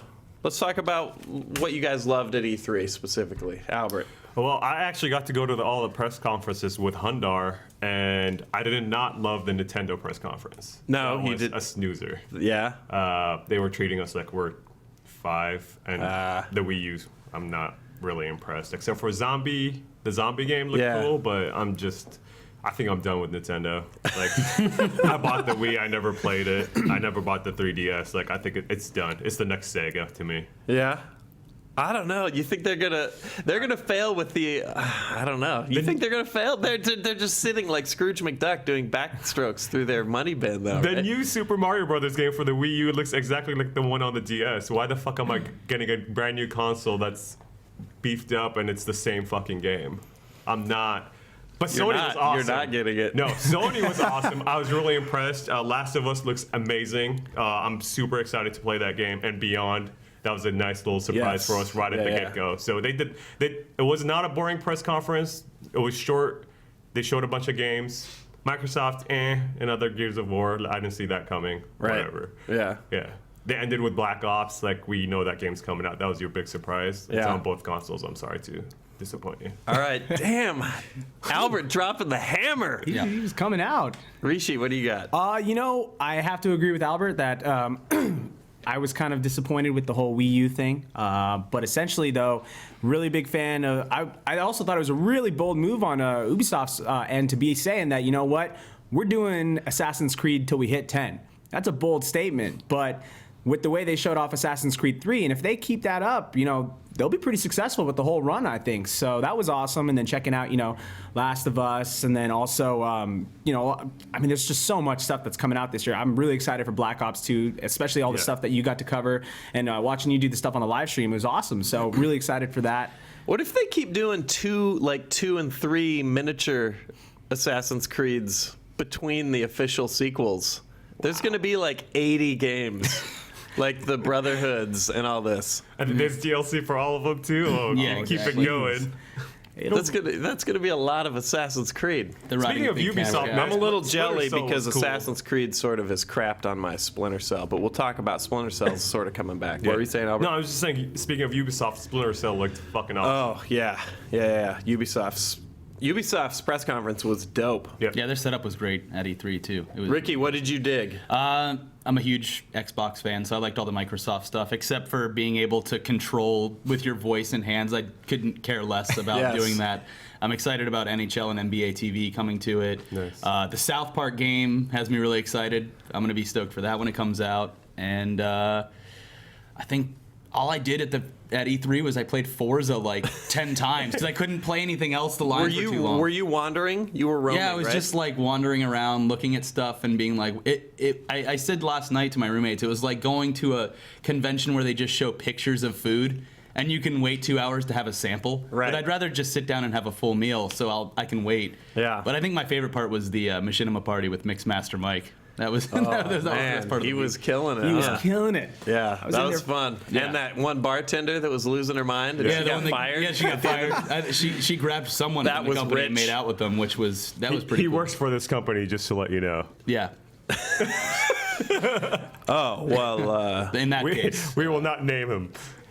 How did we not even talk about Halo 4? I mean, that was pretty awesome too, I got to admit. Wait, hold on. Halo 4, hold on. I went up to this bartender chick and I ordered a Jack and Coke and I got a vodka and Coke, right? Which is, I've never tried that before. It's disgusting. Tasted like I was siphoning a gas tank. I'm like, okay. So I thought the next time around, I would order a vodka and Coke and see if my psychological experiment would yield a Jack and Coke. Yeah. I got a glass of champagne. Yeah. When I ordered a vodka and Coke. Yeah. I'm pretty sure she has the wheel back there. And then I was like, you know what? I'm just gonna stick with sucking water out of the bathroom sinks because this woman can't be trusted. Next we know thing I when she know, got she's fired. gonna stick a needle of heroin in my neck. I asked for a screwdriver and just got straight vodka, which was a win for me, I guess. You see, guys, when you ask for a beer, you get a beer. Learn from Ricky. I don't That's want right, it. yeah. I want her surprise drinks. It was awesome. Well, somewhere she's turning in applications right now, so good luck to her. Yeah, so Halo 4 looks awesome. Yeah. Super fun. Fuck segues. All right, so yeah, we did actually get to play, by the end of E3, we did actually get to play some Halo 4, by the way, BT dub, and it, man, sexy, so sexy. It feels spot on. I'm excited for it. And all the stuff that I was afraid of it's being imported from the COD series that we've seen, like loadouts and perks and stuff like that. It actually felt okay. So that's good. Anyway, all right, we're gonna move on real quick because we're short on time today. We're gonna go to Prometheus right now, which came out last week. Caused a lot of flap, a lot of nerd anger, because people are like, this is nonsense. This isn't the aliens that I love, and other people are like, fuck it. I thought it was awesome, or why are you so mad? It's just a movie. Rishi, did you see it yet? I'm going to see it tomorrow. You're seeing it tomorrow. Ricky, Albert, you guys have it under the belt, right? Yes, sir. I saw it as well. All right, so Rishi, I Spoilers. apologize in advance for the spoilers. I've come to terms with it. Welcome to the show. I'm well okay with that. I've come to terms with it, and I'm still excited to see the movie. So just as someone from the outside, kind of watching everybody else bitching and moaning or, parading about it, I'm still excited to see the movie. I think, they have a lot of great actors in it. I'm a big fan of Ridley Scott and big fan of Idris Elba, too. So, I'm hoping he's not the black guy that dies first. And, You like, did you like The Wire? I did. I love The Wire. So good. So, one of the best TV shows ever. Hands I down. think. Yeah. You can't beat that. All right, so Prometheus. First off, what'd you guys think? I liked it. I enjoyed it a lot. Yeah. Yeah, I heard a lot of nerd anger, and I saw it last night. I'm like, what were they complaining? That's what I think helped me with the movie was that I heard so much outrage that I was like, who did you hear outrage from? One was Reddit. you. Machinima people, the internet. Yeah, and then Sark saw it and came back and was like, well, I don't want to talk too much about it because I don't want to spoil it. And then cut to 15 minutes later when he's saying everything about the movie. I'm surprised you understood me with the barrel of the shotguns in my mouth. Yeah, so I went to see it. I walked out of the theater and I was like, that was fucking awesome. Yeah. And then I was in my car and I was like, but wait, that one thing though was sort of weird. Then I'm getting close to home and I'm like, oh, that other thing was kind of, that was lame. But other than those things, it was awesome. And I go in, I'm having dinner and I'm like, what the fuck was the deal with that thing?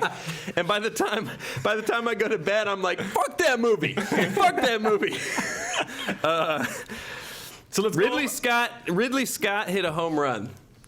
It's Rishi, it's like pouring candy into your eyeballs. Yeah, I'm all about it. Visually, it's unbelievable. It's so it was great. I didn't see it. Did you see it in 3D? By the way, before we continue, I didn't see it either. Before we continue, if you don't want to hear any spoilers, you might want to skip this part of the video. There's links in the description to get you through to the other chunk. I can't skip this part, so no, Rishi's stuck. Don't be a Rishi. All right, you guys saw it in 3D. No, 2D. We 2D. did not. 2D. I am not a fan of 3D at all. I'm kind of bummed that I didn't because he did shoot it in 3D. It wasn't converted, so from what I hear, the 3D is like stellar.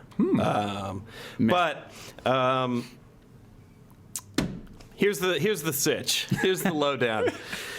Oh my God, I'm starting to sweat just thinking about it. So this is not it's emphatically been described as not a prequel.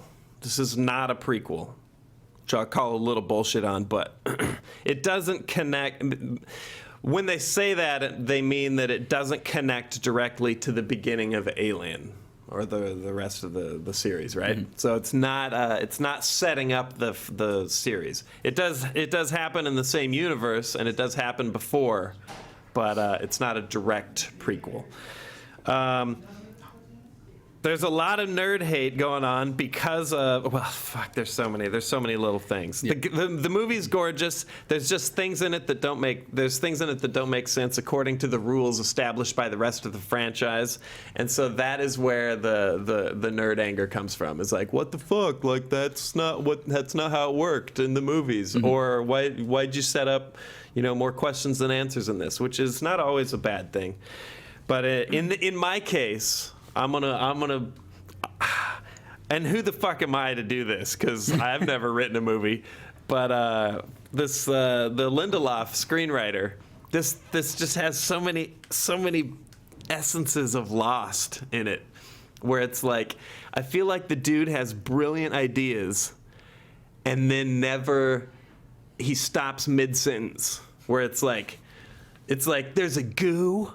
And the engineers use it on themselves and sacrifice themselves to form the foundations of life, man. And Ridley Scott's like, that's fucking brilliant, mate, or whatever. I don't know, whatever. But then there's never like the end of that sentence that explains like beyond that scene how it all works. But anyway, those are my issues from like 10,000 feet. Is I feel like there's so many things. And that Red Letter Media video, by the way, we'll put a link in the description. It's on YouTube. Is a sort of fun take, which I found, by the way, looking at Damon Lindelof's Twitter feed, and he was sort of doing addressing the haters evening on Twitter, and he actually linked it out and called it genius and said out of the 60 questions he could answer 4 of them or whatever. But go click that click that link, check out the video, and it's like literally all these questions about like what does all this mean? And I have no assurance watching the movie that they know. So anyway, the more I thought about it, the more I was coming up with these questions before I ever saw that video. And then I was like, what the fuck, man? Yeah, they nailed it. And this whole Space Jesus thing, Ridley said in an interview, for a while we considered, that Jesus was an emissary assigned or sent by the engineers. And then when we killed him, they were upset, and I'm like, fuck off. That's not... there has to be something in the movie. Yeah. If it's not in the movie, it's not canon. Fuck off. Somebody else talk. I was just confused with the first scene where the guy eats the thing and just dissolves in the water. Like, what was that about? Somebody explain that to me.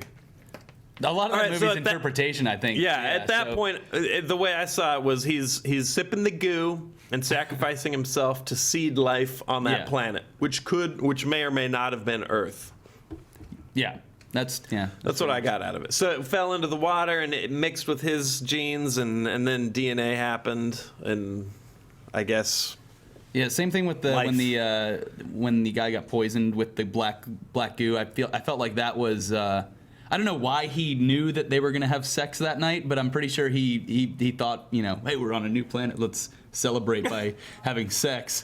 So I pictured that as being like, okay, we're gonna get these people producing our kind and then send them back to Earth, so that we can take over, because they only had one ship and one captain to go back. So sounds like a lot of sexual hubris. What a shitty plan from such an advanced species. Yeah.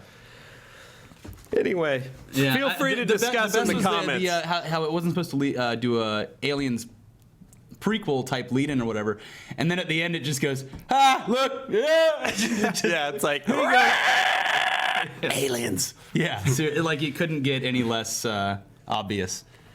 Yeah, so feel free to discuss in the comments thoughts on Prometheus. It could wildly swing in either way. I liked it. It stung. Whatever, I look forward to reading all the comments on this. I think we're going to take a real quick break, if that's cool with you guys. Sure. And just throw on the Ray-Ban Wayfarers there one more time. We're going to take a real quick break. If you guys don't mind, I'm going to talk to the camera crew for a minute. Go ahead and step offside. We're going off the air right now. We'll be right back. Oh, my God. Yeah, let's do this. Let's hop in here. Can I fuck with the cameras while they're over there? Yeah, you should. You guys, for a second, you guys run cameras. If you're cool, is that cool with you guys? Okay. I just want to get to know our crew a little bit better. Hey. Slap on these earphones, headphones. What's going on? These work well? What's up, dudes? How's it going? What was your name? That sounded like. Wow, look at that shit. Max? You got it? I know Don Rubes. How's it going, sir? Oh my God, Mike, how you doing? What's up, dude? Young MC. Is it weird to be on this side of the camera? Yeah, it's a little weird. I'm sweating right now. It's terrifying. What are you guys doing? It's a lot brighter over here. Whatever this knob does, it's making it really. Don't sweat it, Mike. I can't do that, dude. Okay. Don't out of focus. These guys are professionals. Yeah, don't sweat it. Yeah, it looks like it. Two out of three of them have run cameras professionally. It's not a turntable. So that's fine. Yeah. So what'd you guys get up to this weekend? Did you see Prometheus? I did see Prometheus. Did you? You didn't see it? He didn't have time. What'd you think? He was too hungover. Did you love it or did you nerd rage? I liked it. Yeah. I kind of had the same experience that you had when I got out, and I was like, what was that? What was that about? What is that about? But I still overall, it was a good movie. I like this Max guy, Don Rubes. Maximilian? Good job. He's freelancing. Max a trillion. Max a trillion? Haven't heard that one before. Playing on the words with my mouth. These good times. Mike, what'd you get up to? I'm very boring. I don't think I did anything this weekend. Sweet. All right. Yeah. Well, Don. No, that's enough, Max. We're good. We had a good time in Vegas, EDC. You were running with us. Legit. Yep. Had a good time with you guys. Yeah, it was intense. Hung out with probably like 18 people. I want to give Mike one more chance here. All right, Mike, go. Young Michael. Just what'd you get up to this weekend? Oh, well, let's see. I went house hunting. Yeah, House Hunters. One of my favorite shows, by the way. Yeah. I watched that show. Oh, we're back. We're back at 10. Wow. Good talking to you guys. Swap out. Probably fucked up our cameras. Yeah.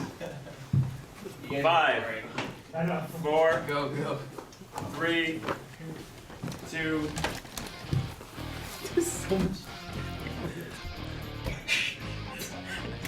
Welcome back to Radio Respawn. I'm sure there's nothing wrong with the cameras because we just had to talk with the camera crew while our esteemed panel of judges manned the sticks.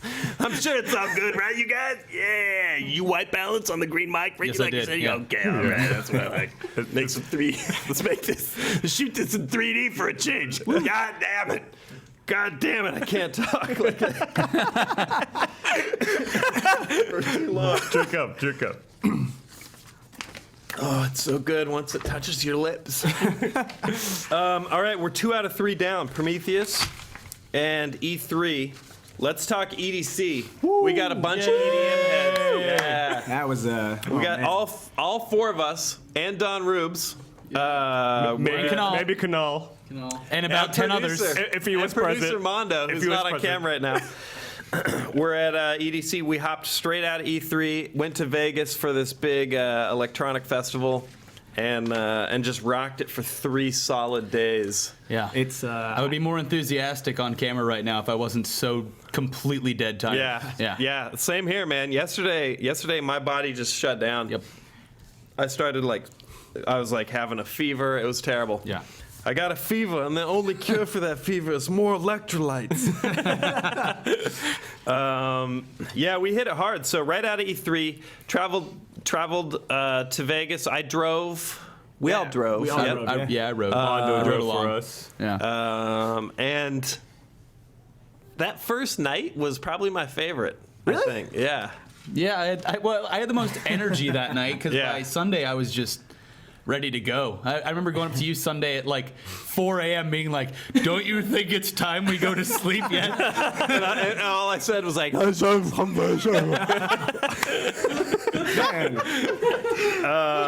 we roll into EDC. Let's talk about it like it's E3. Okay. Who, by the way, before we do that, Rishi, I'm gonna say Rishi's our resident expert. Yes.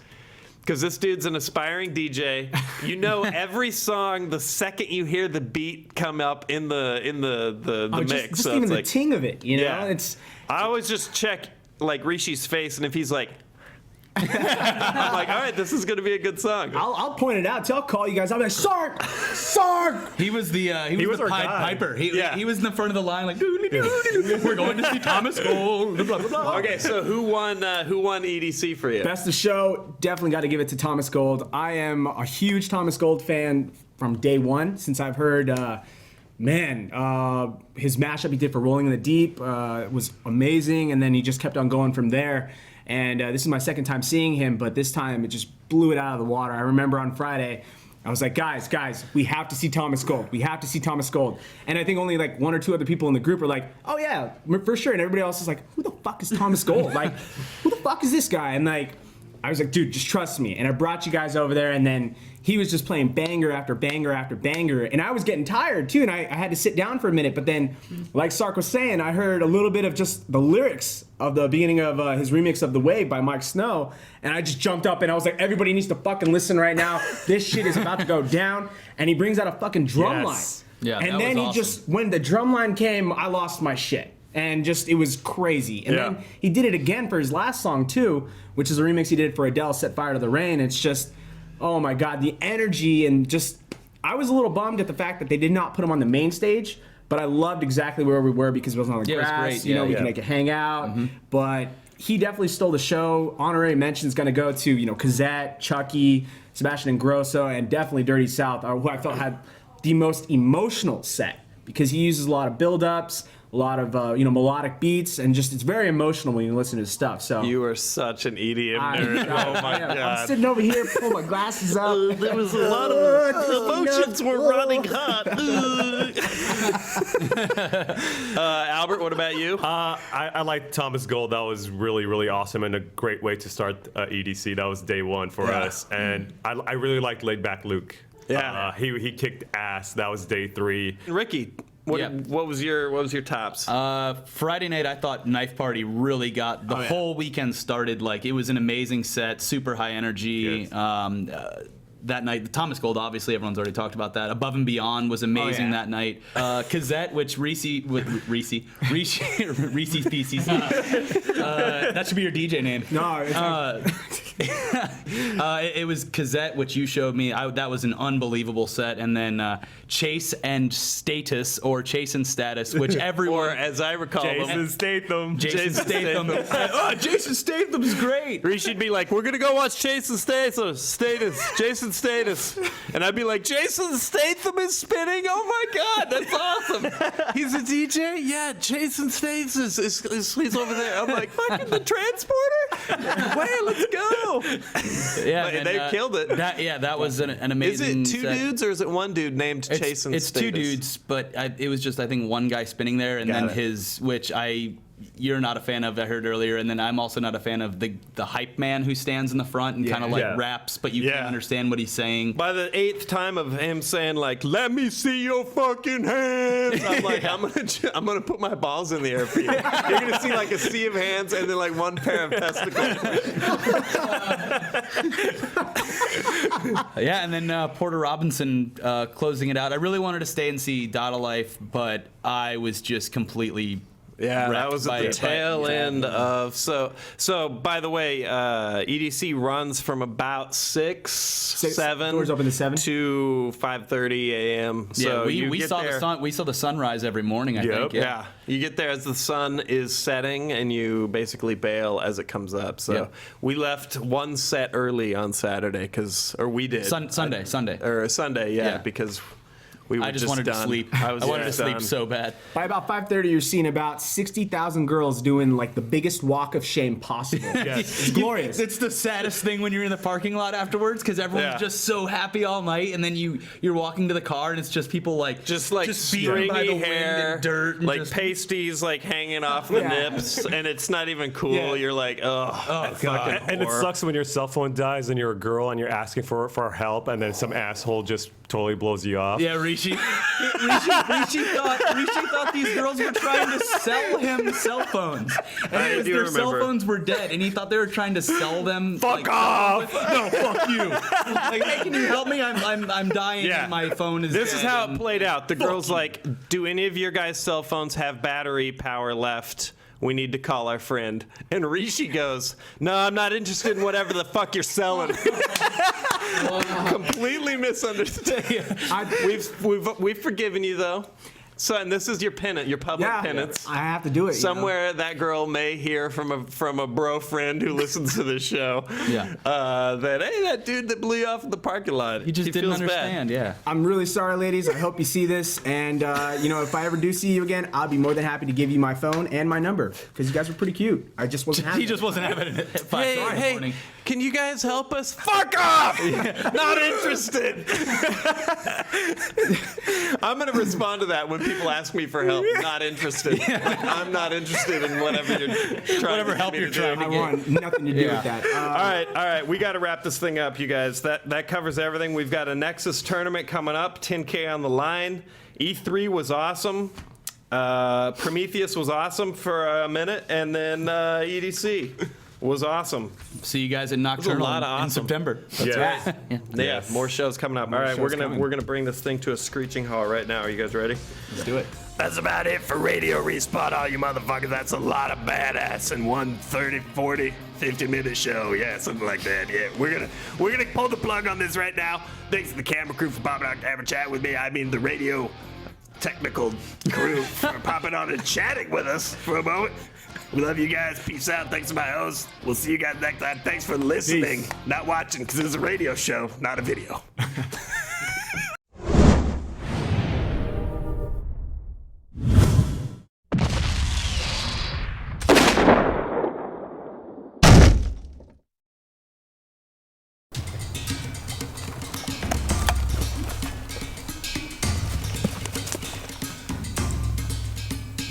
Oh, shh. Get down. Why? I think there's someone up there. You think there's somebody up there? Do you want me to just mark them for you? What? Mark.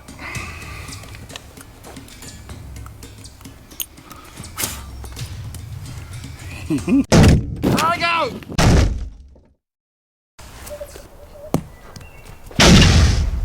Oh, I'm over here! Dude! I'm over here! What are you doing? I'm over here! Dude! I'm over here! Stop it! I'm over here! Killed. I'm over here! Dude. I'm over Don't. here! What are you doing?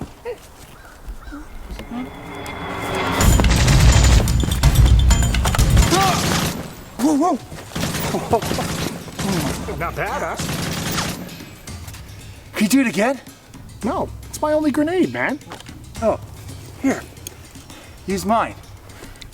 Hey, 'cause it's you.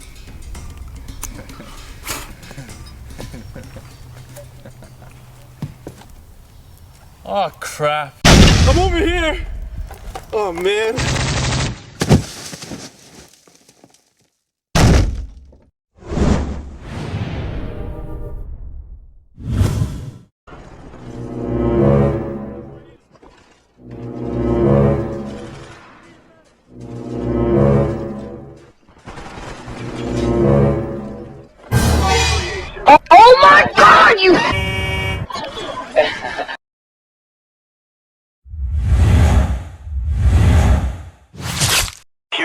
situation. Oh, I swear, why the hell are you dude. knifing this early, dude?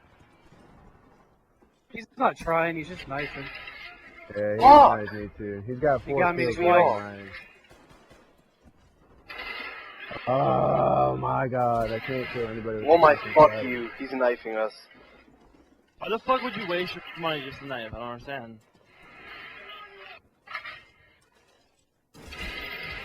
Fucking knives! What is this bullshit? Holy shit, they have to patch that. Like, I thought Commando was gone. Fuck you!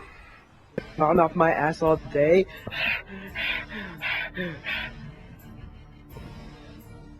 Hey, guess what? I'm using the Magnum. Oh my god, shut the fuck up. You're so feisty, dude. Just chill out.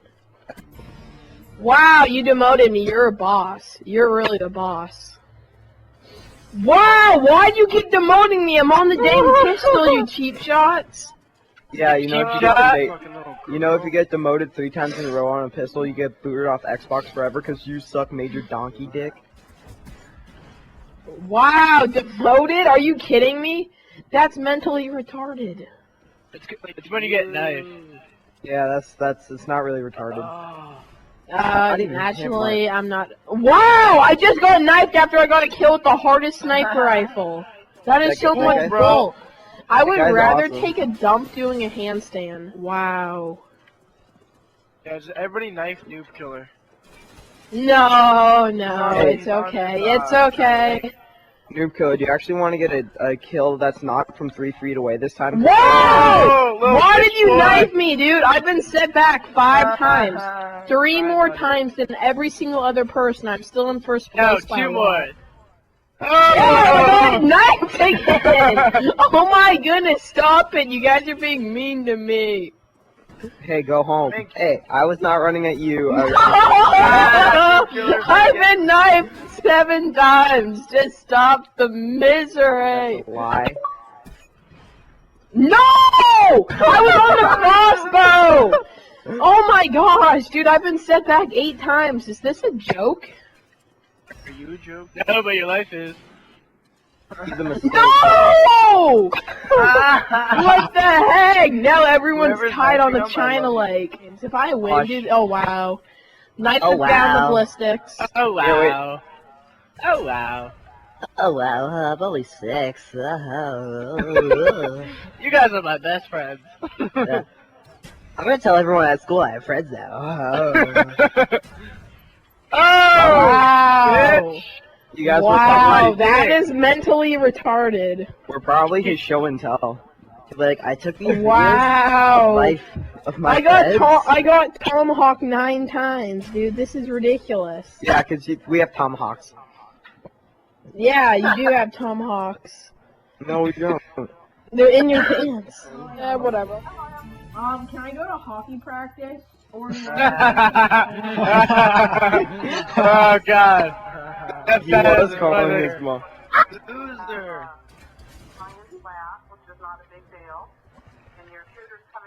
Oh, Mom, I'm hanging out with my friends right now. Your tutor's coming tomorrow. Yeah, you need a tutor because you're half retarded. Yeah, I do. Oh, he also has vocabulary quiz tomorrow. Hello. What are we having for dinner? I'm hungry as shit.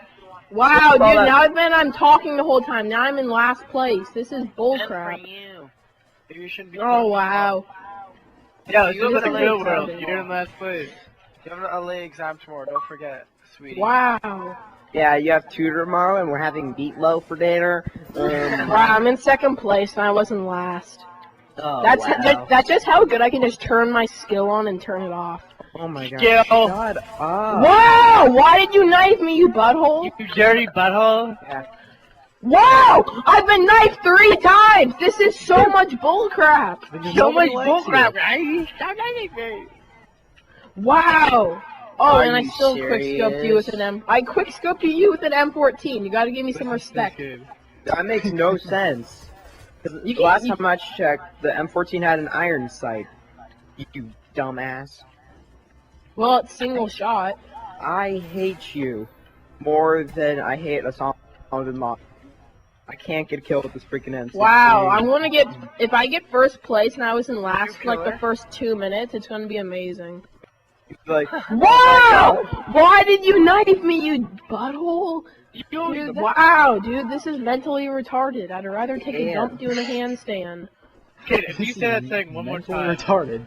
If you say mentally retarded or taking a dump doing a headstand, what are you gonna say? Wow, this is mentally retarded. You're mentally retarded.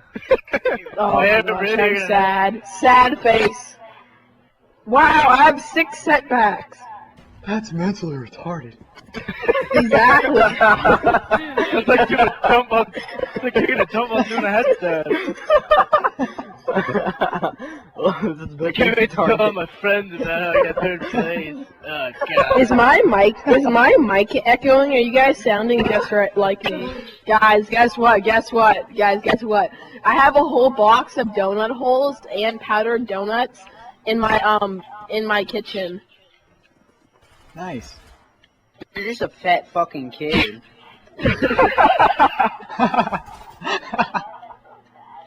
Oh my gosh, I've gotten killed by so many of those cheapo. Stop camping up there in that like wooden building. Wooden building. Oh my goodness. Oh shoot. No! No! No! No! I've been knifed like 10 times. This is mentally retarded. This is mentally retarded. That is mentally retarded. That's mentally retarded. This is mentally retarded. This is mentally retarded. Oh, there it is!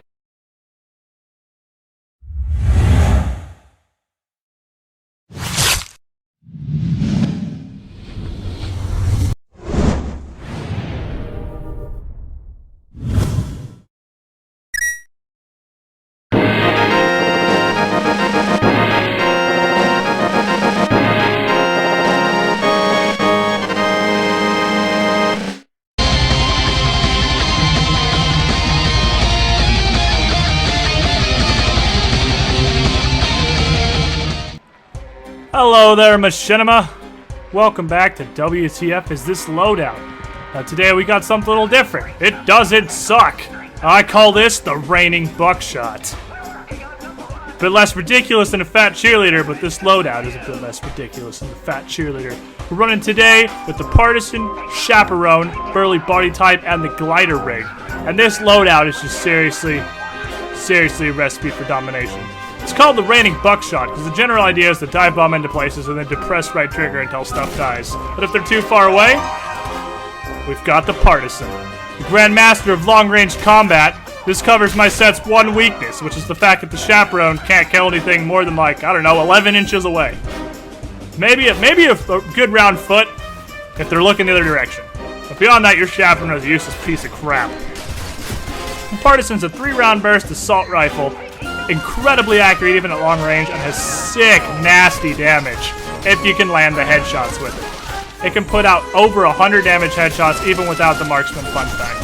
Now you just saw there, I've got an impact grenade on this class for just quick burst damage to complement its biggest strength, which is just bombing into an area, destroying everything, and then leaving like nothing happened.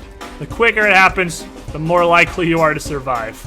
Now my Partisan's got a red dot sight to maximize its effectiveness at what it's doing for me, which is ridiculously long-range combat when I need to pull out something with a bit more reach. Now, since I'm not main weaponing this thing, I need something to get me into combat, and today's loadout's bringing out the Glider Rig. Now, this thing is a beast machine, frequently debated on the forums about its overpoweredness. I'll let you guys judge you for yourself. Waking him up with a little impact grenade, kabam, dive bomb. That's 2 in a row, he's dead. Back up here, don't have quite enough charge for a Glider Rig. That's his weakness right there. It does need to recharge for a while in between dive bombs, and you're not going to be able to take off again. But when you're ready to go, you're ready to fucking go. All those air fence or trampolines can launch into the air, fly around haphazardly, get where you're going, and then dive bombs. Look at that. Yeah, fucking Partisan. Dive bomb fat splash into people and deliver justice with whatever you choose. It does more damage with the dive bomb the fatter you are, and since this loadout gave me a burly, I don't have the nastiest of nasty dive bombs, but they're pretty nasty. Sir, I'm not talking to you. Jesus Christ, man. I'm trying to record a fucking commentary here. Heal up, grab some ammo, and we'll walk in to what the burly can really do for you. This thing is a tank, and it's got knife damage.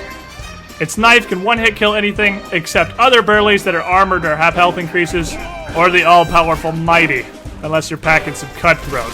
It allows me to dive into the fight, completely miss everybody just to give them a false sense of security, and then just go to town.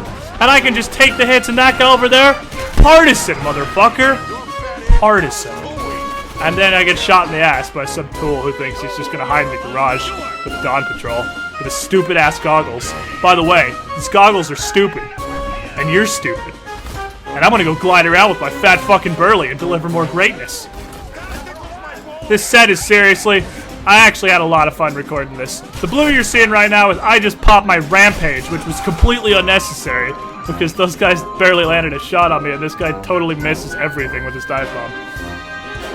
What the defense rampage does is reduces incoming damage by 75%. It's a sick, nasty kill streak. It is beautiful.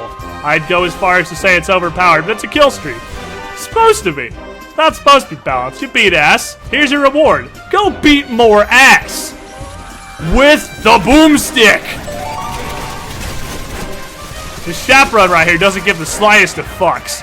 Anything closer than a foot to you is going to get its intestines relocated to the entirety of the surrounding area. It will be everywhere. Fully automatic shotgun that can deliver all sorts of justice, but the downside is, seriously, this only works at point-blank range. You're seeing the 12s compared to the damage coming out of the partisan. If you're not far enough away to land almost all the shot out of this thing, you are depositing virtually no damage on your target, which is a pretty nasty downside. It is way weaker than its counterpart shotgun, the partisan. But the fact that you can just hold down the trigger and just aim in the general direction of that guy and the fence and everything, because fuck it, chaperone, I don't fucking care. I'll shoot at everything. Running of bullets? Glider! What's up, bro chacho? How'd that taste? Not very good, I would imagine. Now with my chaperone, I'm bringing extended mags for just this situation right here, where he's pretty far away and I need every goddamn shot in the drum to take him down. Chaperone reloads pretty fast as it is, so I have no problem with a slightly increased reload. Who the fuck? Who is knifing my whole team? Chaperone! I'll sit in the fucking corner! Sorry, don't you fucking slap me! Son! Part of chaperone, you don't understand!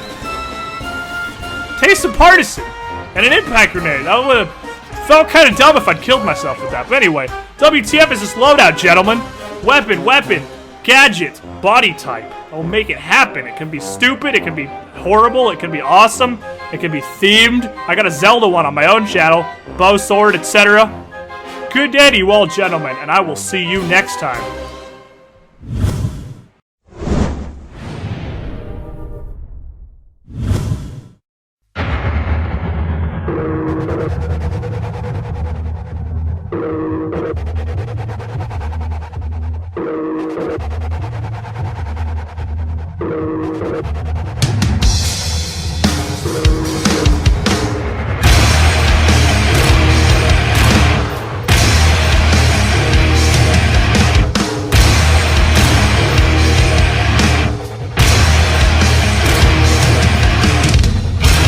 Sitting all alone tonight.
Hey, what is up, Machinima Respawn? It is AIIHaZeXD here, and welcome to week number 22 of the top 5 Modern Warfare free plays. Thank you for everybody for submitting your clips, keep them coming, and we're going to have a beautiful week this week. I love all the clips.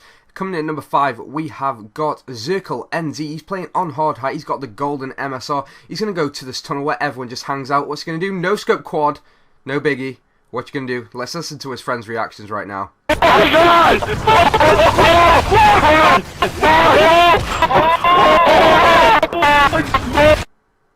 That was a sick clip, and your friends went absolutely crazy. I hope they're alright. Number 4 goes to Boyd45. He's using the AK-47 silenced, also on hard hat. He picks up 2 kills there, looking to the pipe because he thinks there's going to be some enemies there. All he sees is his teammates. He's like, wait, they must be falling behind me. 1, 2, 3, 4... and multi-kill, quad spray, let's go. 5 and the 6th. This guy's on fire. Awesome clip, Boyd. Well done. Number 3 this week goes to FRZDJ. He's playing Search and Destroy. He's using the KSG shotgun, I believe. Picks up 1. That full camera looks disgusting, but hey, what can you do? Picks up the 3rd and the 4th. Where's the 5th? I want the clutch. There's the 5th. All dead. Let's watch that again in a sexy ass kill cam. Here we go. 1, 2, 3 men in the kill cam. Nice clip. That's why you're at number 3. But number 2, I believe, takes more skill than number 3. That's why it's at number 2. Azer or Hyper, I hope I'm saying that right. He's playing on the PC. He's using the gold MSR on interchange, playing some Search and Destroy. He's the last man standing. He's about to go clutch. Picks up 1 kill, gets the 2nd, looks around the corner. There's the 3rd. The 4th's right in front of you, dude. There he is. Where's the last guy for the clutch? 5. No scope, win the round, win the game for your team. They're going crazy in the chat at the side. Someone calls him a hacker. He ain't no hacker, he's just got mad skills. Well played, sick clip. Really enjoyed that one. Now, the reason this next clip is in number 1 is because of the accuracy. The accuracy on this is insane. Here we go. DS Mars using the Barrett 50 cal on Dome. I know a lot of you guys don't like these sniper clips, but I mean, come on. The accuracy is sick. Here we go. Already picked up 1, gets the 2nd, then the 3rd and the 4th. Hit marker. There's the 5th. Gets that guy. Oh my god, I've lost count of what's going on. He's just destroying. He gets the perfectionist by not missing a single sniper shot. He's not done yet. He picks up an ACOG. And Jesus Christ, he's still going. Oh. That clip was sick. I just ejaculated. If you want to submit your clips for next week, please upload to YouTube as an unlisted video, and please email them to AIIHaZeXDModernWarfare3@hotmail.co.uk. Include your gamer tag. If you've enjoyed this video, please give it a like. It really helps out a lot. The last video almost got 1,000 likes. Let's see if we can do that again. If you want to come over to my channel and subscribe, I'd really appreciate it. I upload daily content, and I try to keep my stuff as interesting as possible.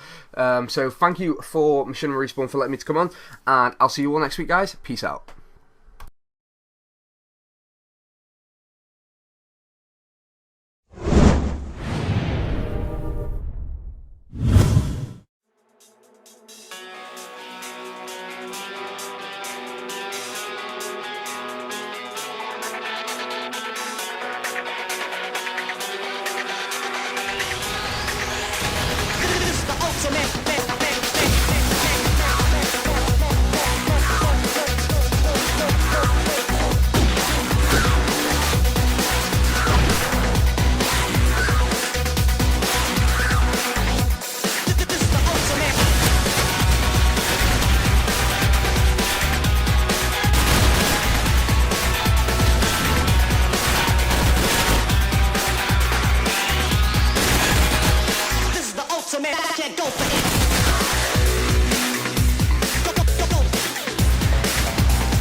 Enter the tree of tree.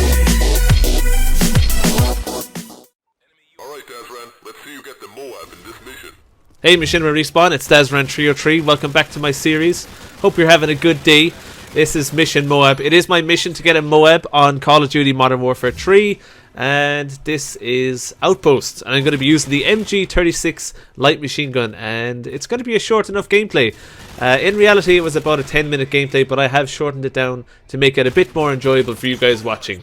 So, first of all, I just want to say thanks a lot for all the comments on the last episode. Episode number 23 got over 1,000 comments, and I'm just after going through all of them now, and I'm after picking out my favourites, so they'll be showing up on screen right now.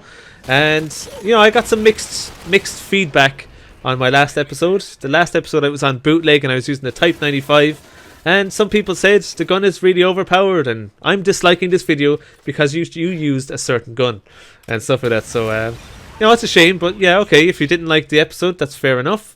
And, you know, other people said, you're such a camping female dog. And that's also fine by me. I don't care. So, moving swiftly along, as a Nintendo gamer, I've only got Nintendo consoles. I've never owned a PlayStation 3 or an Xbox 360. I think a lot of you guys already know that at this stage. Well, if you didn't, there you go. There's a little piece of information for you. I'm glad to say in the last week, news broke out that Call of Duty Black Ops 2 will be coming to the Nintendo Wii U, and it's still not set in stone when the Wii U is coming out and what price it's going to be at. It's supposed to be competitively priced. I don't think it's going to be really expensive, but just bearing in mind that this Wii U console will potentially come with the Wii U gamepad, which is like a tablet, which is like, if it's anything to go by, the Nintendo DS on its own costs about €200, dollars, whatever. I'd say the gamepad will probably be around the same price, standalone. So I'd say the console and that controller will probably cost in the region of about €450, dollars. I'm not sure. Now, I want to put the question to you, as the viewer at home watching this video. I want to ask you a question. And, you know, maybe if your response is a genuine, good response that doesn't include the word toaster, you might get included in the next episode, sir. Or ma'am. But anyhow, I want to ask you, is €450 a lot to be asking for a new console coming out with the type of controller Nintendo have announced to come with the Wii U? I personally think they'll probably release the console on its own and have the gamepad as an optional purchase. You know, I don't think every game is going to use the gamepad on launch. But anyhow, $450 then, console and the gamepad. I don't think that's too bad a price. I remember back to the PlayStation 3 when it first came out, and over here in Ireland I think it was €800 when it first came out. We're talking about $1,000 the exchange rate. We're not going to go into exchange rate here. We're not here for maths, people. Xbox 360 came out as well, and it was about €600 during its debut over here. But let me know in the comment section, you know, what was your reaction to when those consoles came out? What was did you buy it on launch, or did you wait until the price came down? Because I don't know, I'm just so excited for the Wii U at the moment. As I pick up the M.O.A.B, yes, 24 kill streak, excellent. Now let me get back to my commentary. I'm really excited for the Wii U. I think it's got a lot of great features, and still a lot of stuff has not been even shown off.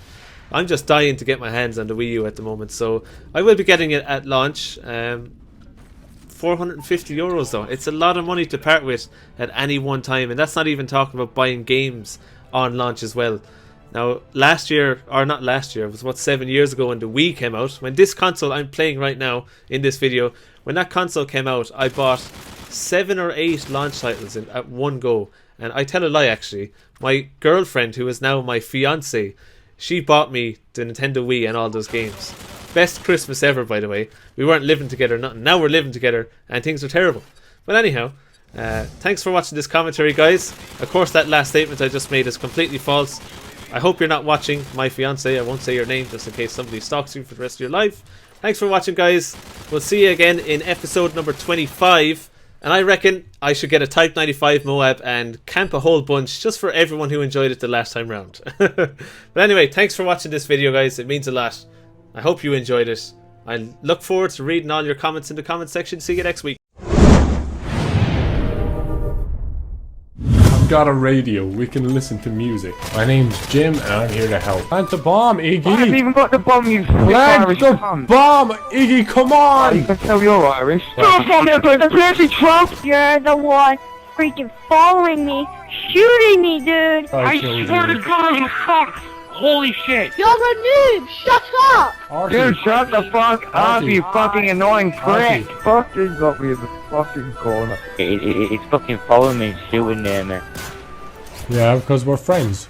We're buddies. Who said I'm friend, you fucking... Yes, we are friends. I know a friend, and you're a friend.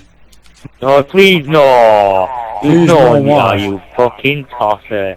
You fucking tosser, you. Venoms, come on. You're not getting out unless you want to buy a radio. That's how Okay, it I'll buy a works. radio. Alright. I'll put it down. You'll have a look and see what you think. I'll See buy what that you one think. in. You'll buy that one? You haven't seen them all, though. I'll buy that one. Okay, alright. Pay me here. Okay. Let's see when I go get my wallet. No, you have your wallet. I can see it right there. Look. Right there. Okay, yeah, you are. Look, I can see your wallet right there. You can't lie to No, me. that's my I'm fake picking one. up the radio until you buy it. Will You you let want me to out? buy a Will you let me radio? out, friend? If you Yes, buy will a you let- radio, how much is I'll it? let you out. I have to Okay, sell how a much is radio. it? Or Sounds it's like 20 fighting. euro. There Oh, you you go. got one too. I Alright, have you. another. Alright, so you gotta pay. Come back. Where's my friend? I've just paid you, tosser. No, you didn't pay me. I didn't see any cash. Aww. Tell me how much you want for the radio. I just said how we gonna lose the game. Thanks to you. Look, I'll sell it to you for 20 euro. Okay, you want to buy it for 20 euro?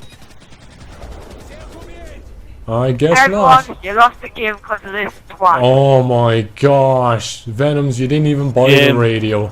All you had to do was buy the radio and you didn't even buy Now, I it. said I'll buy the video and you didn't give us it. You didn't pay me the money. You said your wallet was at I home. give you a 20,000 pounds. Oh my gosh, that is such a lie. Hi, my name's Jim, Pizer. How are you? I'm gonna rape your family. That's not a very good first impression. Fat imported bastard, fuck off. Hope you get a What? raise with the arse. On the back. What is... Fuck off, you Wait, horny what- cunt. I'm not doing anything. You know what I'm doing, and I'm not doing it.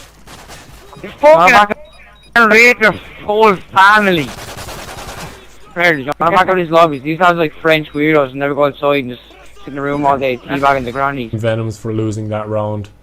Because... Everyone blame Chip for losing that round. He was No, trapping me in. no, if you think about it, all you need to do is buy the No, radio. you were trapping us in that said by the radio goes. Oh, yeah, no, what did exactly. you do? You just kept us there. Now let's go for more. You didn't even let us go there, you should fella. Hey now, you Hey, were hey, gonna pay, hey, but you lied hey, about your hey, wallet. Hey. Hi. Fuck you, asshole. Hey, don't use that language. Stop it. Hey, stop it. There could be children in this lobby. You don't know. You idiot. Hey, don't look at me like that. Don't look at me. You idiot. Hey, no, you don't even know me. Alright, I didn't even understand that one. Fuck you, asshole. Let me try again. So, Go behind that truck and kill this dude behind us. no, you have to buy the radio first, Venoms. Ah, I'm never going to get a radio sale. Because you sell shit readers, you sell shit everything. You know shit, the readers shit, and everything in your life is shit. Right? Right, get the radio out now. I did it again. I forgot the radio. I left it at home. Let me out then, let me out, Oh let me my out, let me gosh, out. I can't believe I left the boxes of radios at home. Just when I get my first Let client. me the fuck out of this square box. Oh my gosh. You're able to leave whenever you like, by the way. Yeah, well, move then. Yeah, but you No, are.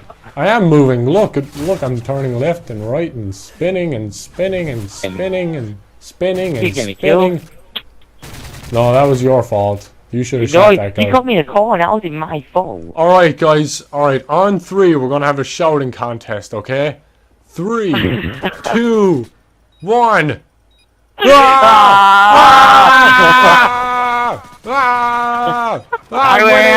I'm winning the shouting contest. I'm winning.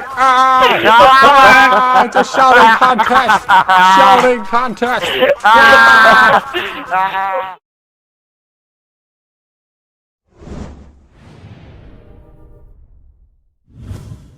Hey everyone, it's Anoj here, and right now it's time for Modern Warfare 3 Episode 32, the Top 10 Epic Fails.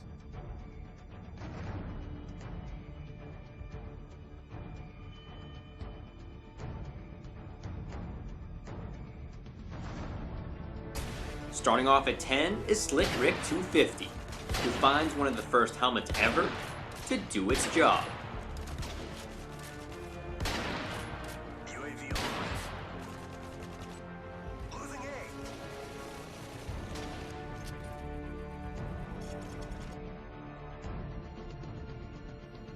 Now at number 9 is R Reaper 33, who dodges bullets to tie the game up at 74, but couldn't dodge the bunny jump.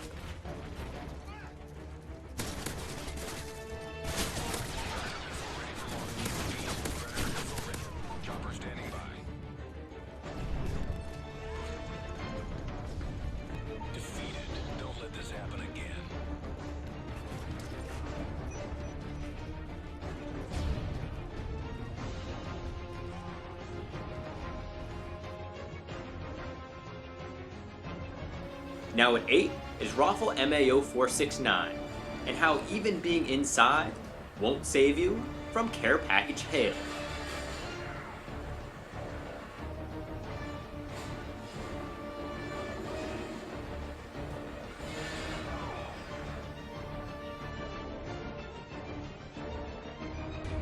At 7 is I Forgot My Password, with a M.O.A.B that didn't want to show up so bad, it started a negative countdown.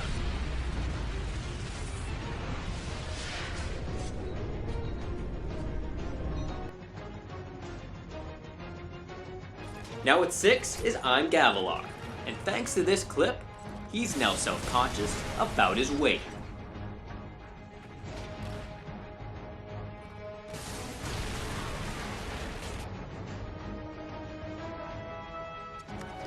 The only countdown extra belongs to Wet Ninja, who encounters the very majestic Unicorn Camper.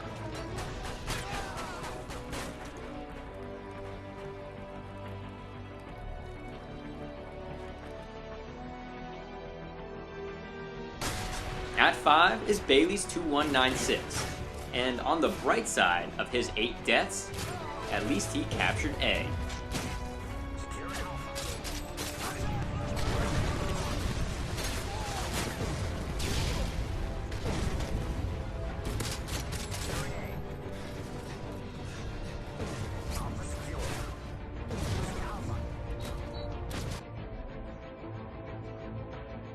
Now at 4 is Weird Frank 52, who shows us an epic fail by MW3 always trumps a player's epic win.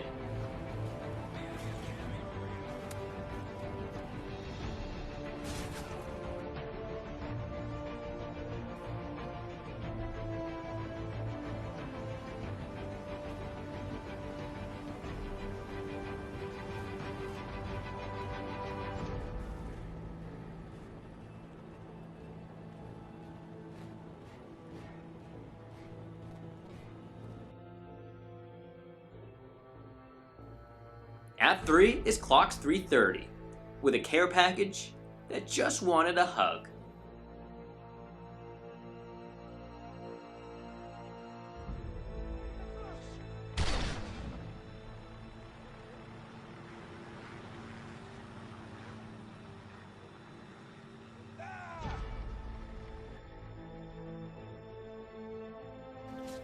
As the runner-up, it's Legista Beast, who makes the easy look impossible.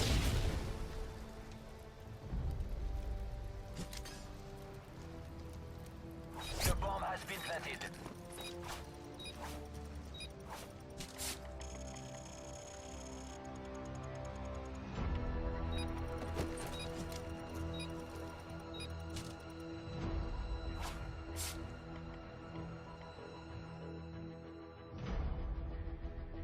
And now the winning clip belongs to Patty, aka Panda.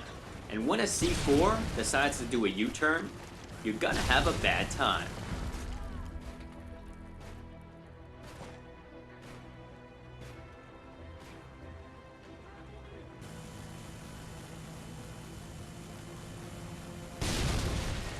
That's it for this countdown, and congratulations to Mr. Screaming Turtle for winning episode 31's comment contest. If you want to submit your Modern Warfare 3, Halo Reach, or Battlefield 3 clips, go to top10series.com and click on Submit a Video.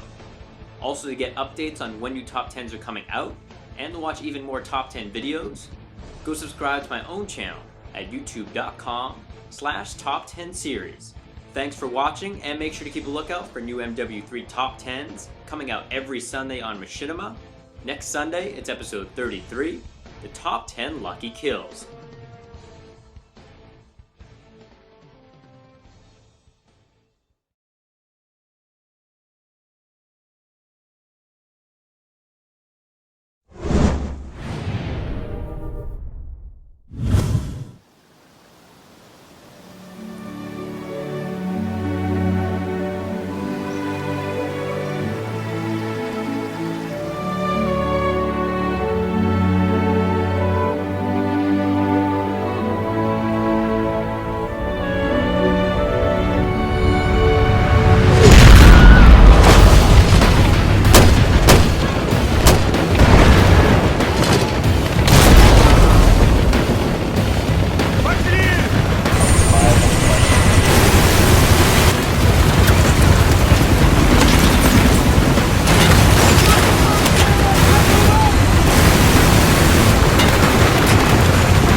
Hey guys, what's going on? It's Drake here, and welcome to some Max Payne 3 gameplay. Today we're going to be looking over the score attack mode, and we're going to be looking at primarily Chapter 3.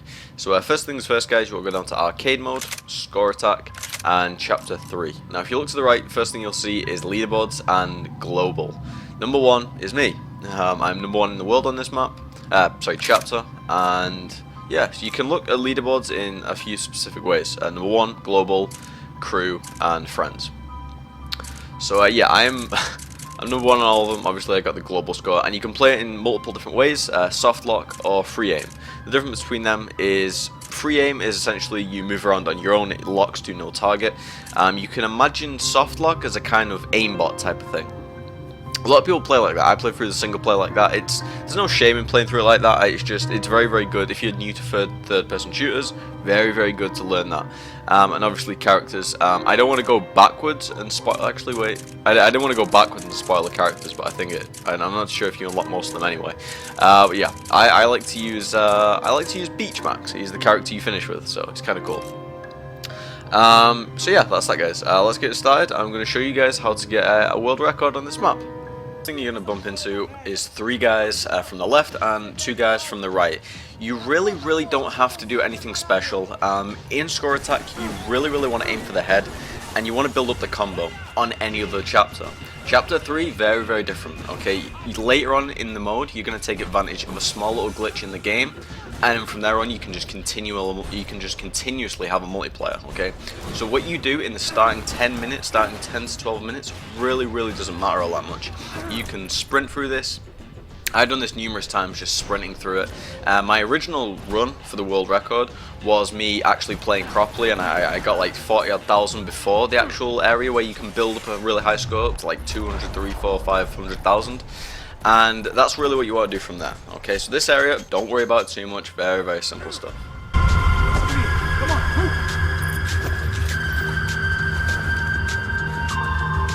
No, I do not want the money from you because you do not have it. First things first, guys, you're going to be met with a cutscene, and from there, all you really need to do is shoot the guy in the head. He talks for like 5 minutes. You don't really need to hear what he says. He just talks a ton of crap. And then 3 guys run him. And what you want to do all the time, guys, what you need to remember is, I really didn't do this at the start. You can keep hitting R2, and you will keep doing a time jump, or a bullet time jump. And it won't take up any of your meter. Okay, so you're right there, I don't have any unlocked, but I can still do it. And that's really what you want to take advantage of in this section, guys. Again, don't spend too much time on it, you're just rushing through it. Okay, this really isn't the money winner. Okay, just rush on through it, it's completely fine. Straight on here, I'll cover you. Son of a bitch!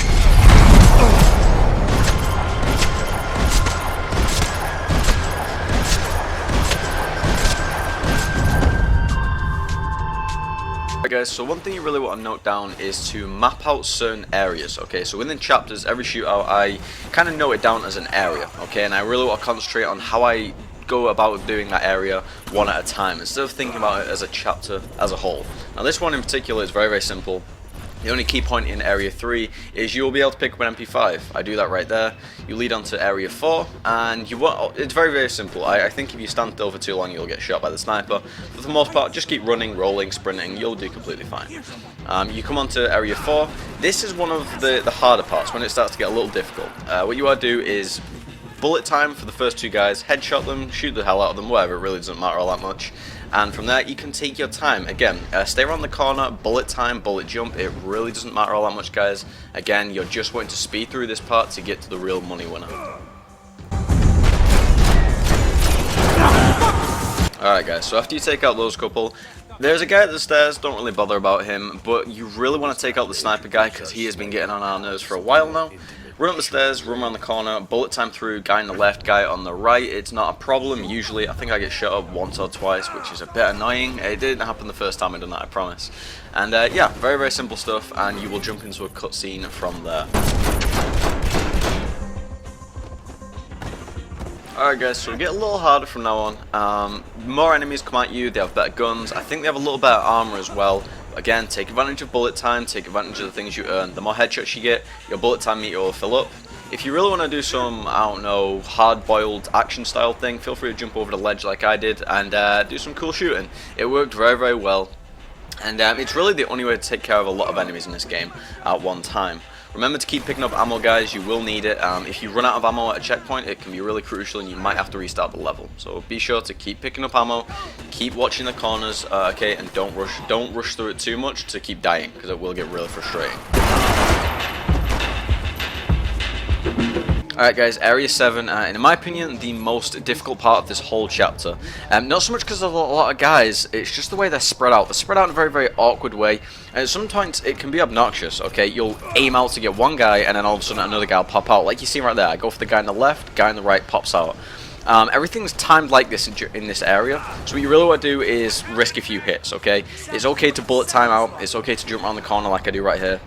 Take a few risks during this one, because it's really okay. It's a very, very short area, and at the very end of the hallway you'll find there are two painkillers waiting to the left of the memorial, just behind the bar, okay? Again, restock on ammo if you can. These guys are carrying MP5s and M9s, so it's very, very simple to restock ammo.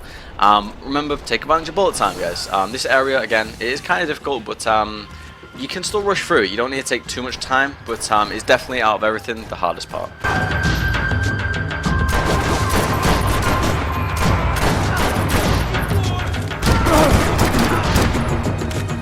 This area, very, very simple. Area 8. This is, I know I said it gets tougher as it goes on, but this one's quite easy. Bullet time down the stairs. You get like 4 seconds to bullet time all the way down the stairs. You do hit the bottom, so you may or may not need them painkillers from the last area. But very, very simple stuff, guys. I think you need to bullet jump twice and you're all done. Very, very simple stuff. And then run past the sniper. Then you'll come up to these guys, 2 guys, very, very simple. The sniper stops what he's doing, comes downstairs with, I think, an MP5, and you can just shoot the hell out of him like I do right now. He was aggravating me, I put a ton of lead into him. End of story.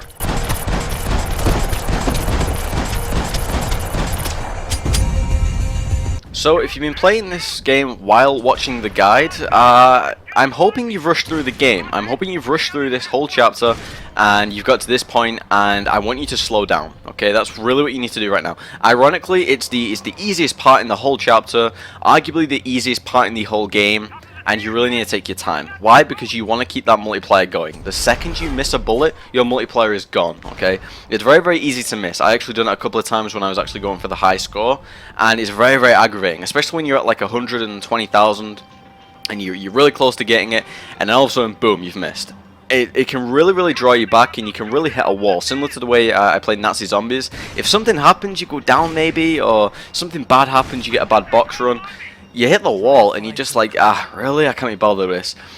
But you really want to take your time, guys. I can't stress that enough. In this area, Area 9, really, really take your time. There's, I think, 5 or 6 guys that you really want to take note of, because if you screw this one up, you have to kind of start all the way back, and it's really, really annoying. So deal with these guys, and you'll get to this part right here. Passos tries to run for the exit. It ends up being locked. He runs all the way back down, and then you get to the part where you will be playing and grinding out for the next, however long you really want to do it, guys.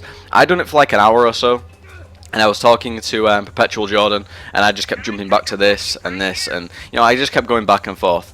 And I'm going to show you a couple of ways to do it. Number 1, I do speed up a little bit here, because it gets very, very tedious. You can shoot the guys like that, and all you need to do is aim ahead of them. Take note of where they're holding their gun, because it's one-shot kill anywhere to the body. So if they're holding their guns down because they're curious of where you just shot or who you just shot, it can be a smaller target. So what you really want to do, guys, is wait for them to put their guns back out. I've played this so much I remember exactly where the guys are. 3 guys to the left, 2 up top, 1 below, 1 guy to the right, another guy to the left, and then there's 1 guy below again. And you get to this area right here. Passos runs for the stairs. A guy comes down. Your goal is to shoot the guy in the face and make him explode with your Barrett 50 cal. Nope, you don't want to do that. You want to leave our friend Passos to die. Why? Because the multiplier keeps going up, guys. You are not the one dying. Passos is. Keep it going, okay? Keep letting the guy die, okay? Keep playing through. Kill the 3 guys to the left, kill the 1 guy to the right, kill the 1 guy to the left, and kill the guy coming up the stairs, okay?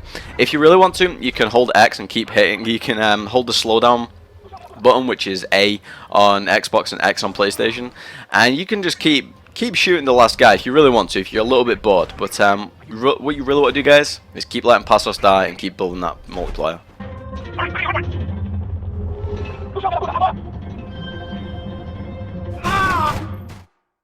Guys, so this is Area 9 continued, and this is me on the original run. And I just kept going and going and going and going. I was like, I wonder if I can get the record. I wonder if this will work. And as we know now, it actually does. But at the time, I really didn't know. So I was grinding for like an hour, 2 hours maybe, and I just didn't know what was going to happen. But as you can see, guys, keep going through the motion. Those 3 guys to the left, 1 guy to the right, 1 guy to the left, and the guy on the stairs. Just keep going in that motion, guys. Be sure to zoom all the way in as well. And for the most part, I was not using bullet time, and I wasn't zooming all the way in. So it was really difficult for the first like 20-30 minutes of me actually playing this. And there you go, guys. There's I actually think, screw it, you're dead.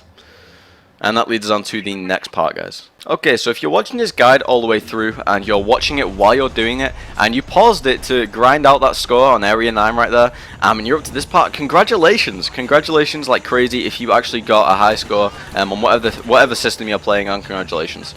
So you want a bullet time at this first part. Initially I thought there was only 1 guy there, so I went running up and I died. I got the crap kicked out by this 1 guy. So ignore all those guys. There's like 5 or 6 guys in that little area right there. If you can get all the headshots on them, yeah, great. But chances are it really doesn't matter because you've got the high score already. So well done.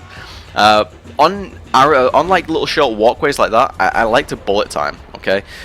You can see the disadvantage of analog sticks right there when I just couldn't hit that guy. I really want a mouse. I really want a mouse. Nevertheless, guys, you go up top and there's 3 guys up top. Yes, yeah, beating people down in Max Payne 3 is incredibly fun. It does it in slow-mo. You beat him down twice and you can just, the guy's dazed and you can just put lead in the guy. It's fun. It's really, really fun, and it shouldn't be. It's a crime to do something like that, but it's so fun. Again, bullet jump, guys. I think there's 2 or 3 guys right here. Very, very simple stuff, guys. But it's like every time you bullet jump, it's always simple / fun, so it's really not that much of a problem. All 3 guys are taken out. Maybe you got headshots, maybe you didn't. Doesn't really matter. I run the wrong way here for some reason. I was like, oh god, I got the high score. Oh wait, I got the wrong way. So what you want to do, guys, run back, and you get to kill Captain Price. If you guys are familiar with Call of Duty, I'm guessing you are, especially if you've been on my channel. Captain Price, you get to kill the guy right here. I kid you not. You dive down, you do some, oh god, some badass trickery. Do I even need to talk? Really? Like, that's just badass. It jumps into slow-mo. You have no choice whether it jumps in slow-mo. And look at him. The guy looks exactly like Captain Price, especially from afar. Oh well, guys, there you go. And boom, you can see at the bottom all 3 crew, friend list, and global are all number 1. If you got that, if that's a similar thing on your screen, congratulations to the highest extent.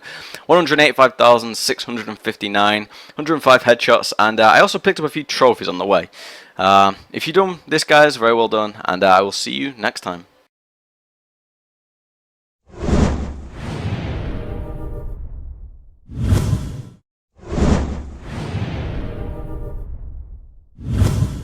In the next several minutes, you will witness some of the most raw and disturbing clips ever captured on Xbox Live. Viewer discretion is advised.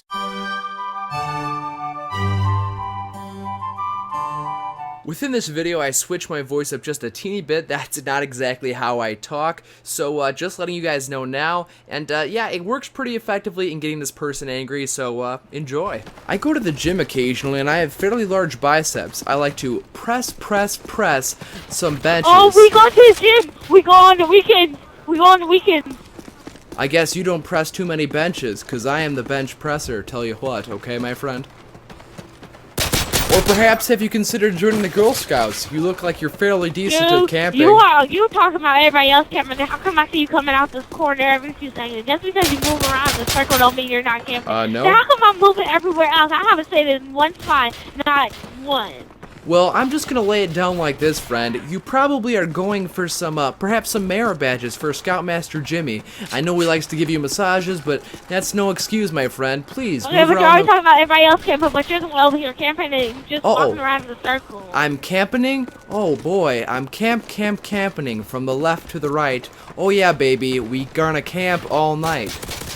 Wow, Mrs. Get At Me, you have quite the simple-minded name. How old are you? I mean, geez Louise. Oh, thank you. I love it, though, and I don't really care what you say. That's nice. And all right. second of all, you don't even need to know my age, and third of all, I guess I don't.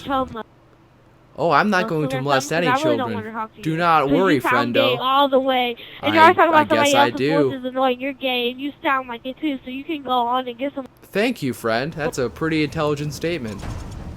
Just one question, Mr. Get At Me. Why are you getting so angry with me? Is it something I said? Miss is, can't you read? Are you blind? I'm not too sure. Okay, but are you a girl? No, I'm not a girl. I just wanted to put Mrs. because I'm gay. Ooh. It may sound like I'm yelling because the mic is really close to my mouth, but I'm not yelling. You should probably remove that from your mouth. It's probably not a safe procedure. It's not in my mouth. It's really close to my mouth. It's not in my mouth.